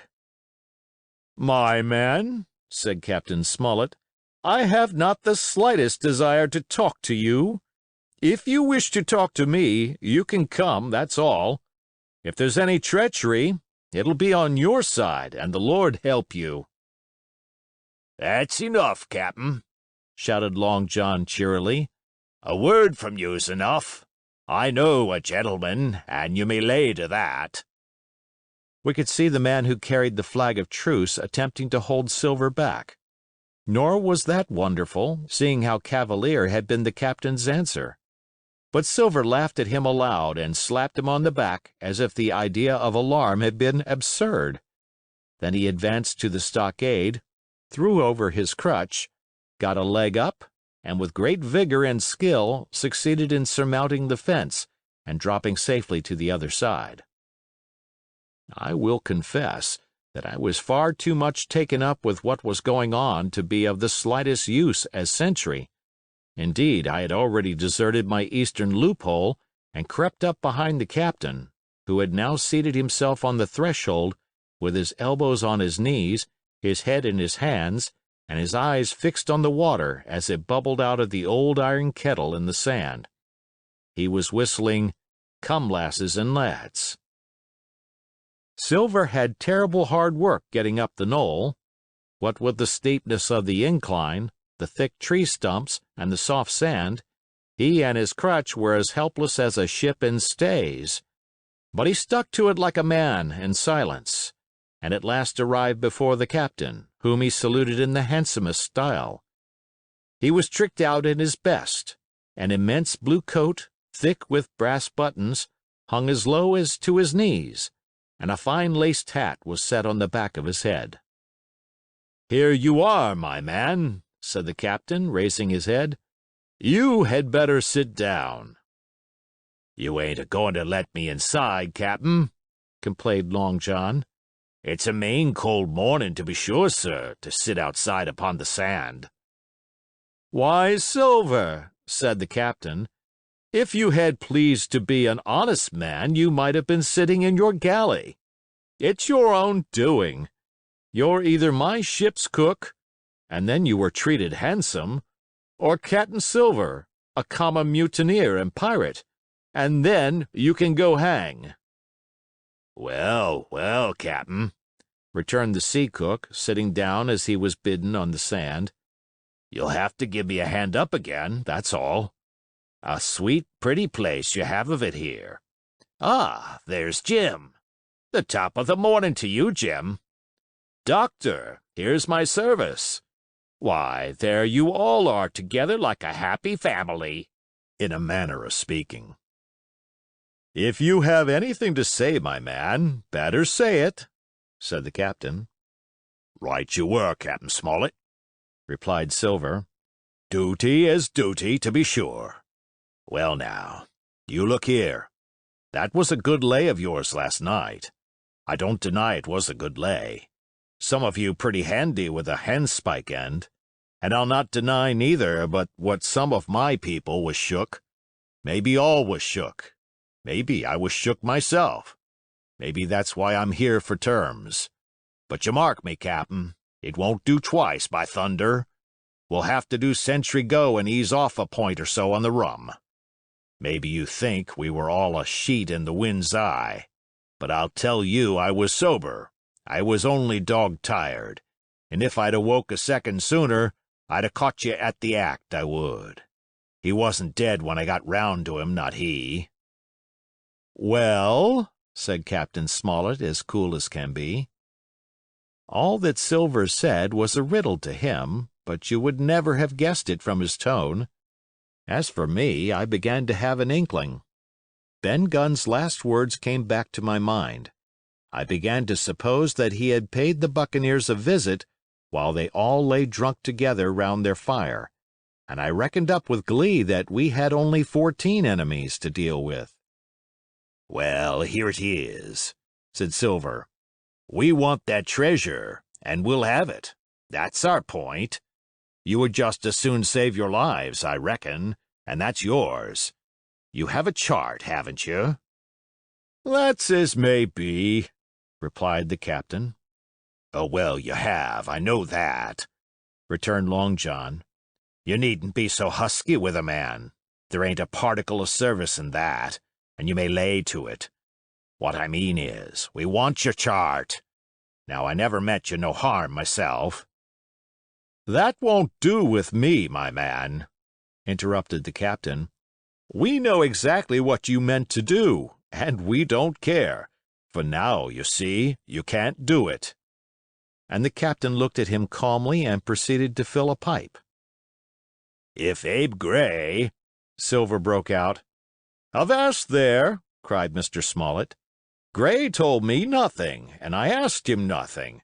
And what's more, I would see you and him and this whole island blown clean out of the water into blazes first. So there's my mind for you, my man, on that." This little whiff of temper seemed to cool Silver down. He had been growing nettled before, but now he pulled himself together. "Like enough," said he. "I would set no limits to what gentlemen might consider shipshape, or might not, as the case were. And seeing as how you are about to take a pipe, Captain, I'll make so free as do likewise." And he filled the pipe and lighted it, and the two men sat silently smoking for quite a while, now looking each other in the face, now stopping their tobacco, now leaning forward to spit. It was as good as the play to see them. "Now," resumed Silver, "here it is. You give us the chart to get the treasure by, and drop shooting poor seamen and stoving of their heads in while asleep. You do that, and we'll offer you a choice. Either you come aboard along of us, once the treasure's shipped, and then I'll give you my affidavy upon my word of honor to clap you somewhere safe ashore. Or if that ain't to your fancy, some of my hands being rough and having old scores on account of hazing, then you can stay here, you can. We'll divide stores with you man for man, and I'll give my affidavy, as before, to speak the first ship I sight, and send 'em here to pick you up. Now, you'll own that's talking. Handsomer you couldn't look to get, now could you? And I hope," raising his voice, "that all hands in this here blockhouse will overhaul my words, for what is spoke to one is spoke to all." Captain Smollett rose from his seat and knocked out the ashes of his pipe in the palm of his left hand. "Is that all?" he asked. "Every last word, by thunder!" answered John. "Refuse that, and you've seen the last of me but musket balls." "Very good," said the captain. "Now you'll hear me. If you'll come up one by one, unarmed, I'll engage to clap you all in irons and take you home to a fair trial in England. If you won't, my name is Alexander Smollett, I've flown my sovereign's colors, and I'll see you all to Davy Jones. You can't find the treasure. You can't sail the ship. There's not a man among you fit to sail the ship. You can't fight us. Gray there got away from 5 of you. Your ship's in irons, Master Silver. You're on a lee shore, and so you'll find. I stand here and tell you so, and they're the last good words you'll get from me, for in the name of heaven, I'll put a bullet in your back when next I meet you. Tramp, my lad, bundle out of this, please, hand over hand and double quick." Silver's face was a picture. His eyes started in his head with wrath. He shook the fire out of his pipe. "Give me a hand up," he cried. "Not I," returned the captain. "Who'll give me a hand up?" he roared. Not a man among us moved.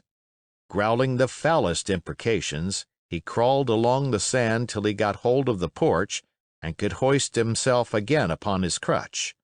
Then he spat into the spring. "There," he cried. "That's what I think of ye.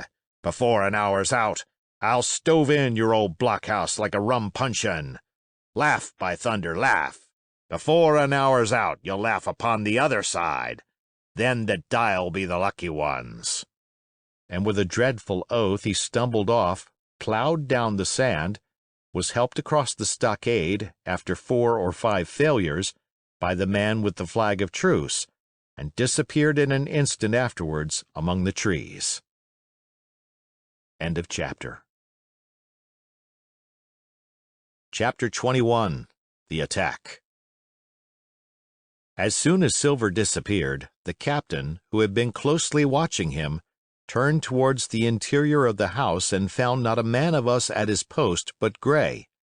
It was the first time we had ever seen him angry. "Quarters!" he roared. And then, as we all slunk back to our places, "Gray," he said, "I'll put your name in the log. You've stood by your duty like a seaman. Mr. Trelawney, I'm surprised at you, sir. Doctor, I thought you had worn the king's coat. If that was how you served at Fontenoy, sir, you'll have been better in your berth." The doctor's watch were all back at their loopholes, the rest were busy loading the spare muskets, and every one with a red face, you may be certain, and a flea in his ear, as the saying is. The captain looked on for a while in silence, then he spoke.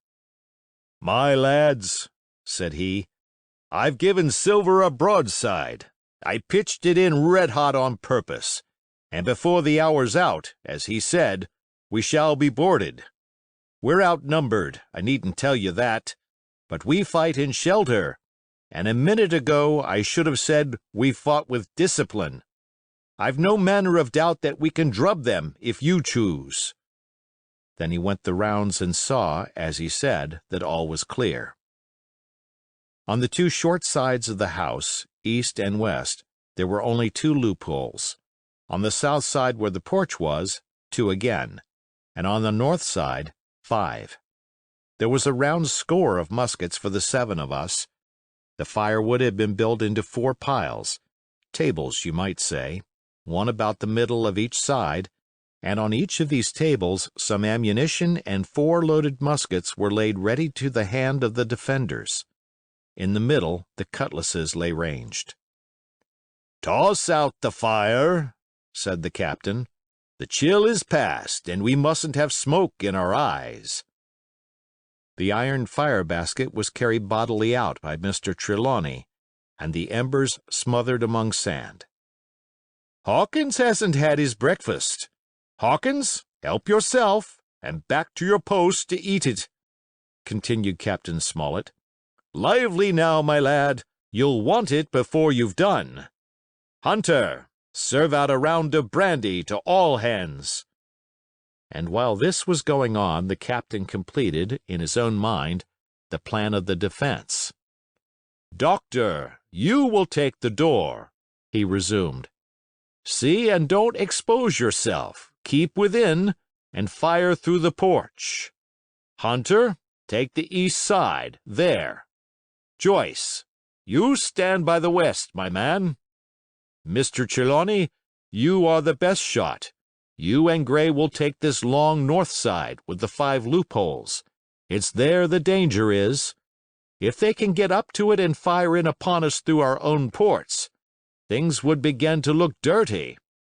Hawkins, neither you nor I are much account at the shooting. We'll stand by to load and bear a hand." As the captain had said, the chill was past. As soon as the sun had climbed above our girdle of trees, it fell with all its force upon the clearing and drank up the vapors at a draught. Soon the sand was baking and the resin melting in the logs of the blockhouse. Jackets and coats were flung aside, shirts thrown open at the neck and rolled up to the shoulders, and we stood there, each at his post, in a fever of heat and anxiety. An hour passed away. "Hang them," said the captain. "This is as dull as the doldrums. Gray, whistle for a wind." And just at that moment came the first news of the attack.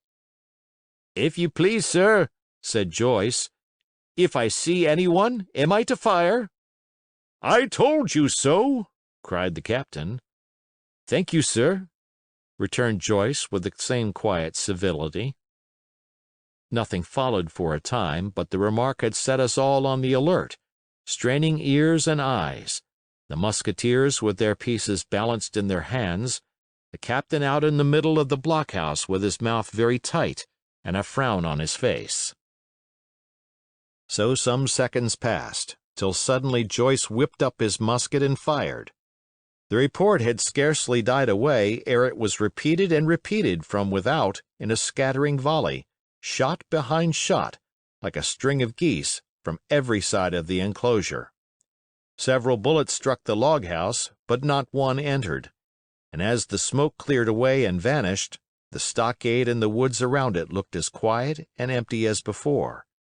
Not a bough waved, not the gleam of a musket barrel betrayed the presence of our foes. "Did you hit your man?" asked the captain. "No, sir," replied Joyce. "I believe not, sir." "Next best thing to tell the truth," muttered Captain Smollett. "Load his gun, Hawkins. How many should say there were on your side, Doctor?"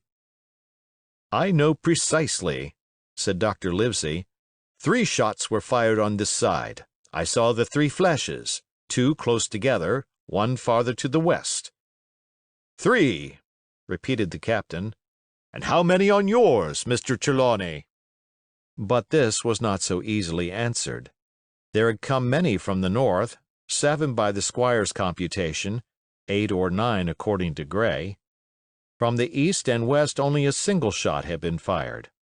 It was plain, therefore, that the attack would be developed from the north, and that on the other 3 sides we were only to be annoyed by a show of hostilities. But Captain Smollett made no change in his arrangements. If the mutineers succeeded in crossing the stockade, he argued, they would take possession of any unprotected loophole and shoot us down like rats in our own stronghold. Nor had we much time left to us for thought. Suddenly, with a loud huzzah, a little cloud of pirates leaped from the woods on the north side and ran straight on the stockade. At the same moment the fire was once more opened from the woods, and a rifle ball sang through the doorway and knocked the doctor's musket into bits. The boarders swarmed over the fence like monkeys. Squire and Gray fired again and yet again. 3 men fell, 1 forwards into the enclosure, 2 back on the outside. But of these, 1 was evidently more frightened than hurt, for he was on his feet again in a crack, and instantly disappeared among the trees. 2 had bit the dust, 1 had fled, 4 had made good their footing inside our defenses, while from the shelter of the woods 7 or 8 men, each evidently supplied with several muskets, kept up a hot though useless fire on the log house. The 4 who had boarded made straight before them for the building, shouting as they ran, and the men among the trees shouted back to encourage them. Several shots were fired, but such was the hurry of the marksmen that not one appears to have taken effect. In a moment the 4 pirates had swarmed up the mound and were upon us. The head of Job Anderson, the boatswain, appeared at the middle loophole. "At 'em, all hands, all hands!" he roared in a voice of thunder. At the same moment another pirate grasped Hunter's musket by the muzzle, wrenched it from his hands, plucked it through the loophole, and with one stunning blow laid the poor fellow senseless on the floor. Meanwhile a third, running unharmed all around the house, appeared suddenly in the doorway and fell with his cutlass on the doctor. Our position was utterly reversed. A moment since we were firing, under cover, at an exposed enemy. Now it was we who lay uncovered and could not return a blow.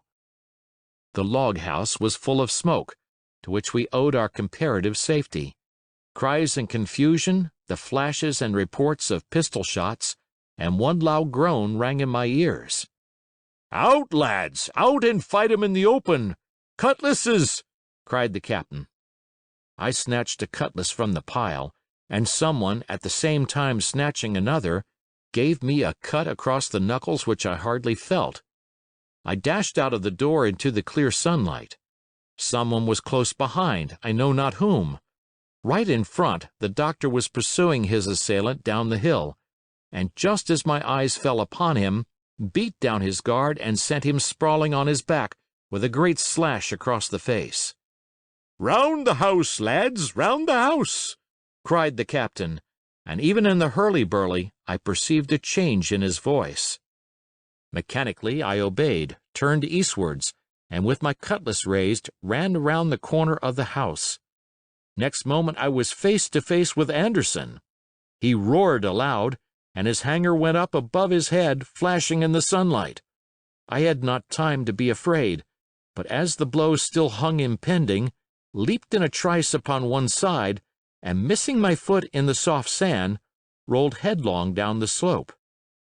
When I had first sallied from the door, the other mutineers had been already swarming up the palisade to make an end of us.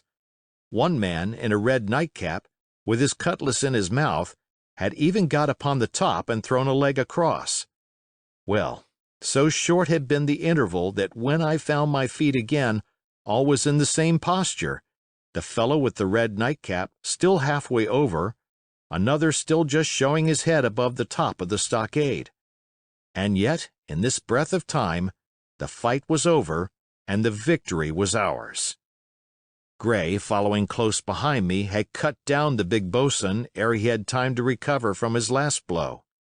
Another had been shot at a loophole in the very act of firing into the house, and now lay in agony, the pistol still smoking in his hand.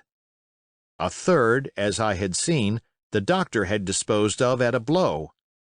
Of the four who had scaled the palisade, one only remained unaccounted for, and he, having left his cutlass on the field, was now clambering out again with the fear of death upon him. "Fire! Fire from the house!" cried the doctor.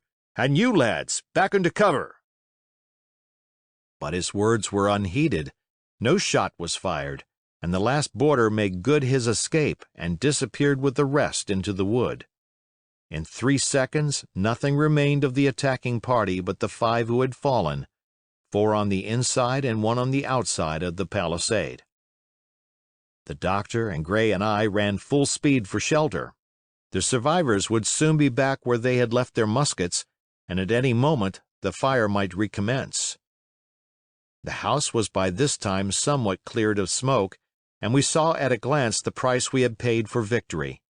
Hunter lay beside his loophole, stunned; Joyce by his, shot through the head, never to move again; while right in the center the squire was supporting the captain, one as pale as the other. "The captain's wounded," said Mr. Trelawney. "Have they run?" asked Mr. Smollett. "All that could, you may be bound," returned the doctor, "but there's 5 of them will never run again." "5!" cried the captain. "Come, that's better. 5 against 3 leaves us 4 to 9. That's better odds than we had at starting. We were 7 to 19 then, or thought we were, and that's as bad to bear." The mutineers were soon only 8 in number, for the man shot by Mr. Trelawney on board the schooner died that same evening of his wound. But this was, of course, not known till after by the faithful party. End of chapter. Part 5. My Sea Adventure. Chapter 22. How My Sea Adventure Began. There was no return of the mutineers, not so much as another shot out of the woods. They had got their rations for that day, as the captain put it, and we had the place to ourselves and a quiet time to overhaul the wounded and get dinner. Squire and I cooked outside in spite of the danger, and even outside we could hardly tell what we were at, for horror of the loud groans that reached us from the doctor's patients. Out of the 8 men who had fallen in the action, only 3 still breathed. That one of the pirates who had been shot at the loophole, Hunter, and Captain Smollett, and of these the first 2 were as good as dead. The mutineer indeed died under the doctor's knife, and Hunter, do what we could, never recovered consciousness in this world. He lingered all day, breathing loudly like the old buccaneer at home in his apoplectic fit, but the bones of his chest had been crushed by the blow and his skull fractured in falling, and sometime in the following night, without sign or sound, he went to his Maker. As for the captain, his wounds were grievous indeed, but not dangerous. No organ was fatally injured. Anderson's ball, for it was Job that shot him first, had broken his shoulder blade and touched the lung, not badly. The second had only torn and displaced some muscles in the calf. He was sure to recover, the doctor said, but in the meantime, and for weeks to come, he must not walk nor move his arm, nor so much as speak when he could help it. My own accidental cut across the knuckles was a flea bite. Dr. Livesey patched it up with plaster and pulled my ears for me into the bargain. After dinner, the squire and the doctor sat by the captain's side a while in consultation, and when they had talked to their heart's content, it being then a little past noon, the doctor took up his hat and pistols, girt on a cutlass, put the chart in his pocket, and with a musket over his shoulder crossed the palisade on the north side and set off briskly through the trees. Gray and I were sitting together at the far end of the blockhouse, to be out of earshot of our officers consulting, and Gray took his pipe out of his mouth and fairly forgot to put it back again, so thunderstruck he was at this occurrence. "Why, in the name of Davy Jones," said he, "is Dr. Livesey mad?" "Why, no," says I. "He's about the last of this crew for that, I take it." "Well, shipmate," said Gray, "mad he may not be, but if he's not, you mark my words, I am." "I take it," replied I, "the doctor has his idea, and if I'm right, he's going now to see Ben Gunn." I was right, as appeared later, but in the meantime, the house being stifling hot, and the little patch of sand inside the palisade ablaze with midday sun, I began to get another thought into my head, which was not by any means so right. What I began to do was to envy the doctor walking in the cool shadow of the woods with the birds about him and the pleasant smell of the pines, while I sat grilling, with my clothes stuck to the hot resin, and so much blood about me, and so many poor dead bodies lying all around, that I took a disgust of the place that was almost as strong as fear.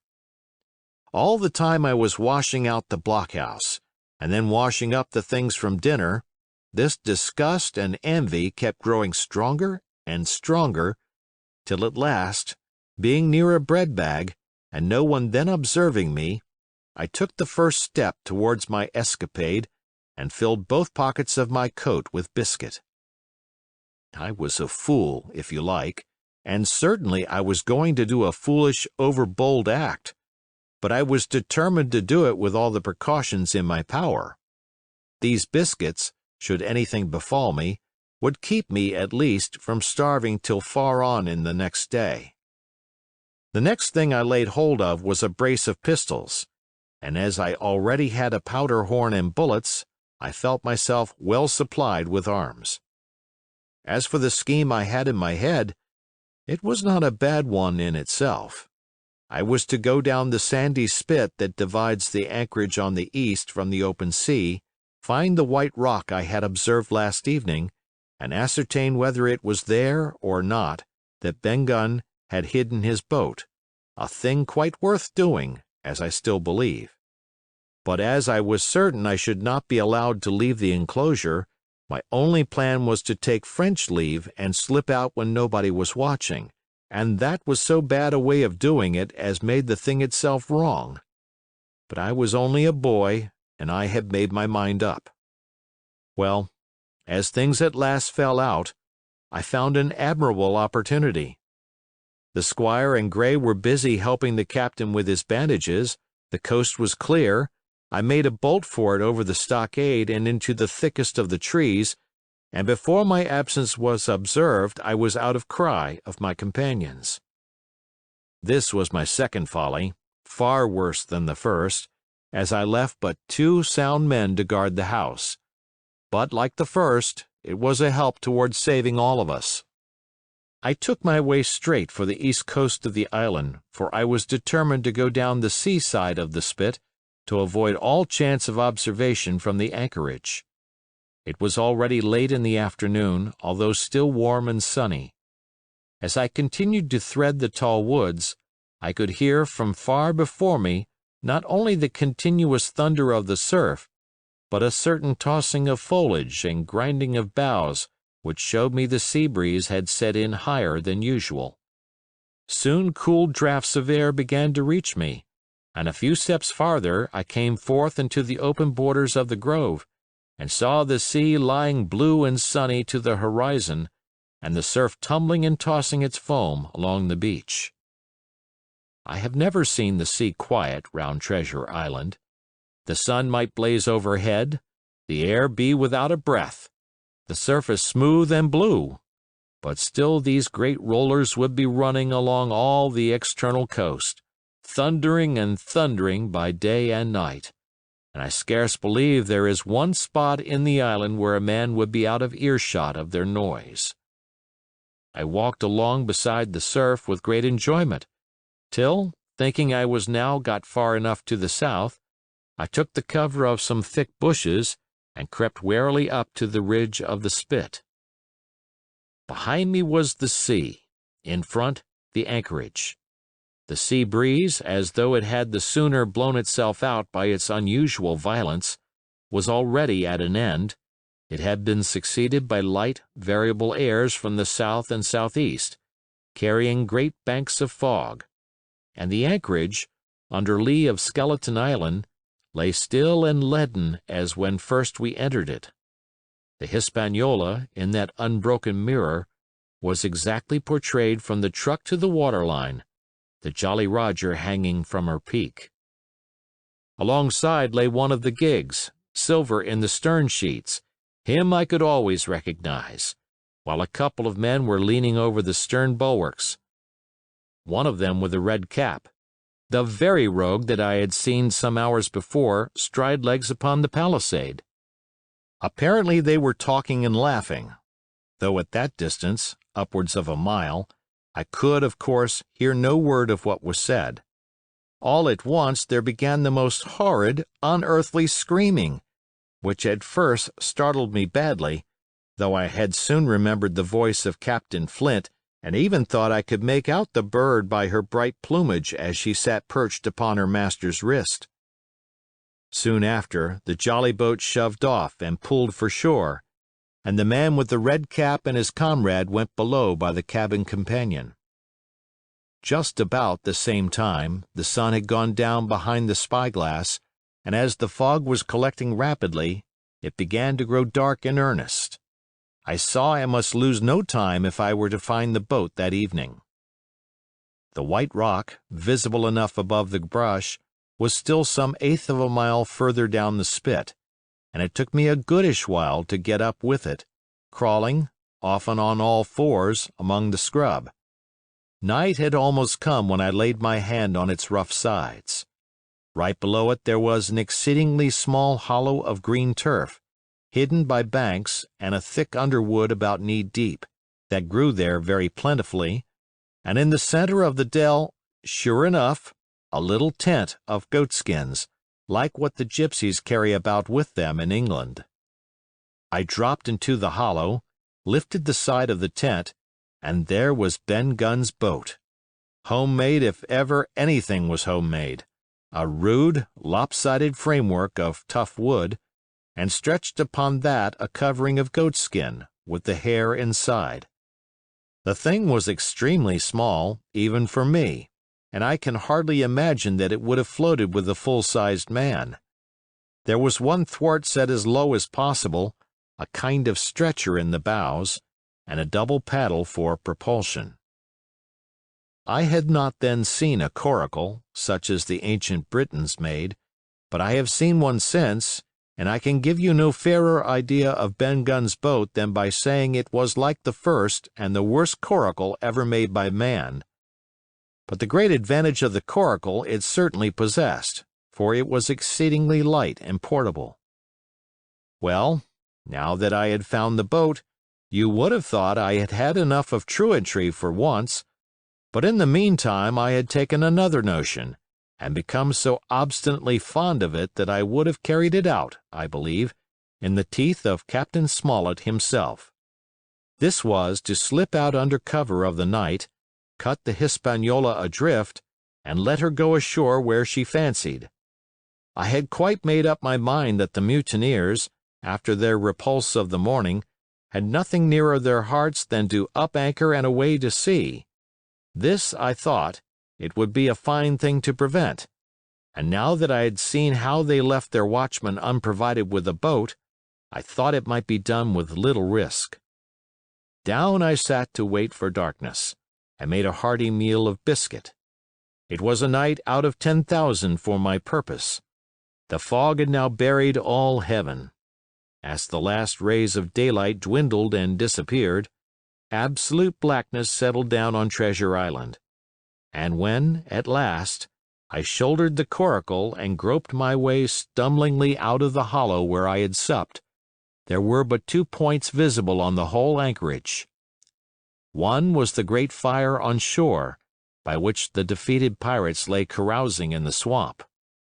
The other, a mere blur of light upon the darkness, indicated the position of the anchored ship. She had swung round to the ebb.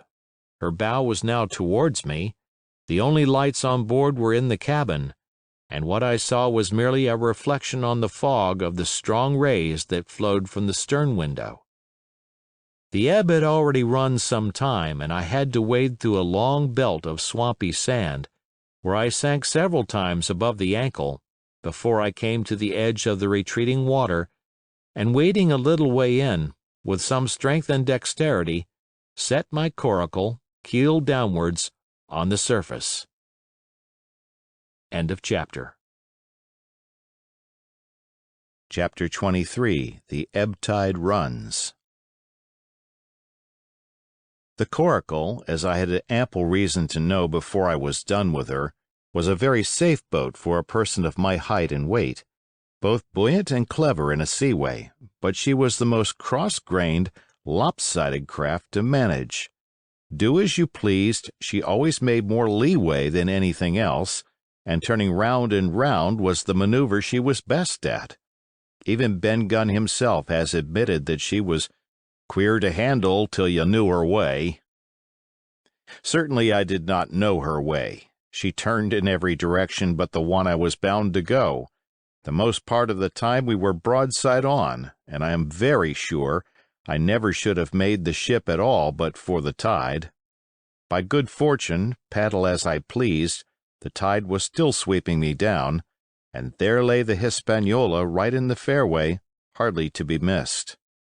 First she loomed before me like a blot of something yet blacker than darkness, then her spars and hull began to take shape, and the next moment, as it seemed, for the farther I went, the brisker grew the current of the ebb, I was alongside of her hawser and had laid hold. The hawser was as taut as a bowstring, and the current so strong she pulled upon her anchor. All round the hull, in the blackness, the rippling current bubbled and chattered like a little mountain stream. One cut with my sea gully, and the Hispaniola would go humming down the tide.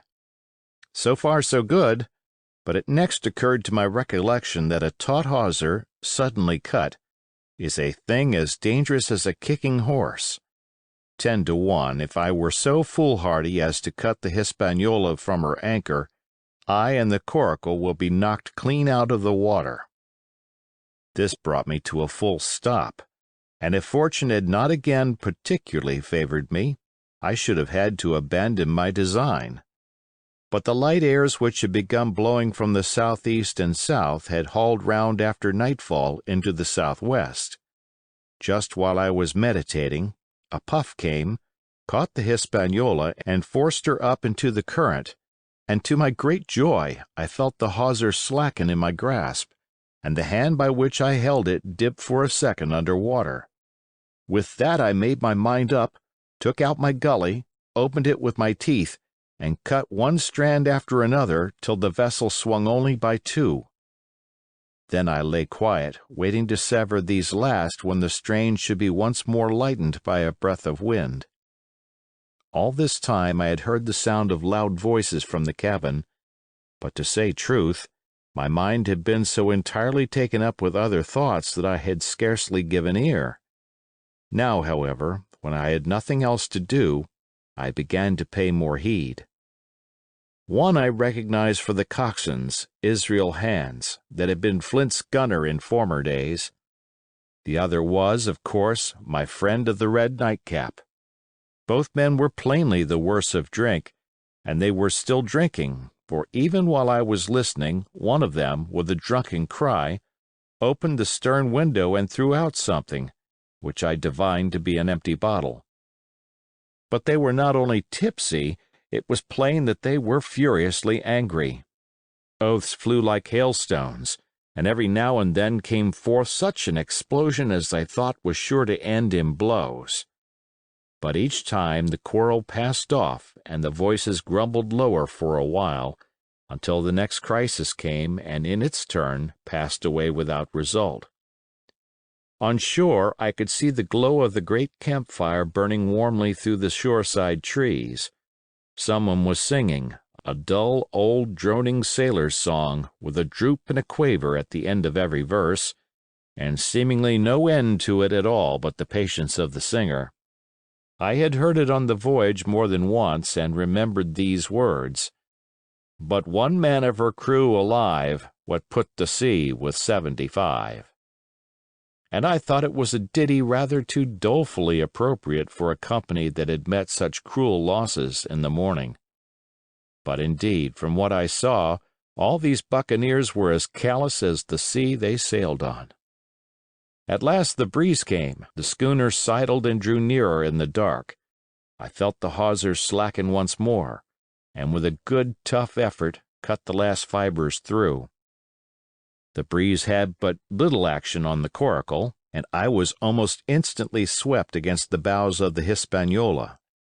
At the same time the schooner began to turn upon her heel, spinning slowly, end for end, across the current. I wrought like a fiend, for I expected every moment to be swamped, and since I found I could not push the coracle directly off, I now shoved straight astern. At length I was clear of my dangerous neighbor, and just as I gave the last impulsion, my hands came across a light cord that was trailing overboard across the stern bulwarks. Instantly I grasped it. Why I should have done so I can hardly say. It was at first mere instinct, but once I had it in my hands and found it fast, curiosity began to get the upper hand, and I determined I should have one look through the cabin window. I pulled in hand over hand on the cord, and when I judged myself near enough, rose at infinite risk to about half my height, and thus commanded the roof and a slice of the interior of the cabin. By this time the schooner and her little consort were gliding pretty swiftly through the water. Indeed, we had already fetched up level with the campfire. The ship was talking, as sailors say, loudly, treading the innumerable ripples with an incessant weltering splash, and until I got my eye above the window sill I could not comprehend why the watchman had taken no alarm. One glance, however, was sufficient, and it was only one glance that I durst take from that unsteady skiff. It showed me Hans and his companion locked together in deadly wrestle, each with a hand upon the other's throat. I dropped upon the thwart again, none too soon, for I was near overboard. I could see nothing for the moment but these two furious, encrimsoned faces swaying together under the smoky lamp, and I shut my eyes to let them grow once more familiar with the darkness. The endless ballad had come to an end at last, and the whole diminished company about the campfire had broken into the chorus I had heard so often. 50 men on the dead man's chest, yo-ho-ho, and a bottle of rum. Drink, and the devil have done for the rest, yo-ho-ho, and a bottle of rum. I was just thinking how busy drink and the devil were at that very moment in the cabin of the Hispaniola, when I was surprised by a sudden lurch of the coracle. At the same moment she yawed sharply and seemed to change her course. The speed in the meantime had strangely increased. I opened my eyes at once. All round me were little ripples combing over with a sharp, bristling sound and slightly phosphorescent. The Hispaniola herself, a few yards in whose wake I was still being whirled along, seemed to stagger in her course, and I saw her spars toss a little against the blackness of the night. Nay, as I looked longer, I made sure she also was wheeling to the southward. I glanced over my shoulder, and my heart jumped against my ribs. There, right behind me, was the glow of the campfire. The current had turned at right angles, sweeping round along with it the tall schooner and the little dancing coracle, ever quickening, ever bubbling higher, ever muttering louder, it went spinning through the narrows for the open sea. Suddenly the schooner in front of me gave a violent yaw, turning perhaps through 20 degrees, and almost at the same moment one shout followed another from on board. I could hear feet pounding on the companion ladder, and I knew that the two drunkards had at last been interrupted in their quarrel and awakened to a sense of their disaster. I lay down flat in the bottom of that wretched skiff, and devoutly recommended my spirit to its Maker. At the end of the straits, I made sure we must fall into some bar of raging breakers where all my troubles would be ended speedily, and though I could perhaps bear to die, I could not bear to look upon my fate as it approached. So I must have lain for hours, continually beaten to and fro upon the billows, now and again wetted with flying sprays, and never ceasing to expect death at the next plunge. Gradually weariness grew upon me, a numbness, an occasional stupor, fell upon my mind even in the midst of my terrors, until sleep at last supervened, and in my sea-tossed coracle I lay and dreamed of home and the old Admiral Benbow. End of chapter. Chapter 24. The Cruise of the Coracle. It was broad day when I awoke and found myself tossing at the southwest end of Treasure Island. The sun was up, but was still hid from me behind the great bulk of the Spyglass, which on this side descended almost to the sea in formidable cliffs. Haulbowline Head and Mizzenmast Hill were at my elbow, the hill bare and dark, the head bound with cliffs 40 or 50 feet high, and fringed with great masses of fallen rock. I was scarce a quarter of a mile to seaward, and it was my first thought to paddle in and land. That notion was soon given over. Among the fallen rocks the breakers spouted and bellowed. Loud reverberations, heavy sprays flying and falling, succeeded one another from second to second, and I saw myself, if I ventured nearer, dashed to death upon the rough shore, or spending my strength in vain to scale the beetling crags. Nor was that all, for crawling together on flat tables of rock or letting themselves drop into the sea with loud reports, I beheld huge slimy monsters, soft snails, as it were, of incredible bigness, 2 or 3 score of them together, making the rocks to echo with their barkings. I have understood since that they were sea lions and entirely harmless, but the look of them, added to the difficulty of the shore and the high running of the surf, was more than enough to disgust me of that landing place. I felt willing rather to starve at sea than to confront such perils. In the meantime I had a better chance, as I supposed, before me. North of Haulbowline Head, the land runs in a long way, leaving at low tide a long stretch of yellow sand.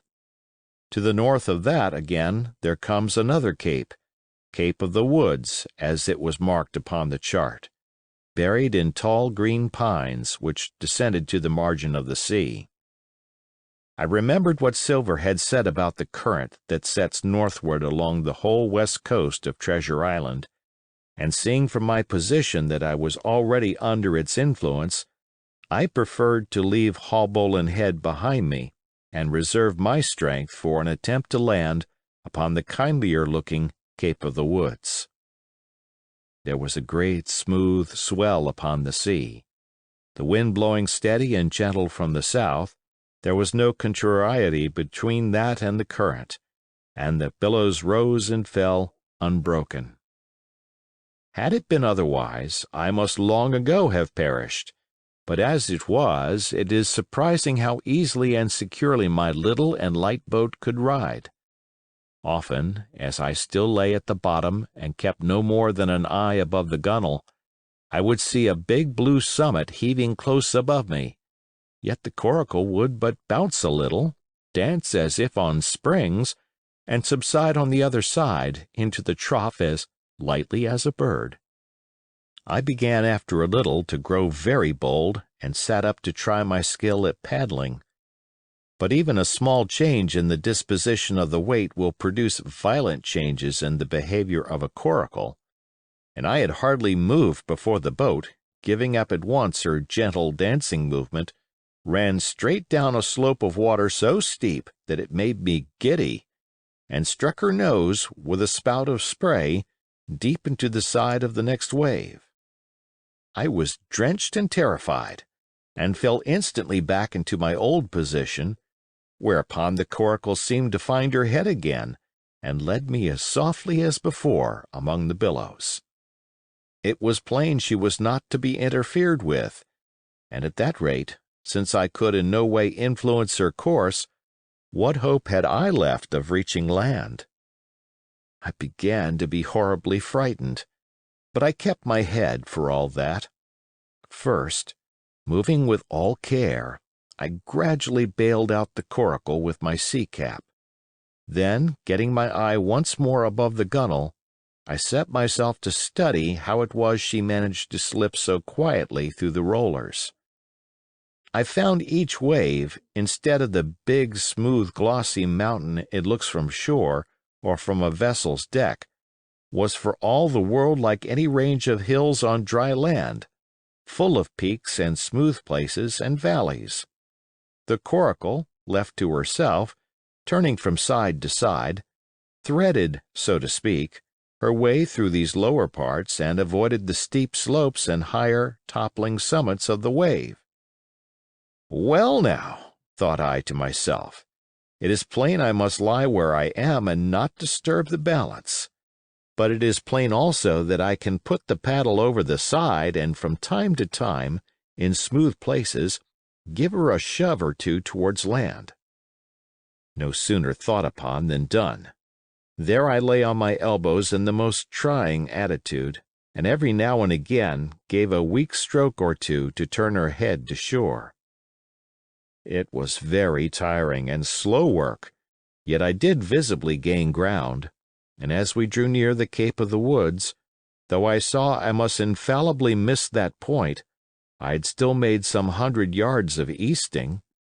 I was indeed close in. I could see the cool green treetops swaying together in the breeze, and I felt sure I should make the next promontory without fail. It was high time, for I now began to be tortured with thirst. The glow of the sun from above, its thousandfold reflection from the waves, the sea water that fell and dried upon me, caking my very lips with salt, combined to make my throat burn and my brain ache. The sight of the trees so near at hand it almost made me sick with longing, but the current had soon carried me past the point, and as the next reach of sea opened out, I beheld a sight that changed the nature of my thoughts. Right in front of me, not half a mile away, I beheld the Hispaniola under sail. I made sure, of course, that I should be taken, but I was so distressed for want of water that I scarce knew whether to be glad or sorry at the thought, and long before I had come to a conclusion, surprise had taken entire possession of my mind, and I could do nothing but stare and wonder. The Hispaniola was under her mainsail and 2 jibs, and the beautiful white canvas shone in the sun like snow or silver. When I first sighted her, all her sails were drawing, she was lying a course about northwest, and I presumed the men on board were going round the island on their way back to the anchorage. Presently she began to fetch more and more to the westward, so that I thought they had sighted me and were going about in chase.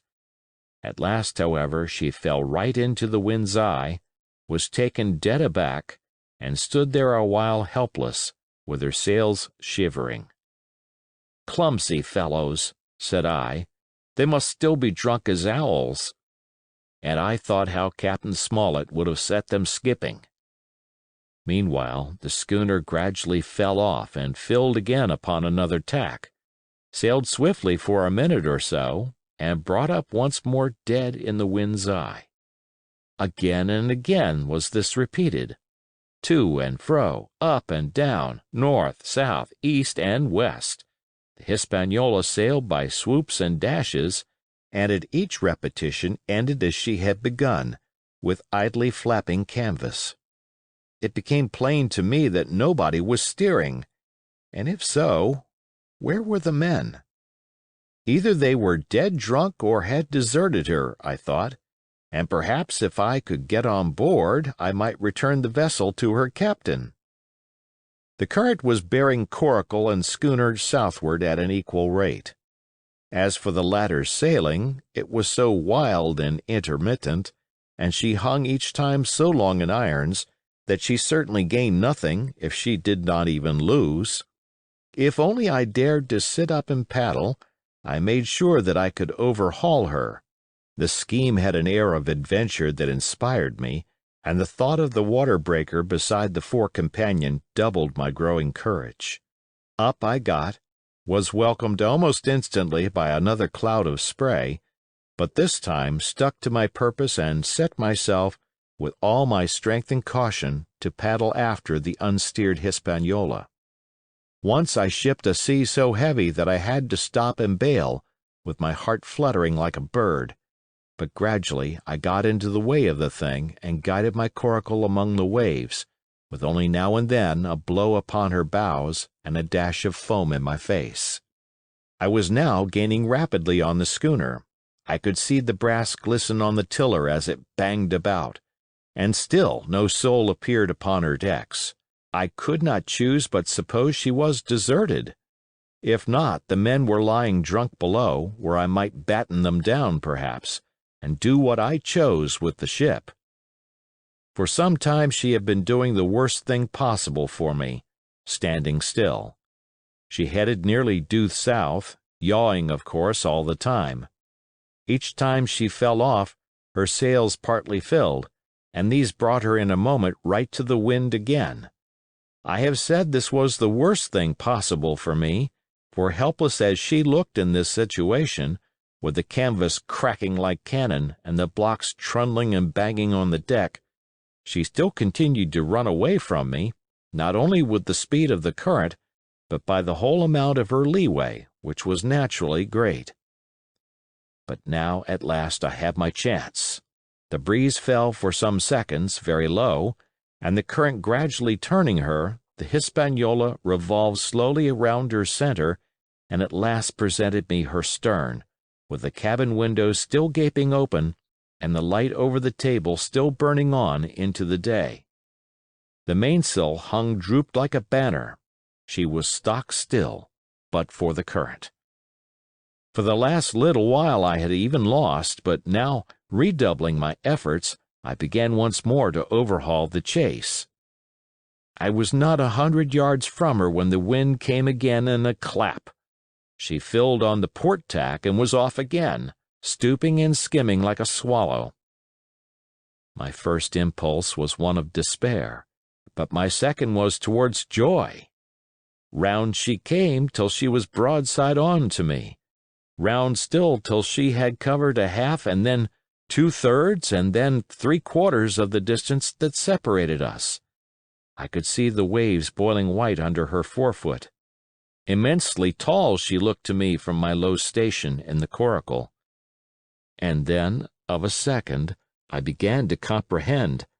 I had scarce time to think, scarce time to act and save myself. I was on the summit of one swell when the schooner came stooping over the next. The bowsprit was over my head. I sprang to my feet and leaped, stamping the coracle under water. With one hand I caught the jib boom, while my foot was lodged between the stay and the brace, and as I still clung there panting, a dull blow told me that the schooner had charged down upon and struck the coracle, and that I was left without retreat on the Hispaniola. End of chapter. Chapter 25. I Strike the Jolly Roger. I had scarce gained a position on the bowsprit when the flying jib flapped and filled upon the other tack, with a report like a gun. The schooner trembled to her keel under the reverse, but next moment, the other sails still drawing, the jib flapped back again and hung idle.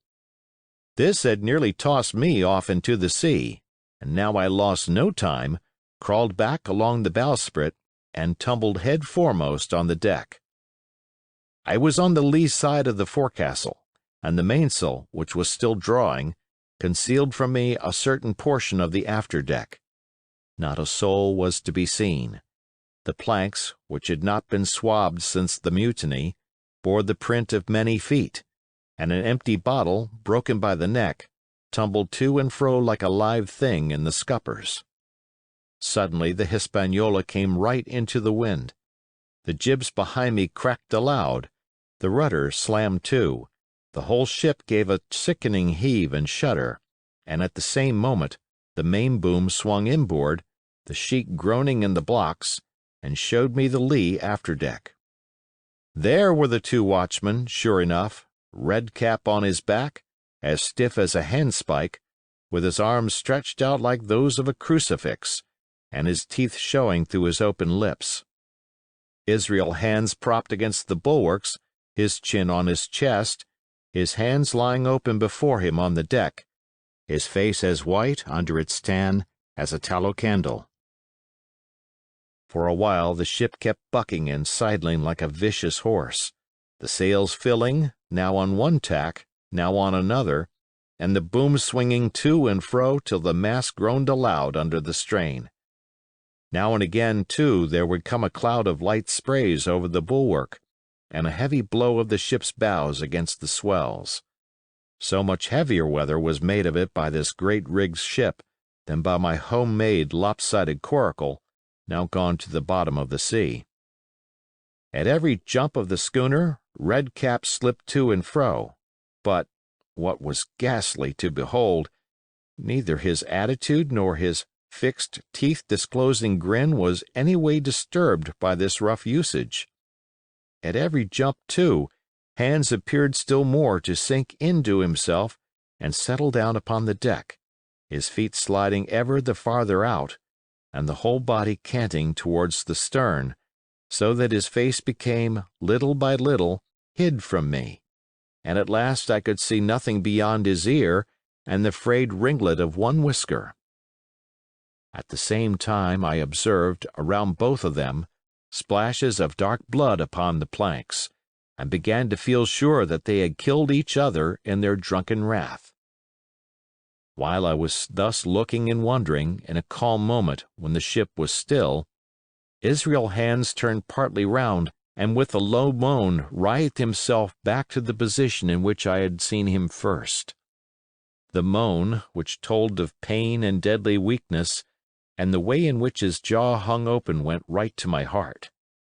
But when I remembered the talk I had overheard from the apple barrel, all pity left me. I walked aft until I reached the mainmast.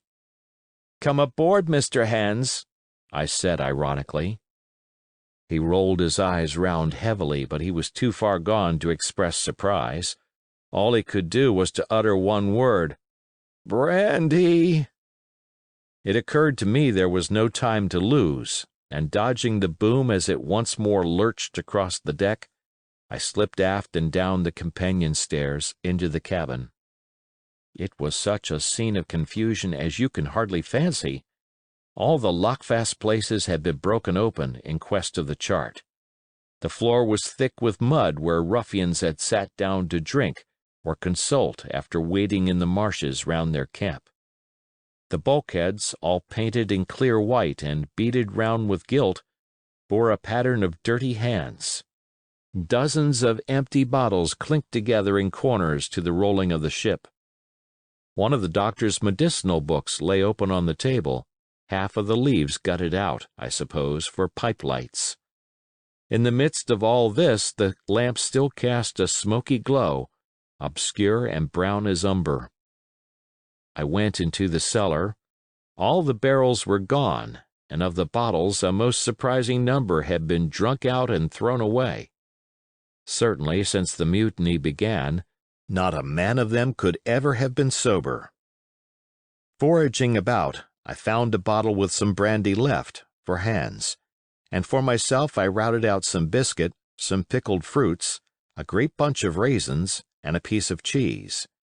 With these I came on deck, put down my own stock behind the rudder head, and well out of the coxswain's reach, went forward to the water breaker, and had a good deep drink of water, and then, and not till then, gave Hans the brandy. He must have drunk a gill before he took the bottle from his mouth. "Hi," said he, "by thunder, but I wanted some of that." I had sat down already in my own corner and begun to eat. "Much hurt?" I asked him. He grunted, or rather I might say, he barked. "If that doctor was aboard," he said, "I'd be right enough in a couple of turns, but I don't have no manner of luck, you see, and that's what's the matter with me. As for that swab, he's good and dead, he is," he added, indicating the man with the red cap. "He warn't no seaman anyhow. And where might you have come from?" "Well," said I, "I've come aboard to take possession of this ship, Mr. Hans, and you'll please regard me as your captain until further notice." He looked at me sourly enough, but said nothing. Some of the color had come back into his cheeks, though he still looked very sick and still continued to slip out and settle down as the ship banged about. "By the by," I continued, "I can't have these colors, Mr. Hans, and by your leave I'll strike 'em. Better none than these." And again dodging the boom, I ran to the color lines, handed down their cursed black flag, and chucked it overboard. "God save the king!" said I, waving my cap, "and there's an end to Captain Silver." He watched me keenly and slyly, his chin all the while on his breast. "I reckon," he said at last, "I reckon, Captain Hawkins, you'll kinder want to get ashore now. Suppose we talks." "Why, yes," says I, "with all my heart, Mr. Hans, say on." And I went back to my meal with a good appetite. "This man," he began, nodding feebly at the corpse, "O'Brien were his name, a rank Irelander. This man and me got the canvas on her, meaning to sail her back. Well, he's dead now, he is, as dead as bilge, and who's to sail the ship, I don't see. Without I gives you a hint, you ain't that man, as far as I can tell. Now, look here, you gives me food and drink and an old scarf or handkercher to tie my wound up, you do, and I'll tell you how to sail her, and that's about square all round, I take it." "I'll tell you one thing," says I. "I'm not going back to Captain Kidd's anchorage. I mean to get into North Inlet and beach her quietly there." "To be sure you did," he cried. "Why, I ain't such an infernal lubber after all. I can see, can't I? I've tried my fling, I have, and I've lost, and it's you has the wind of me. North Inlet? Why, I haven't no choice, not I. I'd help you sail her up to Execution Dock, by thunder. So I would." Well, as it seemed to me, there was some sense in this. We struck our bargain on the spot. In 3 minutes I had the Hispaniola sailing easily before the wind along the coast of Treasure Island, with good hopes of turning the northern point ere noon, and beating down again as far as North Inlet before high water, when we might beach her safely and wait till the subsiding tide permitted us to land.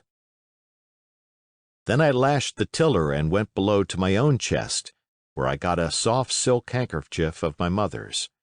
With this and with my aid, Hans bound up the great bleeding stab he had received in the thigh, and after he had eaten a little and had a swallow or two more of the brandy, he began to pick up visibly, sat straighter up, spoke louder and clearer, and looked in every way another man.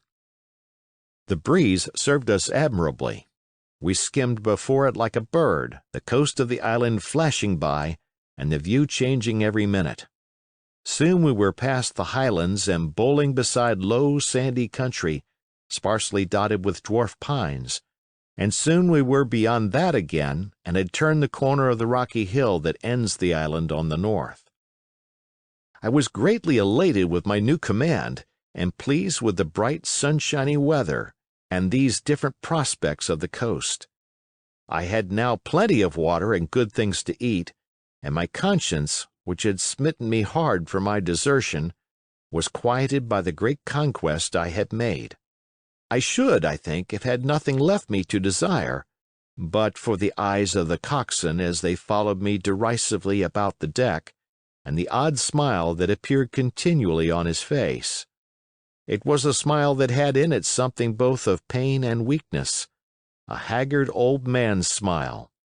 But there was, besides that, a grain of derision, a shadow of treachery, in his expression as he craftily watched and watched and watched me at my work. End of chapter. Chapter 26. Israel Hands. The wind, serving us to a desire, now hauled into the west. We could run so much the easier from the northeast corner of the island to the mouth of the North Inlet. Only, as we had no power to anchor and dared not beach her till the tide had flowed a good deal farther, time hung on our hands. The coxswain told me how to lay the ship to. After a good many trials, I succeeded, and we both sat in silence over another meal. "Captain," said he at length with that same uncomfortable smile, "here's my old shipmate O'Brien. Suppose you was to heave him overboard. I ain't particular as a rule, and I don't take no blame for settling his hash, but I don't reckon him ornamental now, do you?" "I'm not strong enough, and I don't like the job, and there he lies for me," said I. "This here's an unlucky ship, this Hispaniola, Jim," he went on, blinking. "There's a power of men been killed in this Hispaniola. A sight of poor seamen dead and gone since you and me took ship to Bristol. I never seen such dirty luck, not I. There was this here O'Brien now. He's dead, ain't he? Well, now, I'm no scholar, and you're a lad as can read and figure, and to put it straight, do you take it as a dead man is dead for good, or do he come alive again?" "You can kill the body, Mr. Hans, but not the spirit. You must know that already," I replied. "O'Brien there is in another world, and may be watching us." "Ah," says he. "Well, that's unfortunate. Appears as if killing parties was a waste of time. Howsomever, spirits don't reckon for much, by what I've seen. I'll chance it with the spirits, Jem. And now you've spoke up free, and I'll take it kind if you'd step down into that there cabin and get me shiver my timbers, I can't hit the name on it. Well, you get me a bottle of wine, Jim. This here brandy's too strong for my head." Now the coxswain's hesitation seemed to be unnatural, and as for the notion of his preferring wine to brandy, I entirely disbelieved it. The whole story was a pretext. He wanted me to leave the deck. So much was plain. but with what purpose I could in no way imagine. His eyes never met mine. They kept wandering to and fro, up and down, now with a look to the sky, now with a flitting glance upon the dead O'Brien. All the time he kept smiling and putting his tongue out in the most guilty, embarrassed manner, so that a child could have told that he was bent on some deception. I was prompt with my answer, however, for I saw where my advantage lay, and that with a fellow so densely stupid I could easily conceal my suspicions to the end. "Some wine?" I said. "Far better. Will you have white or red?" "Well, I reckon it's about the blessed same to me, shipmate," he replied. "So it's strong and plenty of it, what's the odds?" "All right," I answered. "I'll bring you port, Mr. Hans, but I'll have to dig for it." With that I scuttled down the companion with all the noise I could, slipped off my shoes, ran quietly along the sparred gallery, mounted the forecastle ladder, and popped my head out of the fore companion. I knew he would not expect to see me there, yet I took every precaution possible, and certainly the worst of my suspicions proved too true. He had risen from his position to his hands and knees, and though his leg obviously hurt him pretty sharply when he moved, for I could hear him stifle a groan, yet it was at a good rattling rate that he trailed himself across the deck. In half a minute he had reached the port scuppers, and picked, out of a coil of rope, a long knife, or rather a short dirk, discolored to the hilt with blood. He looked upon it for a moment, thrusting forth his under jaw, and tried the point upon his hand, and then, hastily concealing it in the bosom of his jacket, trundled back again into his old place against the bulwark. This was all that I required to know. Israel could move about, he was now armed, and if he had been at so much trouble to get rid of me, it was plain that I was meant to be the victim. What he would do afterwards, whether he would try to crawl right across the island from North Inlet to the camp among the swamps, or whether he would fire Long Tom, trusting that his own comrades might come first to help him, was of course more than I could say. Yet I felt sure that I could trust him in one point, since in that our interests jumped together, and that was in the disposition of the schooner.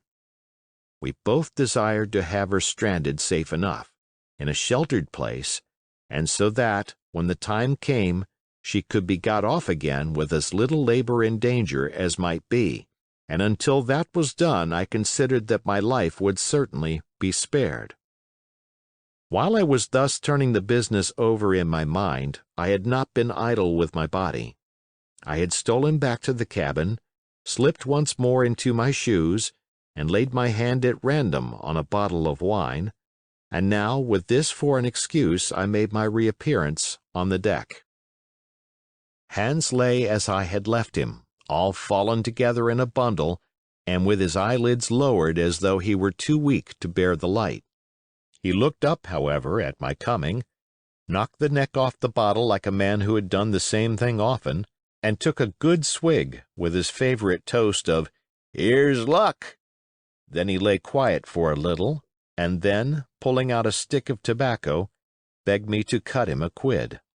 "Cut me a junk of that," says he, "for I haven't no knife and hardly strength enough, so be as I had. Ah, Jim, I reckon I've missed stays. Cut me a quid, as'll likely be the last, lad, for I'm for my long home, and no mistake." "Well," said I, "I'll cut you some tobacco, but if I was you and thought myself so badly, I would go to my prayers like a Christian man." "Why?" said he. "Now, you tell me why." "Why?" I cried. "You were asking me just now about the dead. You've broken your trust. You've lived in sin and lies and blood. There's a man you killed lying at your feet this moment, and you ask me why. For God's mercy, Mr. Hans, that's why." I spoke with a little heat, thinking of the bloody dirk he had hidden in his pocket and designed, in his ill thoughts, to end me with. He, for his part, took a great draught of the wine and spoke with the most unusual solemnity. "For 30 years," he said, "I've sailed the seas and seen good and bad, better and worse, fair weather and foul, provisions running out, knives going, and what not. Well, now I tell you, I never seen good come of goodness yet. Him as strikes first is my fancy. Dead men don't bite, them's my views. Amen, so be it. And now, you look here," he added, suddenly changing his tone. "We've had about enough of this foolery. The tide's been made good enough by now. You just take my orders, Captain Hawkins, and we'll sail slap in and be done with it." All told, we had scarce 2 miles to run, but the navigation was delicate. The entrance to this northern anchorage was not only narrow and shoal, but lay east and west, so that the schooner must be nicely handled to be got in. I think I was a good, prompt subaltern, and I am very sure that Hans was an excellent pilot, for we went about and dodged in, shaving the banks, with a certainty and a neatness that were a pleasure to behold. Scarcely had we passed the heads before the land closed around us. The shores of North Inlet were as thickly wooded as those of the southern anchorage, but the space was longer and narrower, and more like, what in truth it was, the estuary of a river. Right before us, at the southern end, we saw the wreck of a ship in the last stages of dilapidation. It had been a great vessel of 3 masts, but had lain so long exposed to the injuries of the weather that it was hung about with great webs of dripping seaweed, and on the deck of it shore bushes had taken root and now flourished thick with flowers. It was a sad sight, but it showed us that the anchorage was calm. "Now," said Hans, "look there. There's a pet bit for to beach a ship in. Fine flat sand, never a cat's paw, trees all around of it, and flowers a-blowin' like a garden on that old ship." "And once beached," I inquired, "how shall we get her off again?" "Why so," he replied, "you take a line ashore there on the other side at low water. Take a turn about one of them big pines, bring it back, take a turn around the capstan, and lay to for the tide. Come high water, all hands take a pull upon the line, and off she comes as sweet as nature. And now, boy, you stand by. We're near the bit now, and she's too much way on her. Starboard a little. So. Steady. Starboard. Larboard a little. Steady. Steady." So he issued his commands, which I breathlessly obeyed, till all of a sudden he cried, "Now, my hearty, luff!" and I put the helm hard up, and the Hispaniola swung round rapidly and ran stem on for the low wooded shore. The excitement of these last maneuvers had somewhat interfered with the watch I had kept hitherto, sharply enough, upon the coxswain. Even then I was still so much interested, waiting for the ship to touch, that I had quite forgot the peril that hung over my head, and stood craning over the starboard bulwarks and watching the ripples spreading wide before the bows. I might have fallen without a struggle for my life, had not a sudden disquietude seized upon me, and made me turn my head. Perhaps I had heard a creak, or seen his shadow moving with the tail of my eye. Perhaps it was an instinct like a cat's. But, sure enough, when I looked round, there was Hans already halfway towards me, with the dirk in his right hand. We must both have cried out aloud when our eyes met, but while mine was the shrill cry of terror, his was a roar of fury like a charging bully's. At the same instant, he threw himself forward and I leaped sideways towards the bows. As I did, I let go of the tiller, which sprang sharp to leeward, and I think this saved my life, for it struck Hans across the chest and stopped him, for the moment, dead. Before he could recover, I was safe out of the corner where he had me trapped, with all the deck to dodge about. Just forward of the mainmast, I stopped, drew a pistol from my pocket, took a cool aim, though he had already turned and was once more coming directly after me, and drew the trigger. The hammer fell, but there followed neither flash nor sound. The priming was useless with sea-water. I cursed myself for my neglect. Why had not I, long before, reprimed and reloaded my only weapons? Then I should not have been as now, a mere fleeing sheep before this butcher. Wounded as he was, it was wonderful how fast he could move, his grizzled hair tumbling over his face, and his face itself as red as a red ensign with his haste and fury.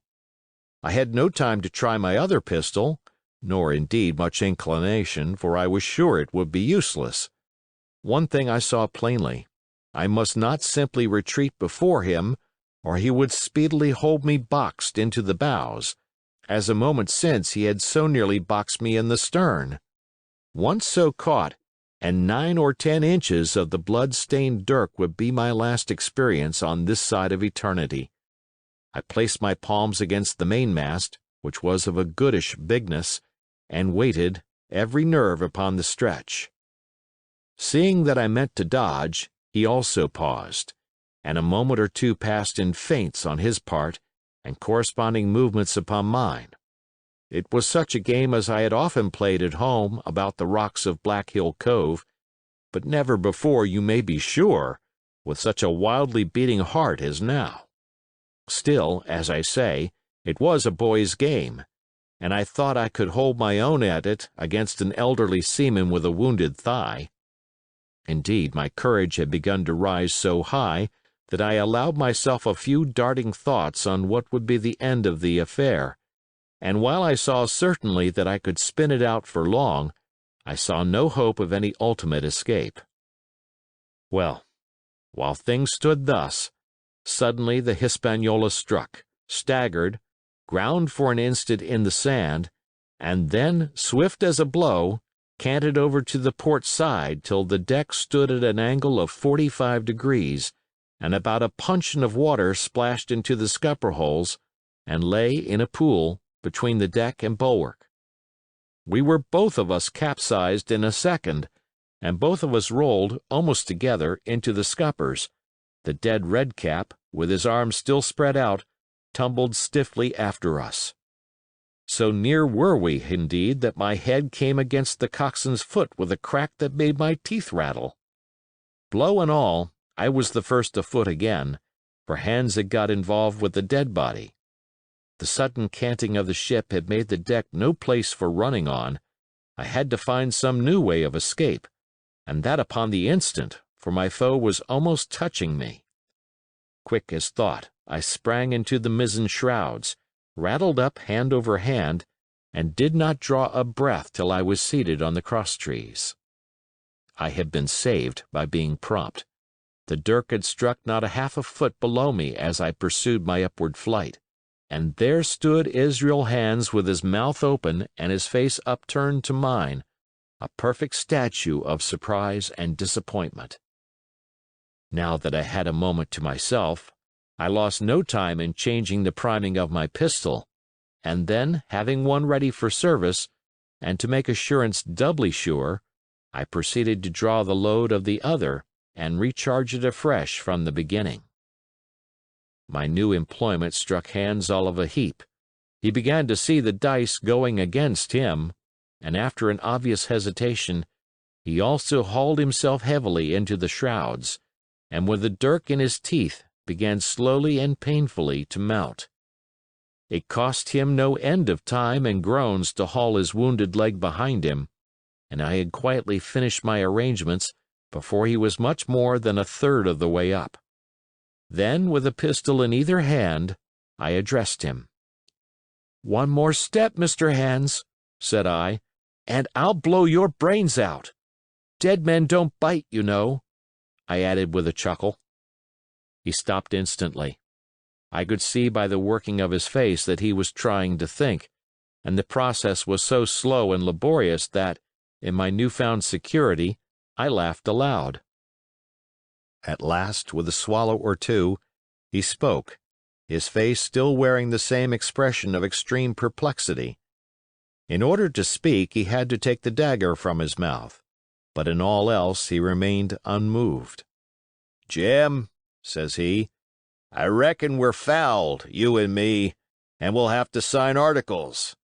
I'd have had you but for that there lurch, but I don't have no luck, not I, and I reckon I'll have to strike, which comes hard, you see, for a master mariner to a ship's yonker like you, Jim." I was drinking in his words and smiling away, as conceited as a cock upon a wall, when, all in a breath, back went his right hand over his shoulder. Something sang like an arrow through the air. I felt a blow and then a sharp pang, and there I was pinned by the shoulder to the mast. In the horrid pain and surprise of the moment, I scarce can say it was by my own volition, and I am sure it was without a conscious aim, both my pistols went off, and both escaped out of my hands. They did not fall alone. With a choked cry, the coxswain loosed his grasp upon the shrouds, and plunged head first into the water. End of chapter. Chapter 27. Pieces of 8. Owing to the cant of the vessel, the masts hung far out over the water, and from my perch on the crosstrees I had nothing below me but the surface of the bay. Hans, who was not so far up, was in consequence nearer to the ship, and fell between me and the bulwarks. He rose once to the surface in a lather of foam and blood, and then sank again for good. As the water settled, I could see him lying huddled together on the clean, bright sand in the shadow of the vessel's sides. A fish or two whipped past his body. Sometimes, by the quivering of the water, he appeared to move a little, as if he were trying to rise. But he was dead enough, for all that, being both shot and drowned, and was food for fish, in the very place where he had designed my slaughter. I was no sooner certain of this than I began to feel sick, faint, and terrified. The hot blood was running over my back and chest. The dirk, where it had pinned my shoulder to the mast, seemed to burn like a hot iron. Yet it was not so much these real sufferings that distressed me, for these, it seemed to me, I could bear without a murmur. It was the horror I had upon my mind of falling from the crosstrees into that still green water beside the body of the coxswain. I clung with both hands till my nails ached, and I shut my eyes as if to cover up the peril. Gradually my mind came back again, my pulses quieted down to a more natural time, and I was once more in possession of myself. It was my first thought to pluck forth the dirk, but either it stuck too hard or my nerve failed me, and I desisted with a violent shudder. Oddly enough, that very shudder did the business. The knife, in fact, had come the nearest in the world to missing me altogether.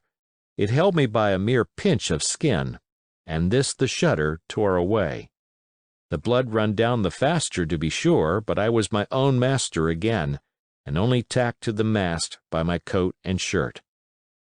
These last I broke through with a sudden jerk, and then regained the deck by the starboard shrouds.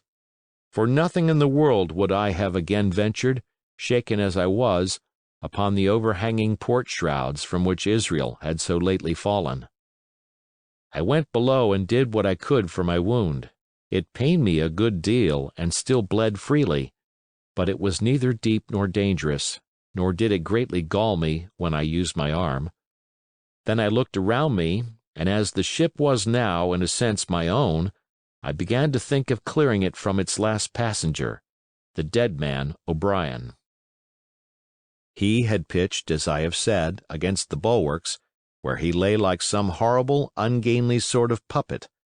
Life-size, indeed, but how different from life's color or life's comeliness. In that position I could easily have my way with him, and as the habit of tragical adventures had worn off almost all my terror for the dead, I took him by the waist as if he had been a sack of bran, and with one good heave, tumbled him overboard. He went in with a sounding plunge. The red cap came off and remained floating on the surface, and as soon as the splash subsided, I could see him and Israel lying side by side, both wavering with the tremulous movement of the water. O'Brien, though still quite a young man, was very bald. There he lay, with that bald head across the knees of the man who had killed him, and the quick fishes steering to and fro over both. I was now alone upon the ship. The tide had just turned. The sun was within so few degrees of setting that already the shadow of the pines upon the western shore began to reach right across the anchorage and fall in patterns on the deck.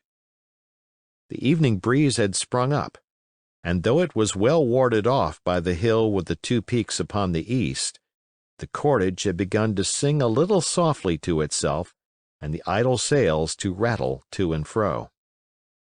I began to see a danger to the ship. The jibs I speedily doused and brought tumbling to the deck, but the mainsail was a harder matter. Of course, when the schooner canted over, the boom had swung outboard, and the cap of it and a foot or two of sail hung even under water. I thought this made it still more dangerous, yet the strain was so heavy that I half feared to meddle. At last I got my knife and cut the halyards. The peak dropped instantly. A great belly of loose canvas floated broad upon the water, and since, pull as I liked, I could not budge the downhaul, that was the extent of what I could accomplish. For the rest, the Hispaniola must trust to luck, like myself. By this time the whole anchorage had fallen into shadow, the last rays, I remember, falling through a glade of the wood and shining bright as jewels on the flowery mantle of the wreck. It began to be chill. The tide was rapidly fleeting seaward, the schooner settling more and more on her beam ends. I scrambled forward and looked over. It seemed shallow enough, and holding the cut hawser in both hands for a last security, I let myself drop softly overboard. The water scarcely reached my waist. The sand was firm and covered with ripple marks, and I waded ashore in great spirits, leaving the Hispaniola on her side, with her mainsail trailing wide upon the surface of the bay. About the same time, the sun went fairly down, and the breeze whistled low in the dusk among the tossing pines. At least and at last I was off the sea, nor had I returned thence empty-handed. There lay the schooner, clear at last from buccaneers and ready for our own men to board and get to sea again. I had nothing nearer my fancy than to get home to the stockade and boast of my achievements. Possibly I might be blamed a bit for my truantry, but the recapture of the Hispaniola was a clenching answer, and I hoped that even Captain Smollett would confess I had not lost my time. So thinking, and in famous spirits, I began to set my face homeward for the blockhouse and my companions.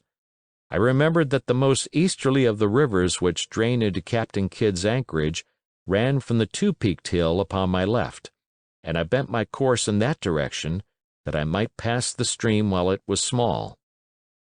The wood was pretty open, and keeping along the lower spurs I had soon turned the corner of that hill, and not long after waded to the mid-calf across the watercourse. This brought me near to where I had encountered Ben Gunn, the Maroon, and I walked more circumspectly, keeping an eye on every side. The dusk had come nigh hand completely, and as I opened out the cleft between the two peaks, I became aware of a wavering glow against the sky where, as I judged, the man of the island was cooking his supper before a roaring fire. And yet I wondered in my heart that he should show himself so careless. For if I could see this radiance, might it not reach the eyes of Silver himself where he camped upon the shore among the marshes? Gradually the night fell blacker. It was all I could do to guide myself even roughly towards my destination. The double hill behind me and the spyglass on my right hand loomed faint and fainter. The stars were few and pale, and in the low ground where I wandered, I kept tripping among bushes and rolling into sandy pits. Suddenly a kind of brightness fell about me. I looked up. A pale glimmer of moonbeams had alighted on the summit of the spyglass, and soon after I saw something broad and silvery moving low down behind the trees, and knew the moon had risen. With this to help me, I passed rapidly over what remained to me of my journey, and sometimes walking, sometimes running, impatiently drew near to the stockade. Yet, as I began to thread the grove that lies before it, I was not so thoughtless but that I slacked my pace and went a trifle warily. It would have been a poor end of my adventures to get shot down by my own party in mistake. The moon was climbing higher and higher. Its light began to fall here and there in masses through the more open districts of the wood, and right in front of me a glow of a different color appeared among the trees. It was red and hot, and now and again it was a little darkened, as it were the embers of a bonfire smoldering. For the life of me I could not think what it might be. At last I came right down upon the borders of the clearing. The western end was already steeped in moonshine. The rest, and the blockhouse itself, still lay in a black shadow checkered with long silvery streaks of light. On the other side of the house an immense fire had burned itself into clear embers, and shed a steady, red reverberation, contrasted strongly with the mellow paleness of the moon. There was not a soul stirring nor a sound beside the noises of the breeze. I stopped, with much wonder in my heart, and perhaps a little terror also. It had not been our way to build great fires. We were indeed, by the captain's orders, somewhat niggardly of firewood, and I began to fear that something had gone wrong while I was absent. I stole round by the eastern end, keeping close in shadow, and at a convenient place where the darkness was thickest crossed the palisade. To make assurance surer, I got upon my hands and knees and crawled, without a sound, towards the corner of the house. As I drew nearer, my heart was suddenly and greatly lightened.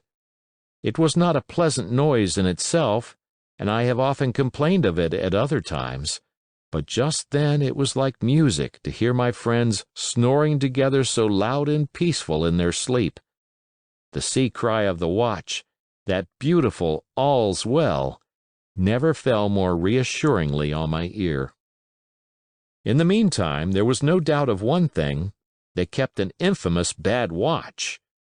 If it had been Silver and his lads that were now creeping in on them, not a soul would have seen daybreak. That was what it was, thought I, to have the captain wounded, and again I blamed myself sharply for leaving them in that danger with so few to mount guard. By this time I had got to the door and stood up. All was dark within, so that I could distinguish nothing by the eye. As for sounds, there was the steady drone of the snorers, and a small occasional noise, a flickering or pecking, that I could in no way account for. With my arms before me, I walked steadily in. I should lie down in my own place, I thought with a silent chuckle, and enjoy their faces when they found me in the morning. My foot struck something yielding. It was a sleeper's leg, and he turned and groaned, but without awaking. And then, all of a sudden, a shrill voice broke forth out of the darkness. "Pieces of 8! Pieces of 8! Pieces of 8! Pieces of 8! Pieces of 8! And so forth, without pause or change, like the clacking of a tiny mill. Silver's green parrot, Captain Flint! It was she whom I had heard pecking at a piece of bark. It was she, keeping better watch than any human being, who thus announced my arrival with her wearisome refrain. I had no time left me to recover. At the sharp clipping tone of the parrot, the sleepers awoke and sprang up, and with a mighty oath the voice of Silver cried, "Who goes?" I turned to run, struck violently against one person, recoiled, and ran full into the arms of a second, who for his part closed upon and held me tight. "Bring a torch, Dick," said Silver when my capture was thus assured, and one of the men left the log house and presently returned with a lighted brand. End of chapter. Part 6. Captain Silver. Chapter 28. In the Enemy's Camp. The red glare of the torch lighting up the interior of the blockhouse showed me the worst of my apprehensions realized. The pirates were in possession of the house and stores. There was the cask of cognac, there were the pork and bread as before, and what tenfold increased my horror, not a sign of any prisoner. I could only judge that all had perished, and my heart smote me sorely that I had not been there to perish with them. There were 6 of the buccaneers, all told. Not another man was left alive. 5 of them were on their feet, flushed and swollen, suddenly called out of the first sleep of drunkenness. The 6th had only risen upon his elbow. He was deadly pale, and the blood-stained bandage round his head told that he had recently been wounded, and still more recently dressed. I remembered the man who had been shot and had run back among the woods in the great attack, and doubted not that this was he. The parrot sat, preening her plumage, on Long John's shoulder. He himself, I thought, looked somewhat paler and more stern than I was used to. He still wore the fine broadcloth suit in which he had fulfilled his mission, but it was bitterly the worse for wear, daubed with clay and torn with the sharp briars of the wood. "So," said he, "here's Jim Hawkins, shiver my timbers. Dropped in like, eh? Welcome, I take that friendly." And thereupon he sat down across the brandy cask and began to fill a pipe. "Give me a loan of the link, Dick," said he, and then, when he had had a good light, "That'll do, lad," he added. "Stick the glim in the wood heap. And you, gentlemen, bring yourselves too. You needn't stand up for Mr. Hawkins. He'll excuse you, you may lay to that. And so, Jim," stopping the tobacco, "here you were, and quite a pleasant surprise for poor old John. I see you were smart when first I set my eyes on you, but this here gets away from me clean, it do."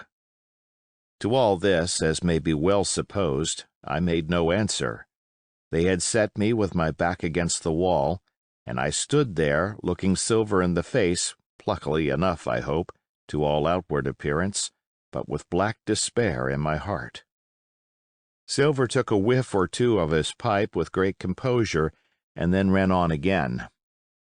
"Now you see, Jim, so be as you are here," says he, "I give you a piece of my mind. I've always liked you, I have, for a lad of spirit, and a picture of my own self when I was young and handsome. I always wanted you to join and take your share, and die a gentleman, and now, my cock, you've got to.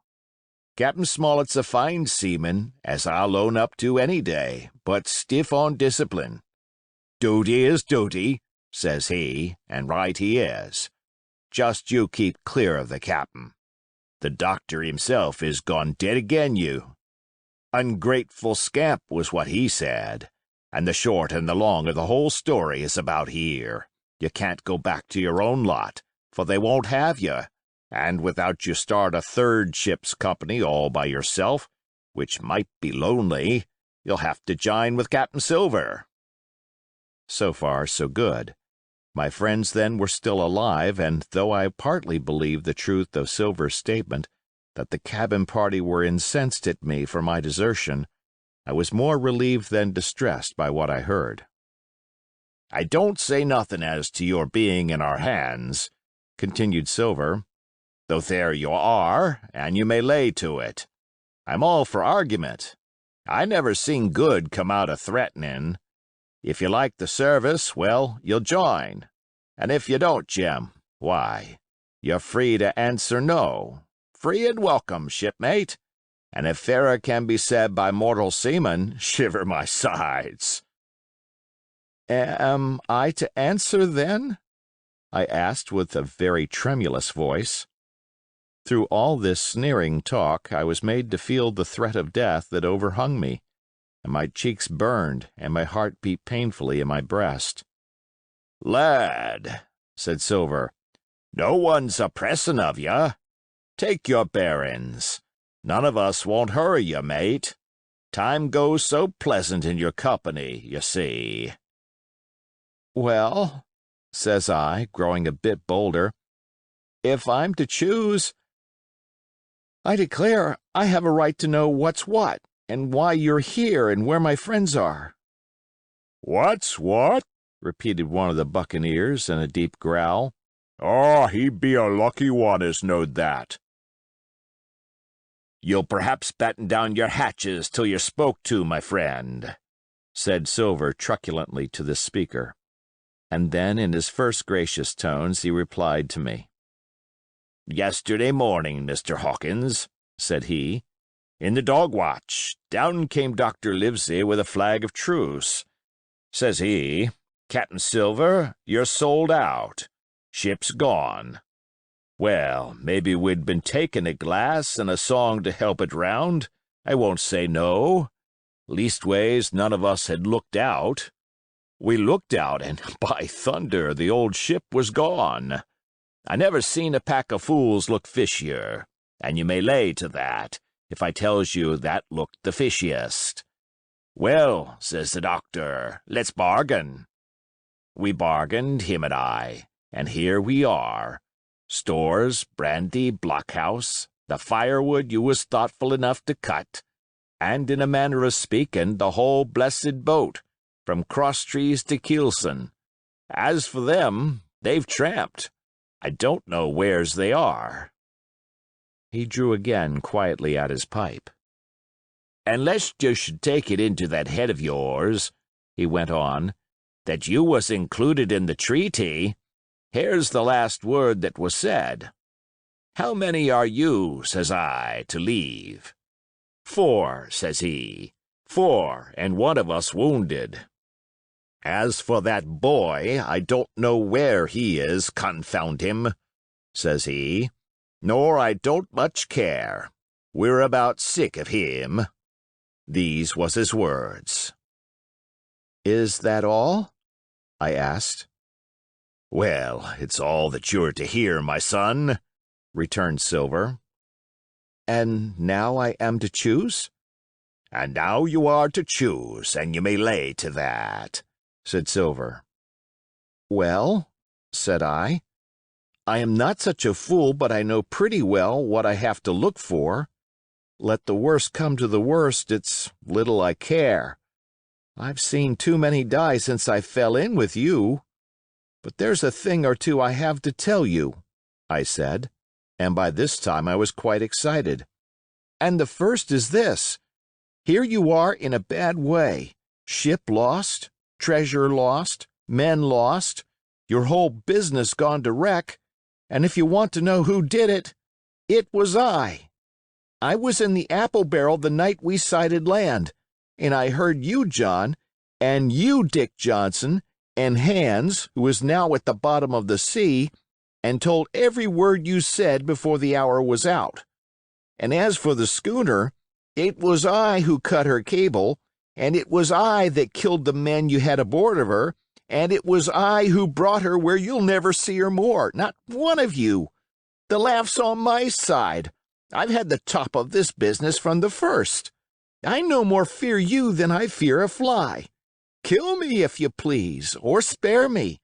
But one thing I'll say, and no more.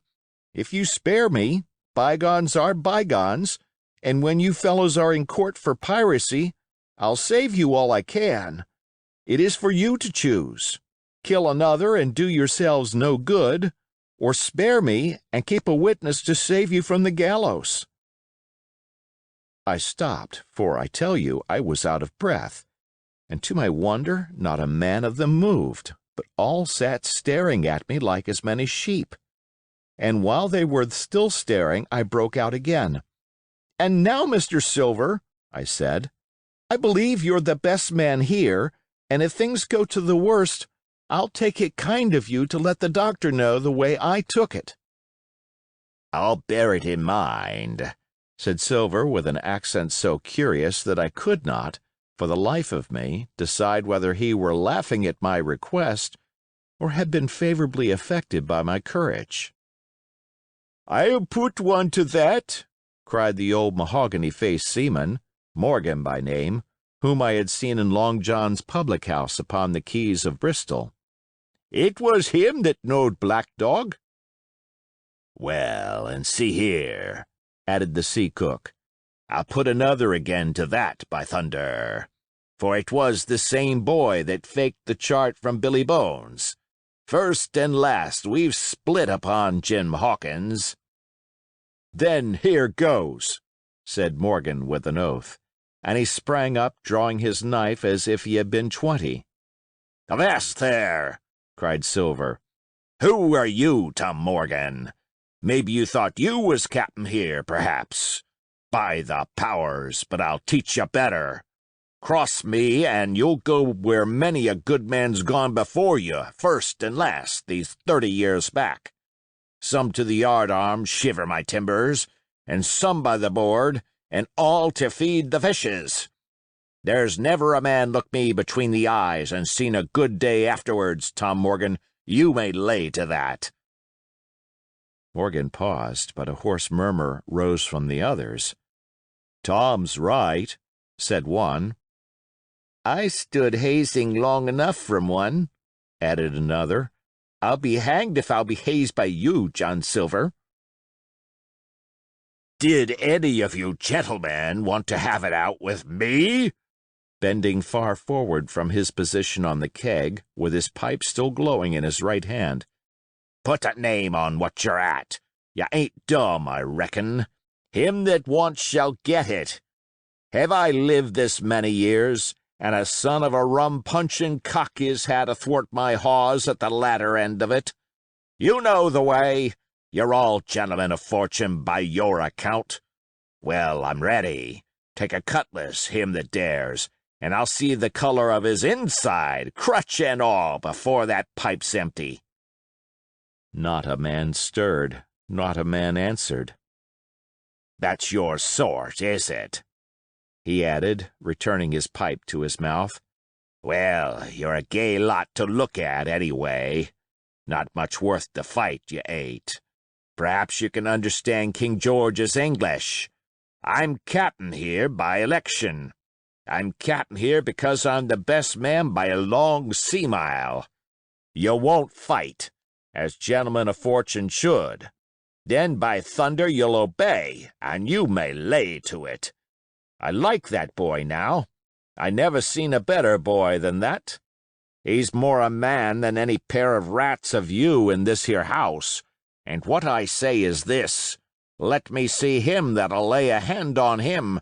That's what I say, and you may lay to it."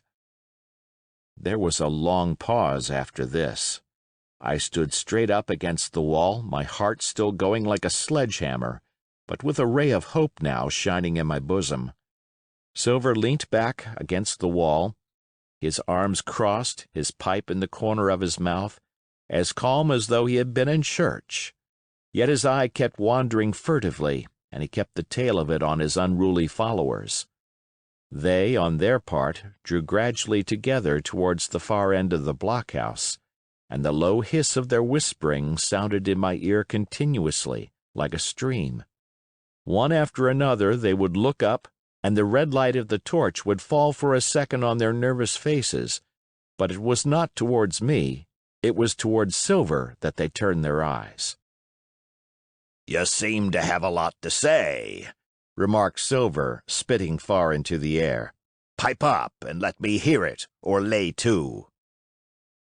"Ax your pardon, sir," returned one of the men. "You're pretty free with some of the rules. Maybe you'll kindly keep an eye upon the rest. This crew's dissatisfied. This crew don't vally bullying a marlinspike. This crew has its rights like other crews, I'll make so free as that. And by your own rules, I take it we can talk together. I ax your pardon, sir, acknowledging you for to be capting at this present, but I claim my right, and steps outside for a council." And with an elaborate sea salute, This fellow, a long, ill-looking, yellow-eyed man of 35, stepped coolly towards the door and disappeared out of the house. One after another the rest followed his example, each making a salute as he passed, each adding some apology. According to rules, said one. Forecastle Council, said Morgan. And so with one remark or another all marched out and left Silver and me alone with the torch. The sea cook instantly removed his pipe. Now look you here, Jim Hawkins, he said in a steady whisper that was no more than audible. You're within half a plank of death, and what's a long sight worse, of torture. They're going to throw me off. But you mark, I stand by you through thick and thin. I didn't mean to, no, not till you spoke up. I was about desperate to lose that much blunt, and be hanged into the bargain. But I see you was the right sort. I says to myself, you stand by Hawkins, John, and Hawkins'll stand by you. You're his last card, and by the living thunder, John, he's yours.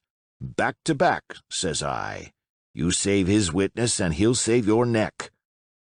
I began dimly to understand. You mean all's lost? I asked. Aye, by gum, I do, he answered. Ship gone, neck gone, that's the size of it. Once I looked into that bay, Jim Hawkins, and seen no schooner. Well, I'm tough, but I gave out. As for that lot and their counsel, mark me, they're outright fools and cowards. I'll save your life, if so be as I can, from them. But see here, Jim, tit for tat. You save Long John from swinging. I was bewildered. It seemed a thing so hopeless he was asking. He, the old buccaneer, the ringleader throughout. What I can do, that I'll do, I said. It's a bargain, cried Long John. You speak up plucky, and by thunder, I've a chance. He hobbled to the torch, where it stood propped among the firewood, and took a fresh light to his pipe.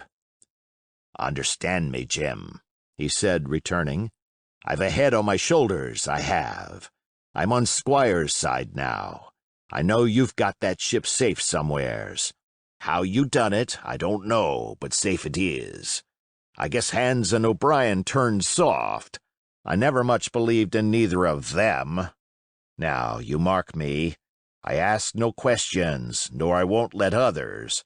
I know when a game's up, I do, and I know a lad that's staunch. Ah, you that's young, you and me might have done a power of good together. He drew some cognac from the cask into a tin cannikin. Will you taste, messmate? He asked, and when I had refused, Well, I'll take a drain myself, Jim, said he. I need a caulker, for there's trouble on hand. And talking of trouble, why did that doctor give me the chart, Jim? My face expressed a wonder so unaffected that he saw the needlessness of further questions. Ah, well, he did, though, said he. And there's something under that, no doubt. Something surely under that, Jim, bad or good. And he took another swallow of the brandy, shaking his great fair head like a man who looks forward to the worst. End of chapter. Chapter 29. The Black Spot Again. The council of buccaneers had lasted some time, when one of them re-entered the house, and with the repetition of the same salute, which had in my eyes an ironical air, begged for a moment's loan of the torch. Silver briefly agreed, and this emissary retired again, leaving us together in the dark. "There's a breeze coming, Jim," said Silver, who had by this time adopted quite a friendly and familiar tone. I turned to the loophole nearest me and looked out. The embers of the great fire had so far burned themselves out, and now glowed so low and duskily that I understood why these conspirators desired a torch. About halfway down the slope to the stockade, they were collected in a group. One held the light, another was on his knees in their midst, and I saw the blade of an open knife shine in his hand with varying colors in the moon and torchlight. The rest were all somewhat stooping, as though watching the maneuvers of this last. I could just make out that he had a book as well as a knife in his hand, and was still wondering how anything so incongruous had come in their possession, when the kneeling figure rose once more to his feet, and the whole party began to move together towards the house. "Here they come," said I, and I returned to my former position, for it seemed beneath my dignity that they should find me watching them. "Well, let them come, lad, let them come," said Silver cheerily. "I've still a shot in my locker." The door opened, and the 5 men, standing huddled together just inside, pushed one of their number forward. In any other circumstances it would have been comical to see his slow advance, hesitating as he set down each foot, but holding his closed right hand in front of him. "Step up, lad," cried Silver. "I won't eat you. Hand it over, lubber. I know the rules, I do. I won't hurt a deputation." Thus encouraged, the buccaneer stepped forth more briskly, and having passed something to Silver, from hand to hand, slipped yet more smartly back again to his companions. The sea cook looked at what had been given him. "The black spot. I thought so," he observed. "Where might you have got the paper? Why, hello! Look here now, this ain't lucky. You've gone and cut this out of a Bible. What fools cut a Bible?" "Ah, there," said Morgan. "There, what did I say? No good'll come of that, I said." "Well, you've about fixed it now among you," continued Silver. "You'll all swing now, I reckon. What soft-headed lubber had a Bible?" "It was Dick," said one. "Dick, was it? Then Dick can get to prayers," said Silver. "He's seen his slice of luck, has Dick, and you may lay to that." But here the long man with the yellow eyes struck in. "Belay that talk, John Silver," he said. "This crew has tipped you the black spot in full council, as in duty bound. Just you turn it over, as in duty bound, and see what's wrote there. Then you can talk." "Thank'ee, George," replied the sea cook. "You always was brisk for business, and has the rules by heart, George, as I'm pleased to see. Well, what is it anyway? Ah, deposed, that's it, is it? Very pretty wrote, to be sure. Like print, I swear. Your hand to write, George? Why, you was getting quite a leadin' man in this here crew. You'll be captain next, I shouldn't wonder. Just oblige me with that torch again, will you? This pipe don't draw." "Come now," said George. "You don't fool this crew no more. You're a funny man by your account, but you're over now, and you'll maybe step down off that barrel and help vote." "I thought you said you knowed the rules," returned Silver contemptuously. "Leastways, if you don't, I do, and I wait here, and I'm still your cap'n, mind, till you outs with your grievances and I reply. In the meantime, your black spot ain't worth a biscuit. After that, we'll see." "Oh," replied George, "you don't be under no kind of apprehension. We're all square, we are. First, you've made a hash of this cruise. You'll be a bold man to say no to that. Second, you let the enemy out of this here trap for nothing. Why did they want out? I dunno, but it's pretty plain they wanted it. Third, you wouldn't let us go at them upon the march. Oh, we see through you, John Silver. You want to play booty, that's what's wrong with you. And then fourth, there's this here boy." "Is that all?" asked Silver quietly. "Enough, too," retorted George. "We'll all swing and sun-dry for your bungling." "Well, now, look here. I'll answer these 4 points, one after another, I'll answer 'em. I made a hash of this cruise, did I? Well now, you all know what I wanted, and you all know if that had been done, that we'd have been aboard the Hispaniola this night as ever was, every man of us alive, and fit, and full of good plum duff, and the treasure in the hold of her, by thunder. Well, who crossed me? Who forced my hand, as was the lawful captain? Who tipped me the black spot the day we landed and began this dance? Ah, it's a fine dance, I'm here with you there, and looks mighty like a hornpipe in a rope's end at Execution Dock by London town, it does. But who done it? Why, it was Anderson, and Hans, and you, George Mary, and you're the last above board of that same meddling crew, and you have the Davy Jones's insolence to up and stand for captain over me, you that sank the lot of us. By the powers! But this tops the stiffest yarn to nothing. Silver paused, and I could see by the faces of George and his late comrades that these words had not been said in vain.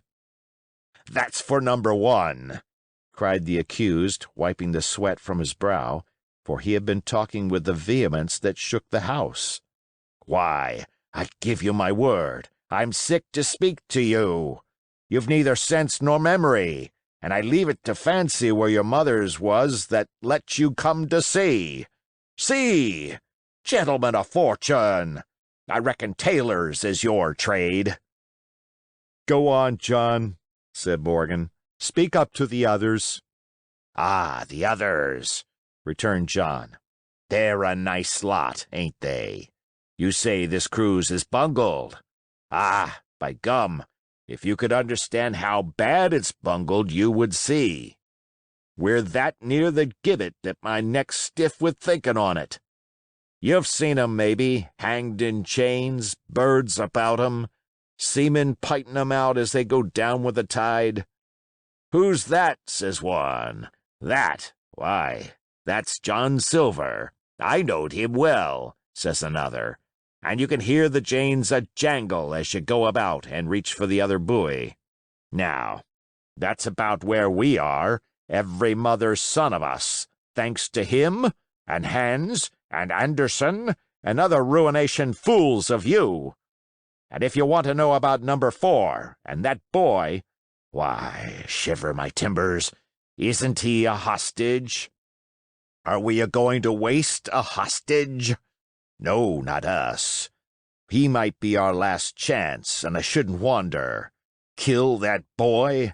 Not me, mates. And number 3. Ah, well, there's a deal to say to number 3. Maybe you don't count it nothing to have a real college doctor to see you every day. You, John, with your head broke. Or you, George Mary, that had the ague shakes upon you not 6 hours agone, and has your eyes the color of lemon peel to the same moment on the clock. And maybe, perhaps, you didn't know there was a consort coming either. But there is, and not so long till then, and we'll see who'll be glad to have a hostage when it comes to that. And as for number 2, and why I made a bargain, well, you came a-crawling on your knees to me to make it. On your knees you came, you was that downhearted. And you'd have starved too if I hadn't, but that's a trifle. You look there, that's why.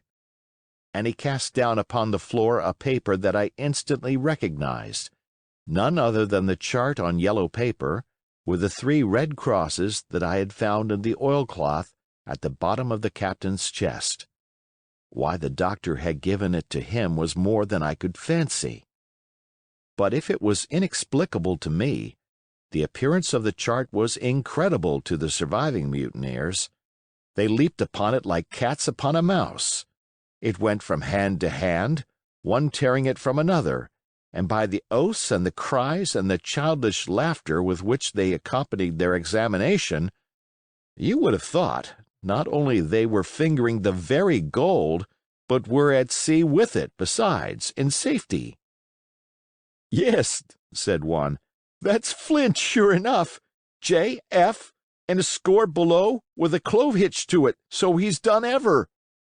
"Mighty pretty," said George, "but how are we to get away with it, and us no ship?" Silver suddenly sprang up, and supporting himself with a hand against the wall, Now I give you warning, George," he cried. "One more word of your sauce, and I'll call you down and fight you. How? Why, how do I know? You had ought to tell me that, you and the rest, that lost me my schooner with your interference, burn you. But not you, you can't. You hain't got the invention of a cockroach. But civil you can speak, and shall, George Merry, you may lay to that." "That's fair enough," said the old man Morgan. "Fair, I reckon so," said the sea cook. "You lost the ship. I found the treasure. Who's the better man at that? And now I resign, by thunder. Elect whom you please to be your captain now. I'm done with it." "Silver!" they cried. "Barbecue forever! Barbecue for captain!" "So that's the tune, is it?" cried the cook. "George, I reckon you'll have to wait another turn, friend, and lucky for you as I'm not a revengeful man. But that was never my way. And now, shipmates, this black spot. 'Tain't much good now, is it? Dick's crossed his luck and spoiled his Bible, and that's about all." "It'll do to kiss the book on still, won't it?" growled Dick, who was evidently uneasy at the curse he had brought upon himself. "A Bible with a bit cut out," returned Silver derisively. "Not it. It don't bind no more'n a ballad book." "Don't it, though?" cried Dick with a sort of joy. "Well, I reckon that's worth having, too." "Here, Jim, here's a curiosity for you," said Silver, and he tossed me the paper. It was around about the size of a crown piece. One side was blank, for it had been the last leaf. The other contained a verse or two of Revelation, these words among the rest, which struck sharply home upon my mind: "Without are dogs and murderers." The printed side had been blackened with wood ash, which already began to come off and soil my fingers. On the blank side had been written with the same material the one word, "deposed." I have that curiosity beside me at this moment, but not a trace of writing now remains beyond a single scratch, such as a man might make with his thumbnail. That was the end of the night's business. Soon after, with a drink all round, we lay down to sleep, and the outside of Silver's vengeance was to put George Merry up for sentinel and threaten him with death if he should prove unfaithful.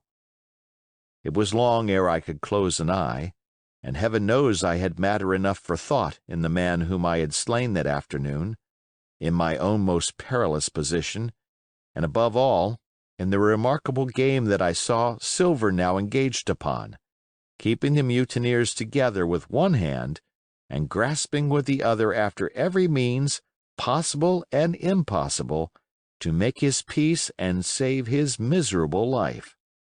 He himself slept peacefully and snored aloud, yet my heart was sore for him, wicked as he was, to think on the dark perils that environed and the shameful gibbet that awaited him. End of chapter. Chapter 30. On Parole. I was wakened. Indeed, we were all wakened, for I could see even the sentinel shake himself together from where he had fallen against the doorpost, by a clear, hearty voice hailing us from the margin of the wood. "Blockhouse, ahoy!" it cried. "Here's the doctor." And the doctor it was. Although I was glad to hear the sound, yet my gladness was not without admixture. I remembered with confusion my insubordinate and stealthy conduct, and when I saw where it had brought me, among what companions and surrounded by what dangers, I felt ashamed to look him in the face. He must have risen in the dark, for the day had hardly come, and when I ran to a loophole and looked out, I saw him standing, like Silver once before, up to the mid-leg in creeping vapor. "You, doctor! Top of the morning to you, sir!" cried Silver, broad awake and beaming with good nature in a moment. "Bright and early, to be sure, and it's the early bird, as the saying goes, that gets the rations. George, shake up your timbers, son, and help Dr. Livesey over the ship's side. All a-doing well, your patience was, all well and merry." So he pattered on, standing on the hilltop with his crutch under his elbow and one hand upon the side of the log house, quite the old John in voice, manner, and expression. "We've quite a surprise for you, too, sir," he continued. "We've a little stranger here. Hee! A new boarder and lodger, sir, and looking fit and taut as a fiddle. Slept like a supercargo, he did, right alongside of John. Stem to stem we was, all night." Dr. Livesey was by this time across the stockade and pretty near the cook, and I could hear the alteration in his voice as he said, "Not Jim." "The very same Jim as ever was," says Silver. The doctor stopped outright, although he did not speak, and it was some seconds before he seemed able to move on. "Well, well," he said at last. "Duty first and pleasure afterwards, as you might have said yourself, Silver. Let us overhaul these patients of yours." A moment afterwards he had entered the blockhouse, and with one grim nod to me proceeded with his work among the sick. He seemed under no apprehension, though he must have known that his life, among these treacherous demons, depended on a hair. And he rattled on to his patients as if he were paying an ordinary professional visit in a quiet English family. His manner, I suppose, reacted on the men, for they behaved to him as if nothing had occurred, as if he were still ship's doctor and they still faithful hands before the mast. "You're doing well, my friend," he said to the fellow with the bandaged head. "And if ever any person had a close shave, it was you. Your head must be hard as iron. Well, George, how goes it? You're a pretty color, certainly. Why, your liver man is upside down. Did you take that medicine? Did he take that medicine, men?" "Aye, aye, he took it, sure enough," returned Morgan. "Because, you see, since I am mutineer's doctor, or prison doctor as I prefer to call it," says Dr. Livesey in his pleasantest way, "I make it a point of honor not to lose a man for King George, God bless him, and the gallows." The rogues looked at each other but swallowed the home thrust in silence. "Dick don't feel well, sir," said one. "Don't he?" replied the doctor. "Well, step up here, Dick, and let me see your tongue." "No, I should be surprised if he did. The man's tongue is fit to frighten the French. Another fever." "Ah, there," said Morgan, "that come to spilin' Bibles." "That comes, as you call it, of being arrant asses," retorted the doctor, "and not having sense enough to know honest air from poison, and the dry land from a vile pestiferous slough. I think it most probable, though of course it's only an opinion, that you'll all have the deuce to pay before you get that malaria out of your systems. Camp in a bog, would you? Silver, I'm surprised at you. You're less of a fool than many, take you all round, but you don't appear to me to have the rudiments of a notion of the rules of health. Well," he added after he had dosed them round and they had taken his prescriptions, with really laughable humility, more like charity schoolchildren than blood-guilty mutineers and pirates, "well, that's done for today. And now I should wish to have a talk with that boy, please." And he nodded his head in my direction carelessly. George Merry was at the door, spitting and spluttering over some bad-tasted medicine, but at the first word of the doctor's proposal, he swung round with a deep flush and cried, "No!" and swore. Silver struck the barrel with his open hand. "Silence!" he roared, and looked about him positively like a lion. Doctor, he went on in his usual tones, I was a-thinking of that, knowing as how you had a fancy for the boy. We're all humbly grateful for your kindness, and as you see, puts faith in you and takes the drugs down like that much grog. And I take it I've found a way as'll suit all. Hawkins, will you give me your word of honor as a young gentleman, for a young gentleman you are, although poor born, your word of honor not to slip your cable? I readily gave the pledge required. Then, Doctor, said Silver, you just step outside of that stockade, and once you're there I'll bring the boy down on the inside, and I reckon you can yarn through the spars. Good day to you, sir, and all our duties to the squire and Captain Smollett. The explosion of disapproval, which nothing but Silver's black looks had restrained, broke out immediately the doctor had left the house. Silver was roundly accused of playing double, of trying to make a separate peace for himself, of sacrificing the interests of his accomplices and victims, and, in one word, of the identical exact thing that he was doing. It seemed to me so obvious, in this case, that I could not imagine how he was to turn their anger. But he was twice the man the rest were, and his last night's victory had given him a huge preponderance on their minds. He called them all the fools and dolts you can imagine, said it was necessary I should talk to the doctor, flooded the chart in their faces, asked them if they could afford to break the treaty the very day they were bound to treasure hunting. No, by thunder, he cried. It's us must break the treaty when the time comes, and till then I'll gammon that doctor if I have to ile his boots with brandy. And then he bade them get the fire lit, and stalked out upon his crutch, with his hand on my shoulder, leaving them in a disarray, and silenced by his volubility rather than convinced. Slow, lad, slow, he said.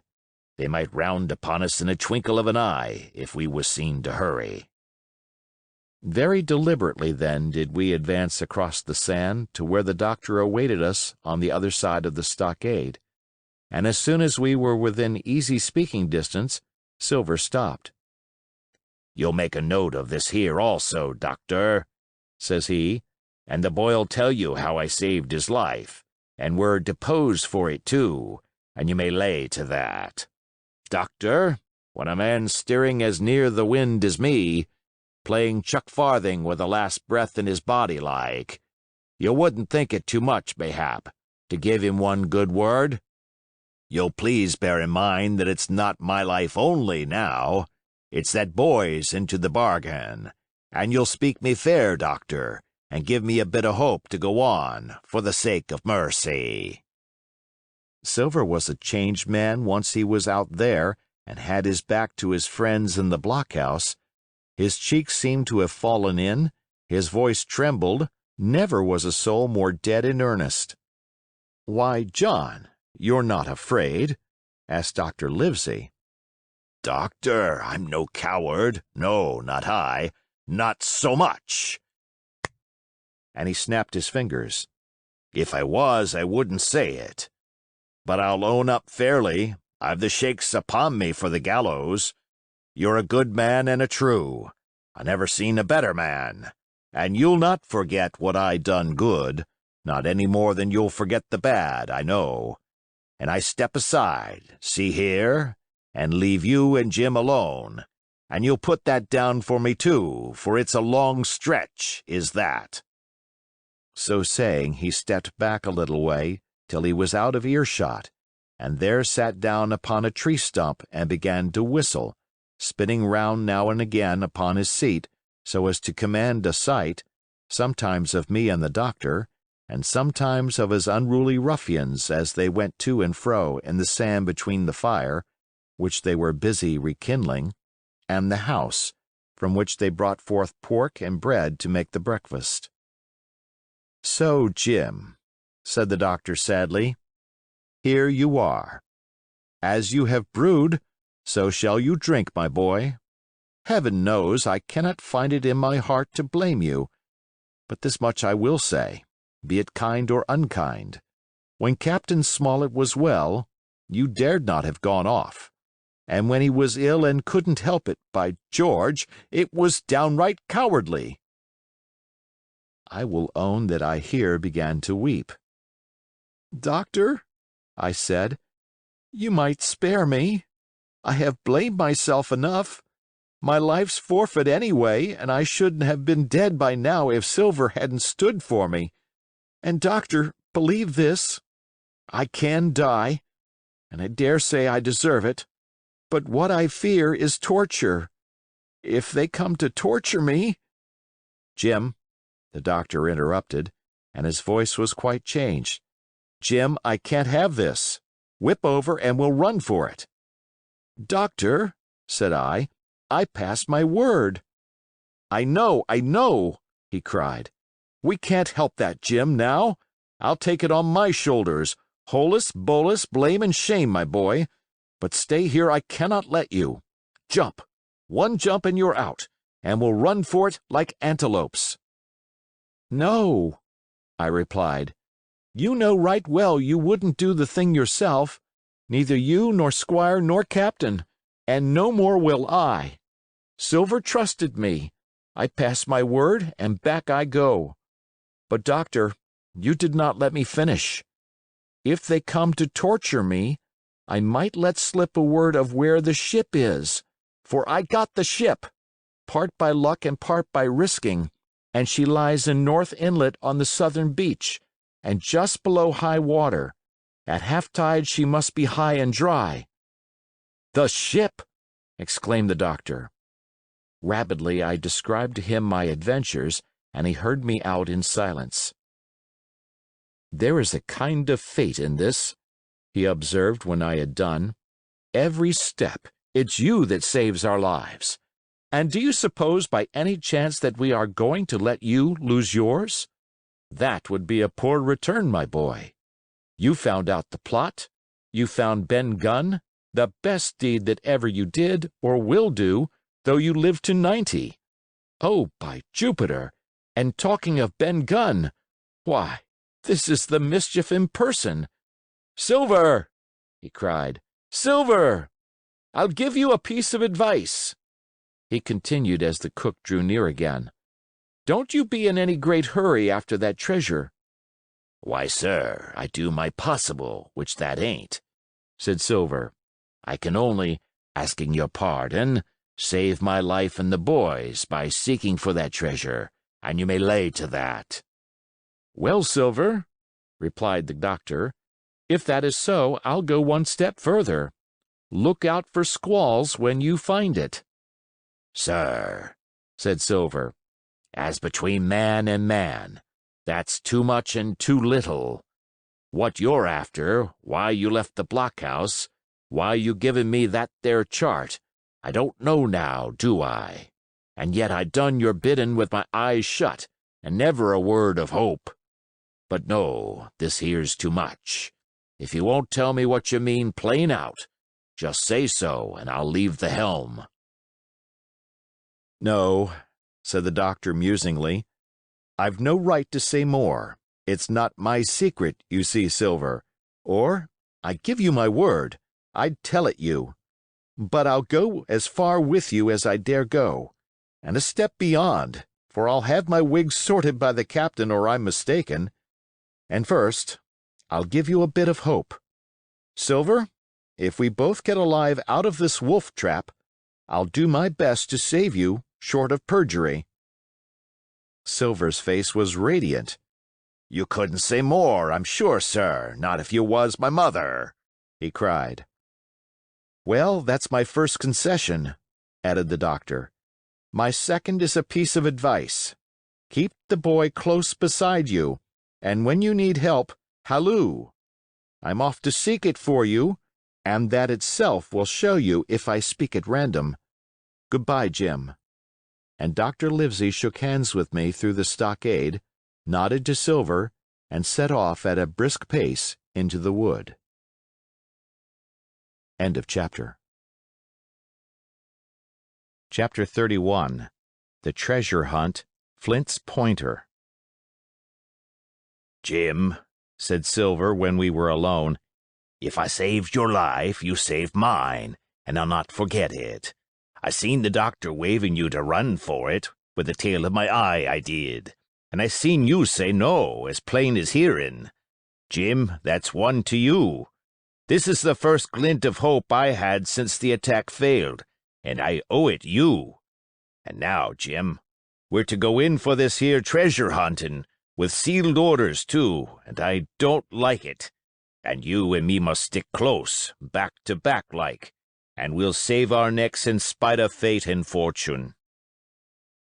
Just then a man hailed us from the fire that breakfast was ready, and we were soon seated here and there about the sand over biscuit and fried junk. They had lit a fire fit to roast an ox, and it was now grown so hot that they could only approach it from the windward, and even there not without precaution. In the same wasteful spirit they had cooked, I suppose, 3 times more than we could eat, and one of them, with an empty laugh, threw what was left into the fire, which blazed and roared again over this unusual fuel. I never in my life saw men so careless of the morrow. Hand to mouth is the only word that can describe their way of doing, and what with wasted food and sleeping sentries, though they were bold enough for a brush and be done with it, I could see their entire unfitness for anything like a prolonged campaign. Even Silver, eating away, with Captain Flint upon his shoulder, had not a word of blame for their recklessness. And this the more surprised me, for I thought he had never shown himself so cunning as he did then. "Aye, mates," said he, "it's lucky you have barbecue to think for you with this here head. I got what I wanted, I did. Sure enough, they have the ship. Where they have it, I don't know yet, but once we hit the treasure, we'll have to jump about and find out. And then, mates, us that has the boats, I reckon, has the upper hand." Thus he kept running on, with his mouth full of the hot bacon. Thus he restored their hope and confidence, and, I more than suspect, repaired his own at the same time. "As for hostage," he continued, "that's his last talk, I guess, with them he loves so dear. I've got my piece of news, and thank you to him for that, but it's over and done. I'll take him in a line when we go treasure hunting, for we'll keep him like so much gold, in case of accidents, you mark, and in the meantime. Once we got the ship and treasure both, and off to sea like jolly companions, why then we'll talk Mr. Hawkins over, we will, and we'll give him his share, to be sure, for all his kindness." It was no wonder the men were in such a good humor now. For my part, I was horribly cast down. Should the scheme he had now sketched prove feasible, Silver, already doubly a traitor, would not hesitate to adopt it. He had still a foot in either camp, and there was no doubt he would prefer wealth and freedom with the pirates to a bare escape from hanging, which was the best he had to hope on our side. Nay, and even if things so fell out that he was forced to keep his faith with Dr. Livesey, even then what danger lay before us? What a moment that would be when the suspicions of his followers turned to certainty and he and I should have to fight for dear life, he a cripple and I a boy, against 5 strong and active seamen.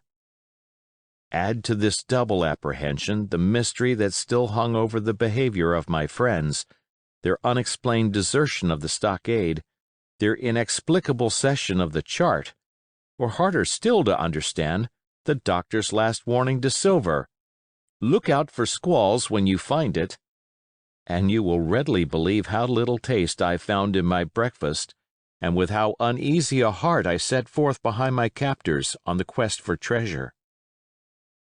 We made a curious figure, had anyone been there to see us, all in soiled sailor clothes and all but me armed to the teeth. Silver had 2 guns slung about him, one before and one behind, besides the great cutlass at his waist, and a pistol in each pocket of his square-tailed coat. To complete his strange appearance, Captain Flint sat perched upon his shoulder and gabbling odds and ends of purposeless sea talk. I had a line about my waist and followed obediently after the sea cook, who held the loose end of the rope, now in his free hand, now between his powerful teeth. For all the world, I was led like a dancing bear. The other men were variously burthened, some carrying picks and shovels, for that had been the very first necessary they had brought ashore from the Hispaniola, others laden with pork, bread, and brandy for the midday meal. All the stores, I observed, came from our stock, and I could see the truth of Silver's words the night before. Had he not struck a bargain with the doctor, he and his mutineers, deserted by the ship, must have been driven to subsist on clear water and the proceeds of their hunting. Water would have been little to their taste. A sailor is not usually a good shot, and besides all that, when they were so short of eatables, it was not likely they would be very flush of powder. Well, thus equipped, we all set out, even the fellow with the broken head, who should certainly have kept in shadow, and straggled one after another to the beach, where the two gigs awaited us. Even these bore trace of the drunken folly of the pirates, one in a broken thwart, and both in their muddy and unbaled condition. Both were to be carried along with us for the sake of safety, and so, with our numbers divided between them, we set forth upon the bosom of the anchorage. As we pulled over, there was some discussion on the chart. The Red Cross was, of course, far too large to be a guide, and the terms of the note on the back, as you will hear, admitted of some ambiguity. They ran, the reader may remember, thus: Tall tree, spyglass shoulder, bearing a point to the north of north-northeast. Skeleton Island, east-southeast and by east, 10 feet. A tall tree was thus the principal mark. Now, right before us the anchorage was bounded by a plateau from 200 to 300 feet high, adjoining on the north the sloping southern shoulder of the Spyglass, and rising again toward the south into the rough, cliffy eminence called the Mizzenmast Hill. The top of the plateau was dotted thickly with pine trees of varying height. Every here and there one of a different species rose 4 or 50 feet clear above its neighbors, and which of these was the particular tall tree of Captain Flint could only be decided on the spot and by the readings of the compass. Yet, although that was the case, every man on board the boats had picked a favorite of his own ere we were halfway over, Long John alone shrugging his shoulders and bidding them wait till they were there. We pulled easily, by Silver's directions, not to weary the hands prematurely, and after quite a long passage, landed at the mouth of the second river, that which runs down a woody cleft of the Spyglass. Thence, bending to our left, we began to ascend the slope towards the plateau.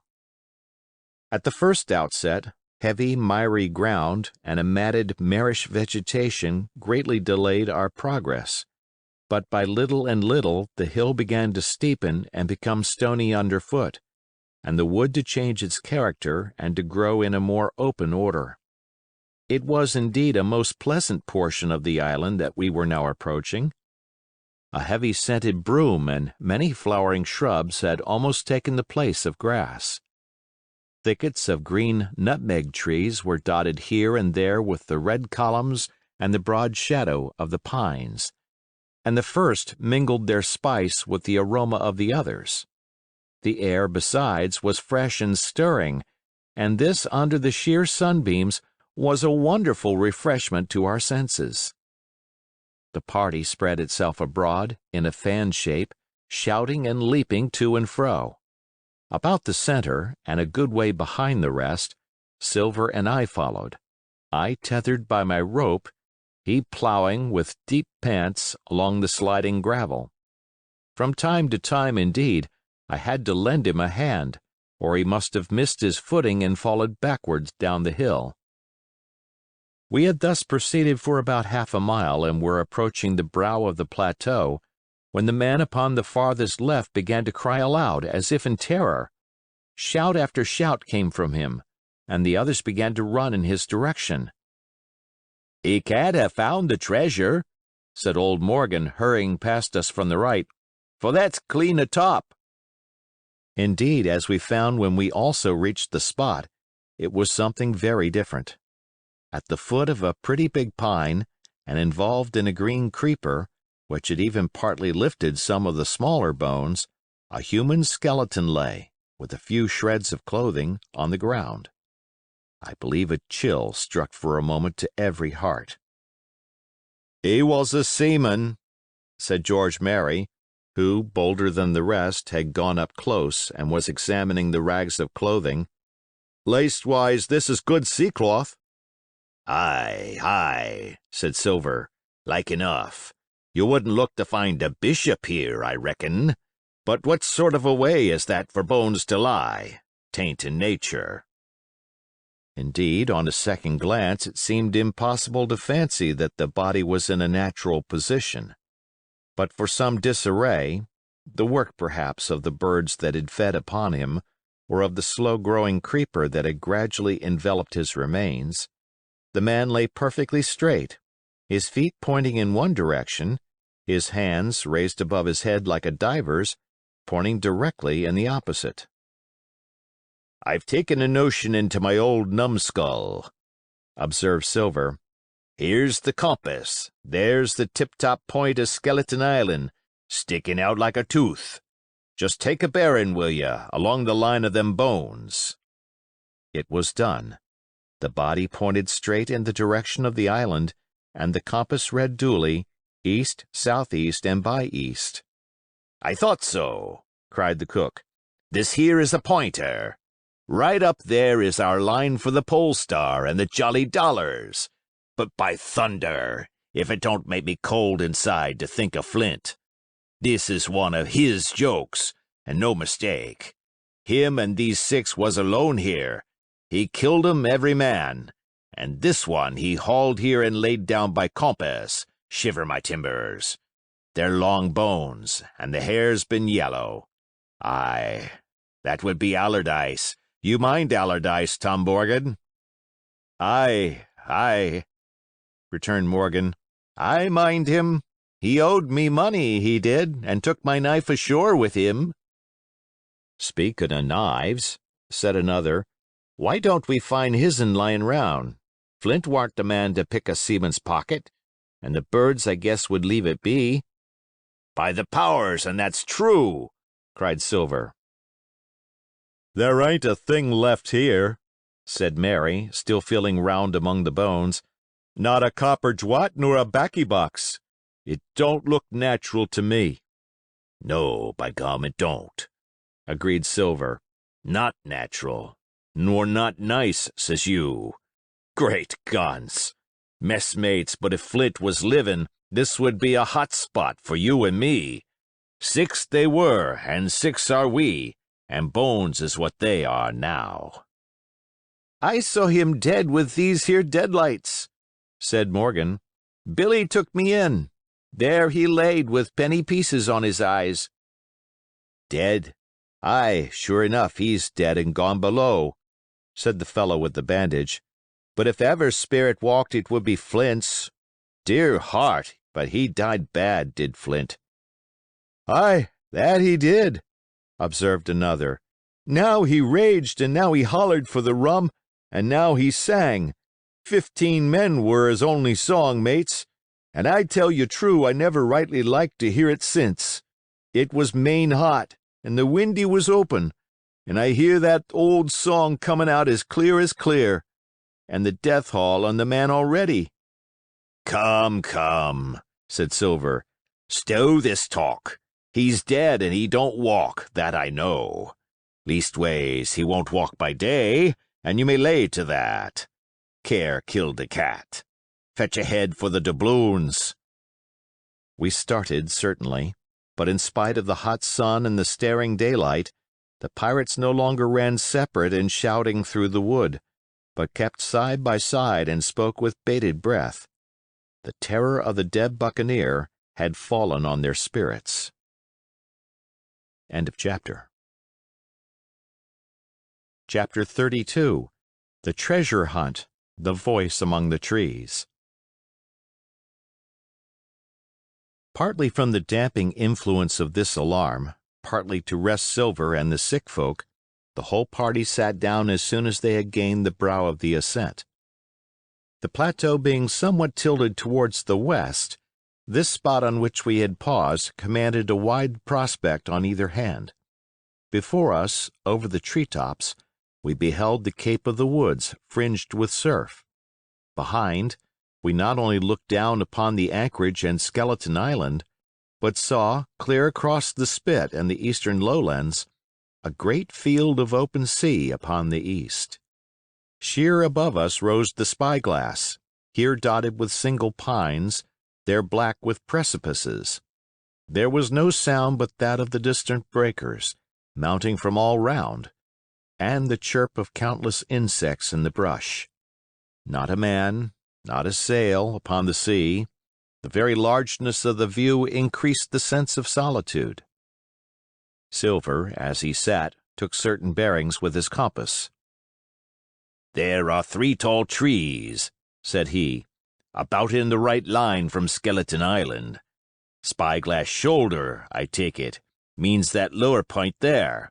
It's child's play to find the stuff now. I've half a mind to dine first."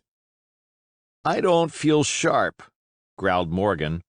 Thinking of Flint, I think it were as done me. "Ah, well, my son, you praise your stars he's dead," said Silver. He were an ugly devil, cried a third pirate with a shudder. That blue in the face, too.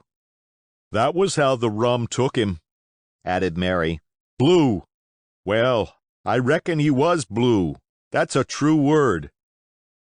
Ever since they had found the skeleton and got upon this train of thought, they had spoken lower and lower, and they had almost got to whispering by now, so that the sound of their talk hardly interrupted the silence of the wood. All of a sudden, out of the middle of the trees in front of us, a thin, high, trembling voice struck up the well-known air and words. 15 men on the dead man's chest, yo-ho-ho, and a bottle of rum. I never have seen men more dreadfully affected than the pirates. The color went from their 6 faces like enchantment. Some leaped to their feet, some clawed hold of others. Morgan groveled on the ground.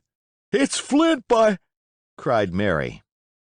The song had stopped as suddenly as it began, broken off, you would have said, in the middle of a note, as though someone had laid his hand upon the singer's mouth.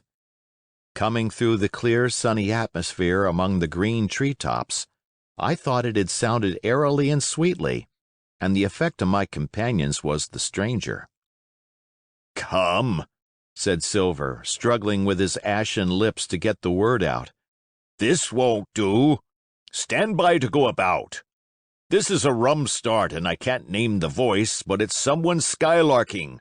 Someone that's flesh and blood, and you may lay to that." His courage had come back as he spoke, and some of the color to his face along with it. Already the others had begun to lend an ear to this encouragement, and were coming a little to themselves, when the same voice broke out again, not this time singing, but in a faint, distant hail that echoed yet fainter among the clefts of the spyglass. "Darby McGraw!" it wailed, for that is the word that best describes the sound. "Darby McGraw! Darby McGraw!" Again and again and again, and then rising a little higher, and with an oath that I leave out, "Fetch off the rum, Darby!" The buccaneers remained rooted to the ground, their eyes starting from their heads. Long after the voice had died away, they still stared in silence dreadfully before them. "That fixes it," gasped one. "Let's go." "They were his last words," moaned Morgan. "His last words above board." Dick had his Bible out and was praying volubly. He had been well brought up, had Dick, before he came to sea and fell among bad companions. Still Silver was unconquered. I could hear his teeth rattle in his head, but he had not yet surrendered. "Nobody in this here island ever heard of Darby," he muttered. "Not one but us that's here." And then, making a great effort, "Shipmates," he cried, "I'm here to get that stuff, and I'll not be beat by man or devil. I never was feared of Flint in his life, and by the powers I'll face him dead. There's £700,000 not a quarter of a mile from here. When did ever a gentleman of fortune show his stern to that much dollars for a boozy old seaman with a blue mug, and him dead, too?" But there was no sign of reawakening courage in his followers, rather, indeed, of growing terror at the irreverence of his words. "Belay there, John," said Mary. "Don't you cross a spirit?" And the rest were all too terrified to reply. They would have run away severally had they dared, but fear kept them together and kept them close by John, as if his daring helped them. He, on his part, had pretty well fought his weakness down. "Spirit? Well, maybe," he said. "But there's one thing not clear to me. There was an echo. Now, no man ever seen a spirit with a shadow. Well, then, what's he doing with an echo to him, I should like to know? That ain't in nature, surely." This argument seemed weak enough to me, but you can never tell what will affect the superstitious, and to my wonder, George Merry was greatly relieved. "Well, that's so," he said. "You've a head upon your shoulders, John, and no mistake. 'Bout ship, mates. This here crew is on a wrong tack, I do believe. And come to think on it, it was like Flint's voice, I grant you, but not just so clear away like it after all. It was like her somebody else's voice now. It was like her—" "By the powers, Ben Gunn!" roared Silver. "Aye, and so it were," cried Morgan, springing on his knees. "Ben Gunn it were." "It don't make much odds, do it now?" asked Dick. "Ben Gunn's not here in the body any more'n Flint." But the older hands greeted this remark with scorn. "Why, nobody minds Ben Gunn," cried Mary. "Dead or alive, nobody minds him." It was extraordinary how their spirits had returned, and how the natural color had revived in their faces. Soon they were chatting together, with intervals of listening, and not long after, hearing no further sound, they shouldered the tools and set forth again, Mary walking first with Silver's compass to keep them on the right line with Skeleton Island. He had said the truth. Dead or alive, nobody minded Ben Gunn. Dick alone still held his Bible, and looked around him as he went, with fearful glances, but he found no sympathy, and Silver even joked him on his precautions. "I told you," said he. "I told you had spoiled your Bible. If it ain't no good to swear by, what do you suppose a spirit would give for it? Not that!" And he snapped his big fingers, halting a moment on his crutch. But Dick was not to be comforted. Indeed, it was soon plain to me that the lad was falling sick. Hastened by heat, exhaustion, and the shock of his alarm, the fever, predicted by Dr. Livesey, was evidently growing swiftly higher. It was fine open walking here upon the summit. Our way lay a little downhill, for, as I have said, the plateau tilted towards the west. The pines, great and small, grew wide apart, and even between the clumps of nutmeg and azalea, wide open spaces baked in the hot sunshine. Striking as we did pretty near northwest across the island, we drew on the one hand ever nearer under the shoulders of the Spyglass, and on the other looked ever wider over that western bay where I had once tossed and trembled in the coracle. The first of the tall trees was reached, and by the bearings proved the wrong one. So with the second. The third rose nearly 200 feet into the air above a clump of underwood, a giant of a vegetable, with a red column as big as a cottage, and a wide shadow around in which a company could have maneuvered. It was conspicuous far to sea both on the east and west, and might have been entered as a sailing mark upon the chart. But it was not its size that now impressed my companions. It was the knowledge that 700,000 pounds in gold lay somewhere buried below its spreading shadow. The thought of the money, as they drew nearer, swallowed up their previous terrors. Their eyes burned in their heads. Their feet grew speedier and lighter. Their whole soul was found up in that fortune, that whole lifetime of extravagance and pleasure that lay waiting there for each of them. Silver hobbled, grunting, on his crutch. His nostrils stood out and quivered. He cursed like a madman when the flies settled on his hot and shiny countenance. He plucked furiously at the line that held me to him, and from time to time turned his eyes upon me with a deadly look. Certainly he took no pains to hide his thoughts, and certainly I read them like print. In the immediate nearness of the gold, all else had been forgotten. His promise and the doctor's warning were both things of the past, and I could not doubt that he hoped to seize upon the treasure, find and board the Hispaniola under cover of night, cut every honest throat about that island, and sail away as he had at first intended, laden with crimes and riches. Shaken as I was with these alarms, it was hard for me to keep up with the rapid pace of the treasure hunters. Now and again I stumbled, and it was then that Silver plucked so roughly at the rope, and launched at me his murderous glances. Dick, who had dropped behind us, and now brought up the rear, was babbling to himself both prayers and curses as his fever kept rising. This also added to my wretchedness, and to crown all, I was haunted by the thought of the tragedy that had once been acted on that plateau, when that ungodly buccaneer with the blue face, he who died at Savannah, singing and shouting for drink, had there, with his own hand, cut down his 6 accomplices. This grove that was now so peaceful must then have rung with cries, I thought, and even with the thought, I could believe I heard it ringing still. We were now at the margin of the thicket. "Huzzah, mates, all together!"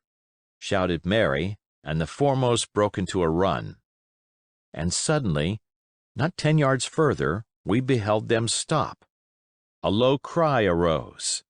Silver doubled his pace, digging away with the foot of his crutch like one possessed, and next moment he and I had come also to a dead halt. Before us was a great excavation, not very recent, for the sides had fallen in and grass had sprouted on the bottom. In this were the shaft of a pick broken in two, and the boards of several packing cases strewn around. On one of these boards I saw, branded with a hot iron, the name Walrus, the name of Flint's ship. All was clear to probation. The cash had been found and rifled. The 700,000 pounds were gone. End of chapter. Chapter 33. The Fall of a Chieftain. There never was such an overturn in this world. Each of these 6 men was as though he had been struck. But with Silver the blow passed almost instantly.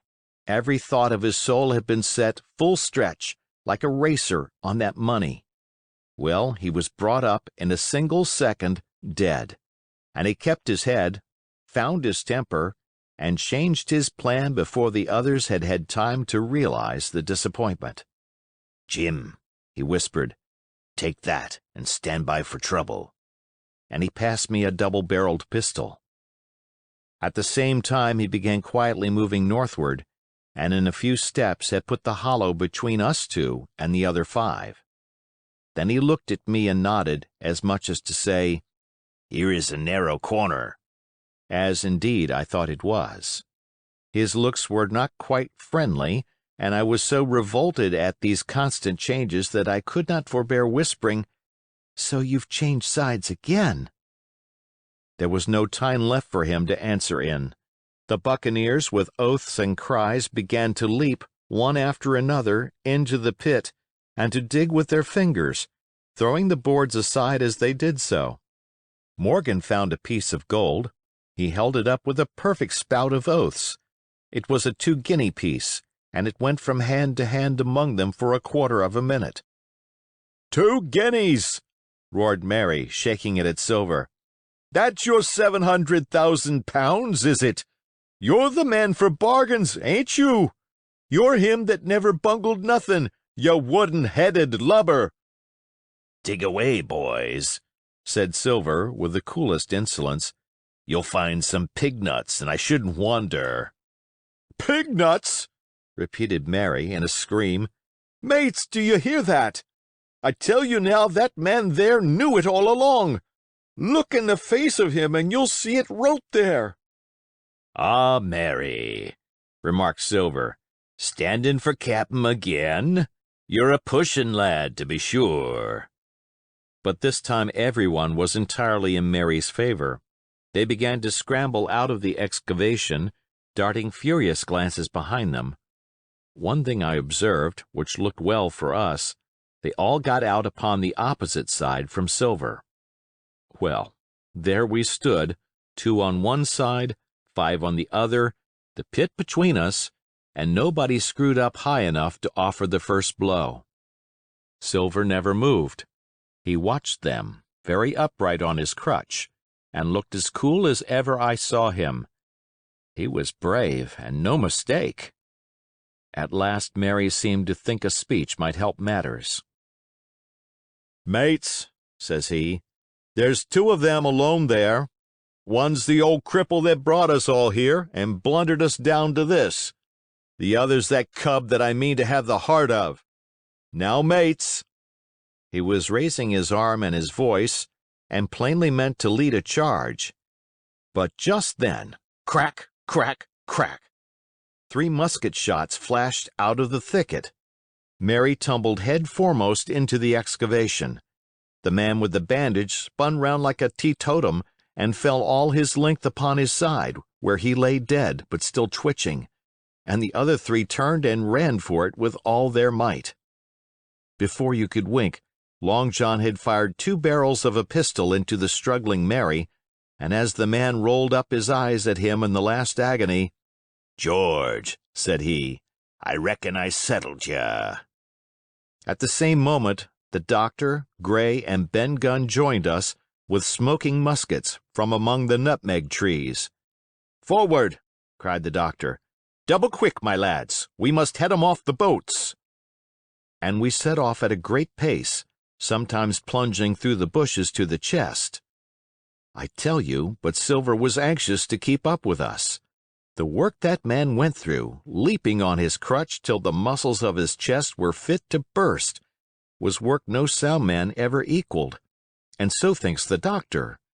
As it was, he was already 30 yards behind us and on the verge of strangling when we reached the brow of the slope. Doctor, he hailed, see there? No hurry. Sure enough, there was no hurry. In a more open part of the plateau, we could see the 3 survivors still running in the same direction as they had started, right for Mizzenmast Hill. We were already between them and the boats, and so we 4 sat down to breathe, while Long John, mopping his face, came slowly up with us. Thank you kindly, Doctor, says he. You came in about the nick, I guess, for me and Hawkins. And so it's you, Ben Gunn, he added. Well, you're a nice one, to be sure. I'm Ben Gunn, I am, replied the Maroon, wriggling like an eel in his embarrassment. And, he added after a long pause, how do, Mr. Silver? Pretty well, I thank you, says you. Ben, murmured Silver, to think as you've done me. The doctor sent back Gray for one of the pickaxes deserted, in their flight, by the mutineers, and then, as we proceeded leisurely downhill to where the boats were lying, related in a few words what had taken place. It was a story that profoundly interested Silver, and Ben Gunn, the half-idiot Maroon, was the hero from beginning to end. Ben, in his long, lonely wanderings about the island, had found the skeleton. It was he that had rifled it. He had found the treasure. He had dug it up. It was the haft of his pickaxe that lay broken in the excavation.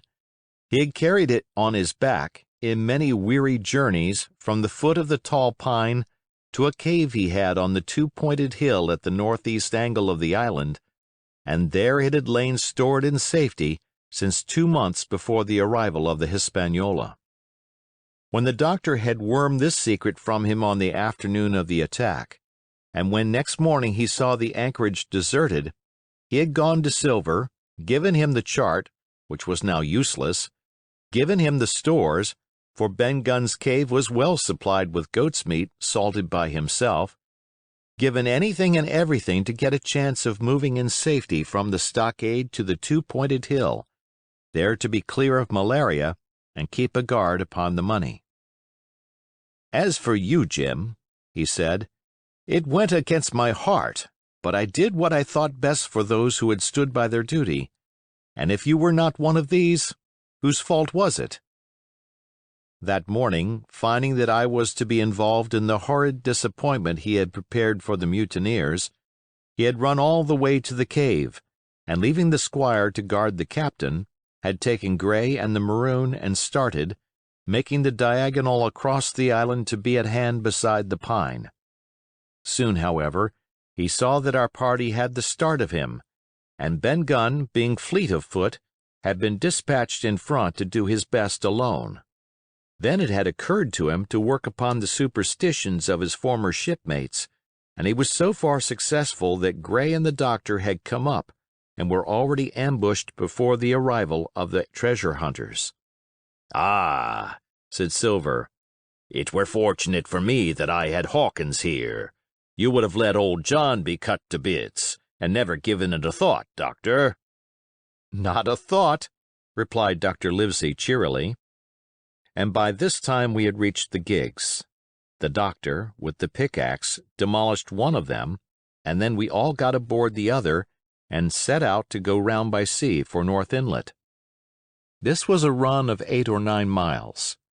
Silver, though he was almost killed already with fatigue, was set to an oar, like the rest of us, and we were soon skimming swiftly over a smooth sea. Soon we passed out of the straits and doubled the southeast corner of the island, round which, 4 days ago, we had towed the Hispaniola. As we passed the two-pointed hill, we could see the black mouth of Ben Gunn's cave, and a figure standing by it, leaning on a musket. It was the squire, and we waved a handkerchief and gave him 3 cheers, in which the voice of Silver joined as heartily as any. 3 miles farther, just inside the mouth of North Inlet, what should we meet but the Hispaniola cruising by herself? The last flood had lifted her, and had there been much wind or a strong tide current, as in the southern anchorage, we should never have found her more, or found her stranded beyond help. As it was, there was little amiss beyond the wreck of the mainsail. Another anchor was got ready and dropped in 1.5 fathoms of water. We all pulled round again to Rum Cove, the nearest point for Ben Gunn's treasure house, and then Gray, single-handed, returned with the gig to the Hispaniola, where he was to pass the night on guard. A gentle slope ran up from the beach to the entrance of the cave. At the top the squire met us. To me he was cordial and kind, saying nothing of my escapade either in the way of blame or praise. At Silver's polite salute, he somewhat flushed. "John Silver," he said, "you're a prodigious villain and impostor. A monstrous impostor, sir. I am told I am not to prosecute you. Well, then, I will not. But the dead men, sir, hang about your neck like millstones." Thank you kindly, sir, replied Long John, again saluting. "I dare you to thank me," cried the squire. "It is a gross dereliction of my duty. Stand back." And thereupon we all entered the cave. It was a large, airy place, with a little spring and a pool of clear water overhung with ferns. The floor was sand. Before a big fire lay Captain Smollett, and in a far corner, only duskily flickered over by the blaze, I beheld great heaps of coin and quadrilaterals built of bars of gold. That was Flint's treasure that we had come so far to seek, and that had cost already the lives of 17 men from the Hispaniola. How many it had cost in the amassing, what blood and sorrow, what good ships scuttled on the deep, what brave men walking the plank blindfold, what shot of cannon, what shame and lies and cruelty, perhaps no man alive could tell. Yet there were still 3 upon that island, Silver and old Morgan and Ben Gunn, who had each taken his share in these crimes, as each had hoped in vain to share in the reward. "Come in, Jim," said the captain. "You're a good boy in your line, Jim, but I don't think you and me'll go to sea again. You're too much of the born favorite for me. Is that you, John Silver? What brings you here, man?" Come back to my duty, sir, returned Silver. "Ah," said the captain, and that was all he said.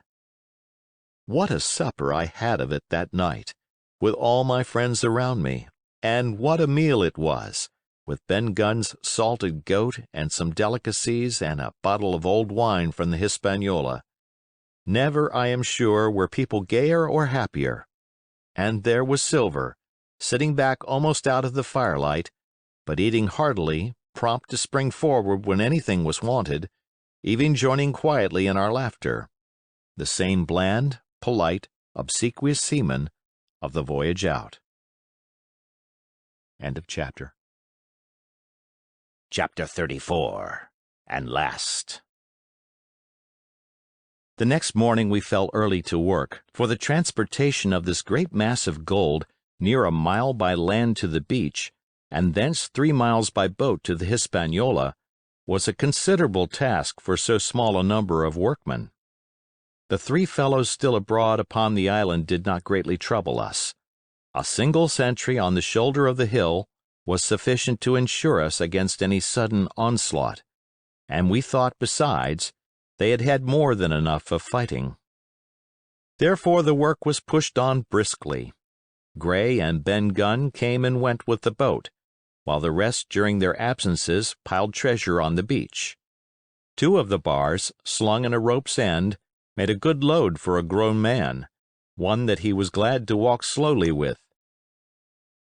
For my part, as I was not much use at carrying, I was kept busy all day in the cave packing the minted money into bread bags.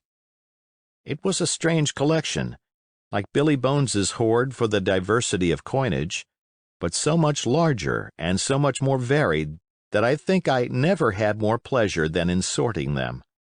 English, French, Spanish, Portuguese, Georges and Louises, doubloons and double guineas and moyadors and sequins, the pictures of all the kings of Europe for the last 100 years, strange oriental pieces stamped with what looked like wisps of string or bits of spider web, round pieces and square pieces, and pieces bored through the middle, as if to wear them round your neck. Nearly every variety of money in the world must, I think, have found a place in that collection, and for number, I am sure they were like autumn leaves, so that my back ached with stooping and my fingers with sorting them out. Day after day this work went on. By every evening a fortune had been stowed aboard, but there was another fortune waiting for the morrow, and all this time we heard nothing of the 3 surviving mutineers. At last, I think it was on the 3rd night, the doctor and I were strolling on the shoulder of the hill where it overlooks the lowlands of the isle, when, from out of the thick darkness below, the wind brought us a noise between shrieking and singing. It was only a snatch that reached our ears, followed by the former silence. "Heaven forgive them," said the doctor. "'Tis the mutineers." All drunk, sir, struck in the voice of Silver from behind us. Silver, I should say, was allowed his entire liberty, and in spite of daily rebuffs, seemed to regard himself once more as quite a privileged and friendly dependent. Indeed, it was remarkable how well he bore these slights and with what unwearying politeness he kept on trying to ingratiate himself with all. Yet, I think, none treated him better than a dog, unless it was Ben Gunn, who was still terribly afraid of his old quartermaster, or myself, who had really something to thank him for, although for that matter, I suppose, I had reason to think even worse of him than anybody else, for I had seen him meditating a fresh treachery upon the plateau. Accordingly, it was pretty gruffly that the doctor answered him.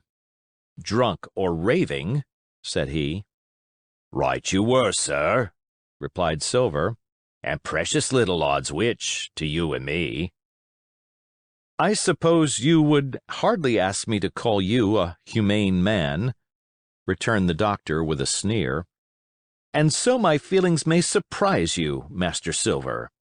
But if I were sure they were raving, as I am morally certain one at least of them is down with fever, I should leave this camp, and at whatever risk to my own carcass take them the assistance of my skill." "Ask your pardon, sir, you would be very wrong," quoth Silver. "You would lose your precious life, and you may lay to that. I'm on your side now, hand in glove, and I shouldn't wish for to see the party weakened, let alone yourself, seeing as I know what I owes you. But these men down there, they couldn't keep their word. No, not supposing they wished to, and what's more, they couldn't believe as you could." "No," said the doctor. "You're the man to keep your word. We know that."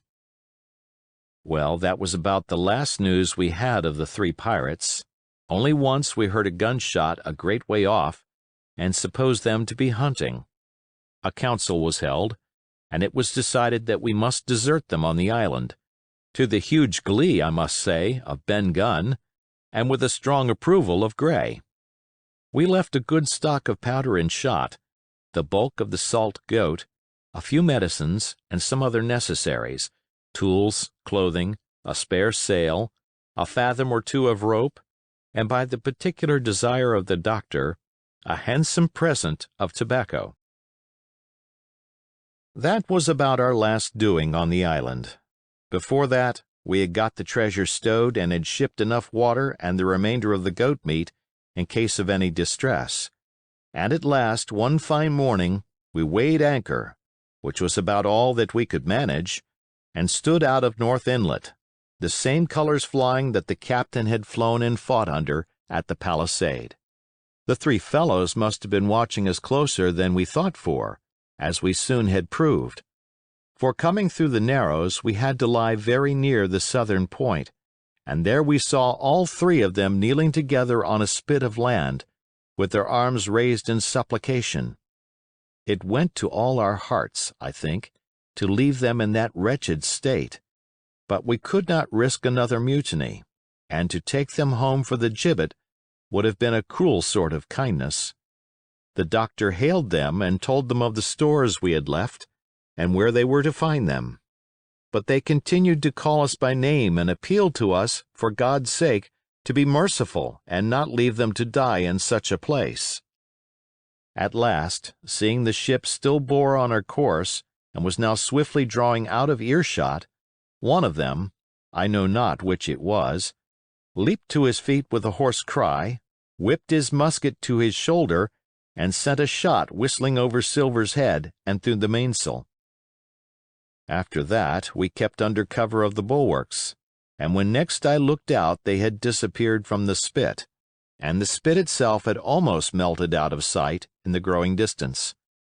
That was at least the end of that, and before noon, to my inexpressible joy, the highest rock of Treasure Island had sunk into the blue round of sea. We were so short of men that everyone on board had to bear a hand. Only the captain lying on a mattress in the stern and giving his orders, for though greatly recovered, he was still in want of quiet. we laid her head for the nearest port in Spanish America, for we could not risk the voyage home without fresh hands, and as it was, what with baffling winds and a couple of fresh gales, we were all worn out before we reached it. It was just at sundown when we cast anchor in a most beautiful landlocked gulf, and were immediately surrounded by shore boats full of Mexican Indians and half-bloods selling fruits and vegetables and offering to dive for bits of money. The sight of so many good-humored faces, the taste of the tropical fruits, and above all the lights that began to shine in the town, made a most charming contrast to our dark and bloody sojourn on the island, and the doctor and the squire, taking me along with them, went ashore to pass the early part of the night.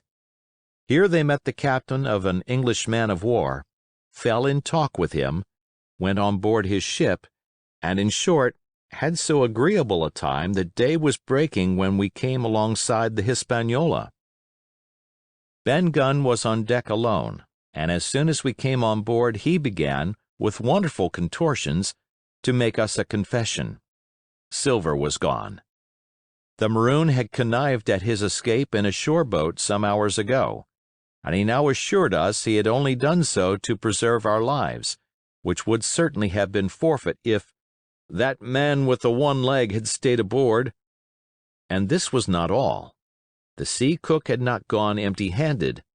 He had cut through a bulkhead unobserved, and had removed one of the sacks of coin, worth perhaps 300 or 400 guineas, to help him on his further wanderings. I think we were all pleased to be so cheaply quit of him. Well, to make a long story short, we got a few hands on board, made a good cruise home, and the Hispaniola reached Bristol just as Mr. Blandley was beginning to think of fitting out her consort. 5 men only of those who had sailed returned with her. Drink and the devil had done for the rest, with a vengeance, although to be sure we were not quite in so bad a case as that other ship they sang about.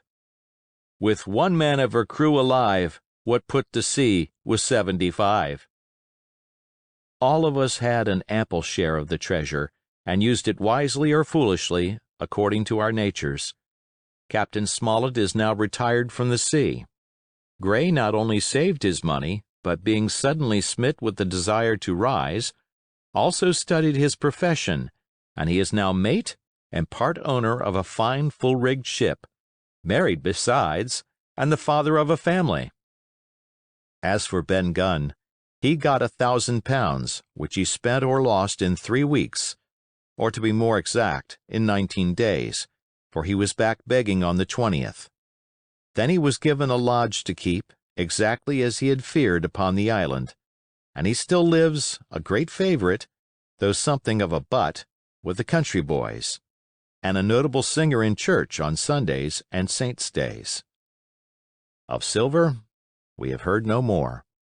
That formidable seafaring man with one leg has at last gone clean out of my life, but I dare say he met his old negress, and perhaps still lives in comfort with her and Captain Flint. It is to be hoped so, I suppose, for his chances of comfort in another world are very small. The bar silver and the arms still lie, for all that I know, where Flint buried them, and certainly they shall lie there for me. Oxen and wain ropes would not bring me back again to that accursed island, and the worst dreams that ever I have are when I hear the surf booming about its coasts, or start upright in bed with the sharp voice of Captain Flint still ringing in my ears, "Pieces of 8! Pieces of 8!" End of chapter. End of book. Thank you for listening. We hope you enjoyed tonight's Sleep audiobook. If you liked this audiobook and want to listen to more, please check out our channel at Sleep Audiobooks. And if you prefer to listen to each story individually, they will also be uploaded to our secondary channel at Sleep Chapters. You can access our entire catalog of bedtime story audiobooks through our web app, which can be found at sleepaudiobooks.com. There, you will also find our suite of sleep tools, including a complimentary Better Sleep Quick Guide if you sign up to our mailing list. Links are in the description below. All likes, comments, and especially subscribing help this channel grow so that we can reach more night owls in our quest to help as many people sleep easier so they can live their lives more fully during the day. We appreciate your support and wish you a very excellent night's sleep. This is Sleep Audiobooks.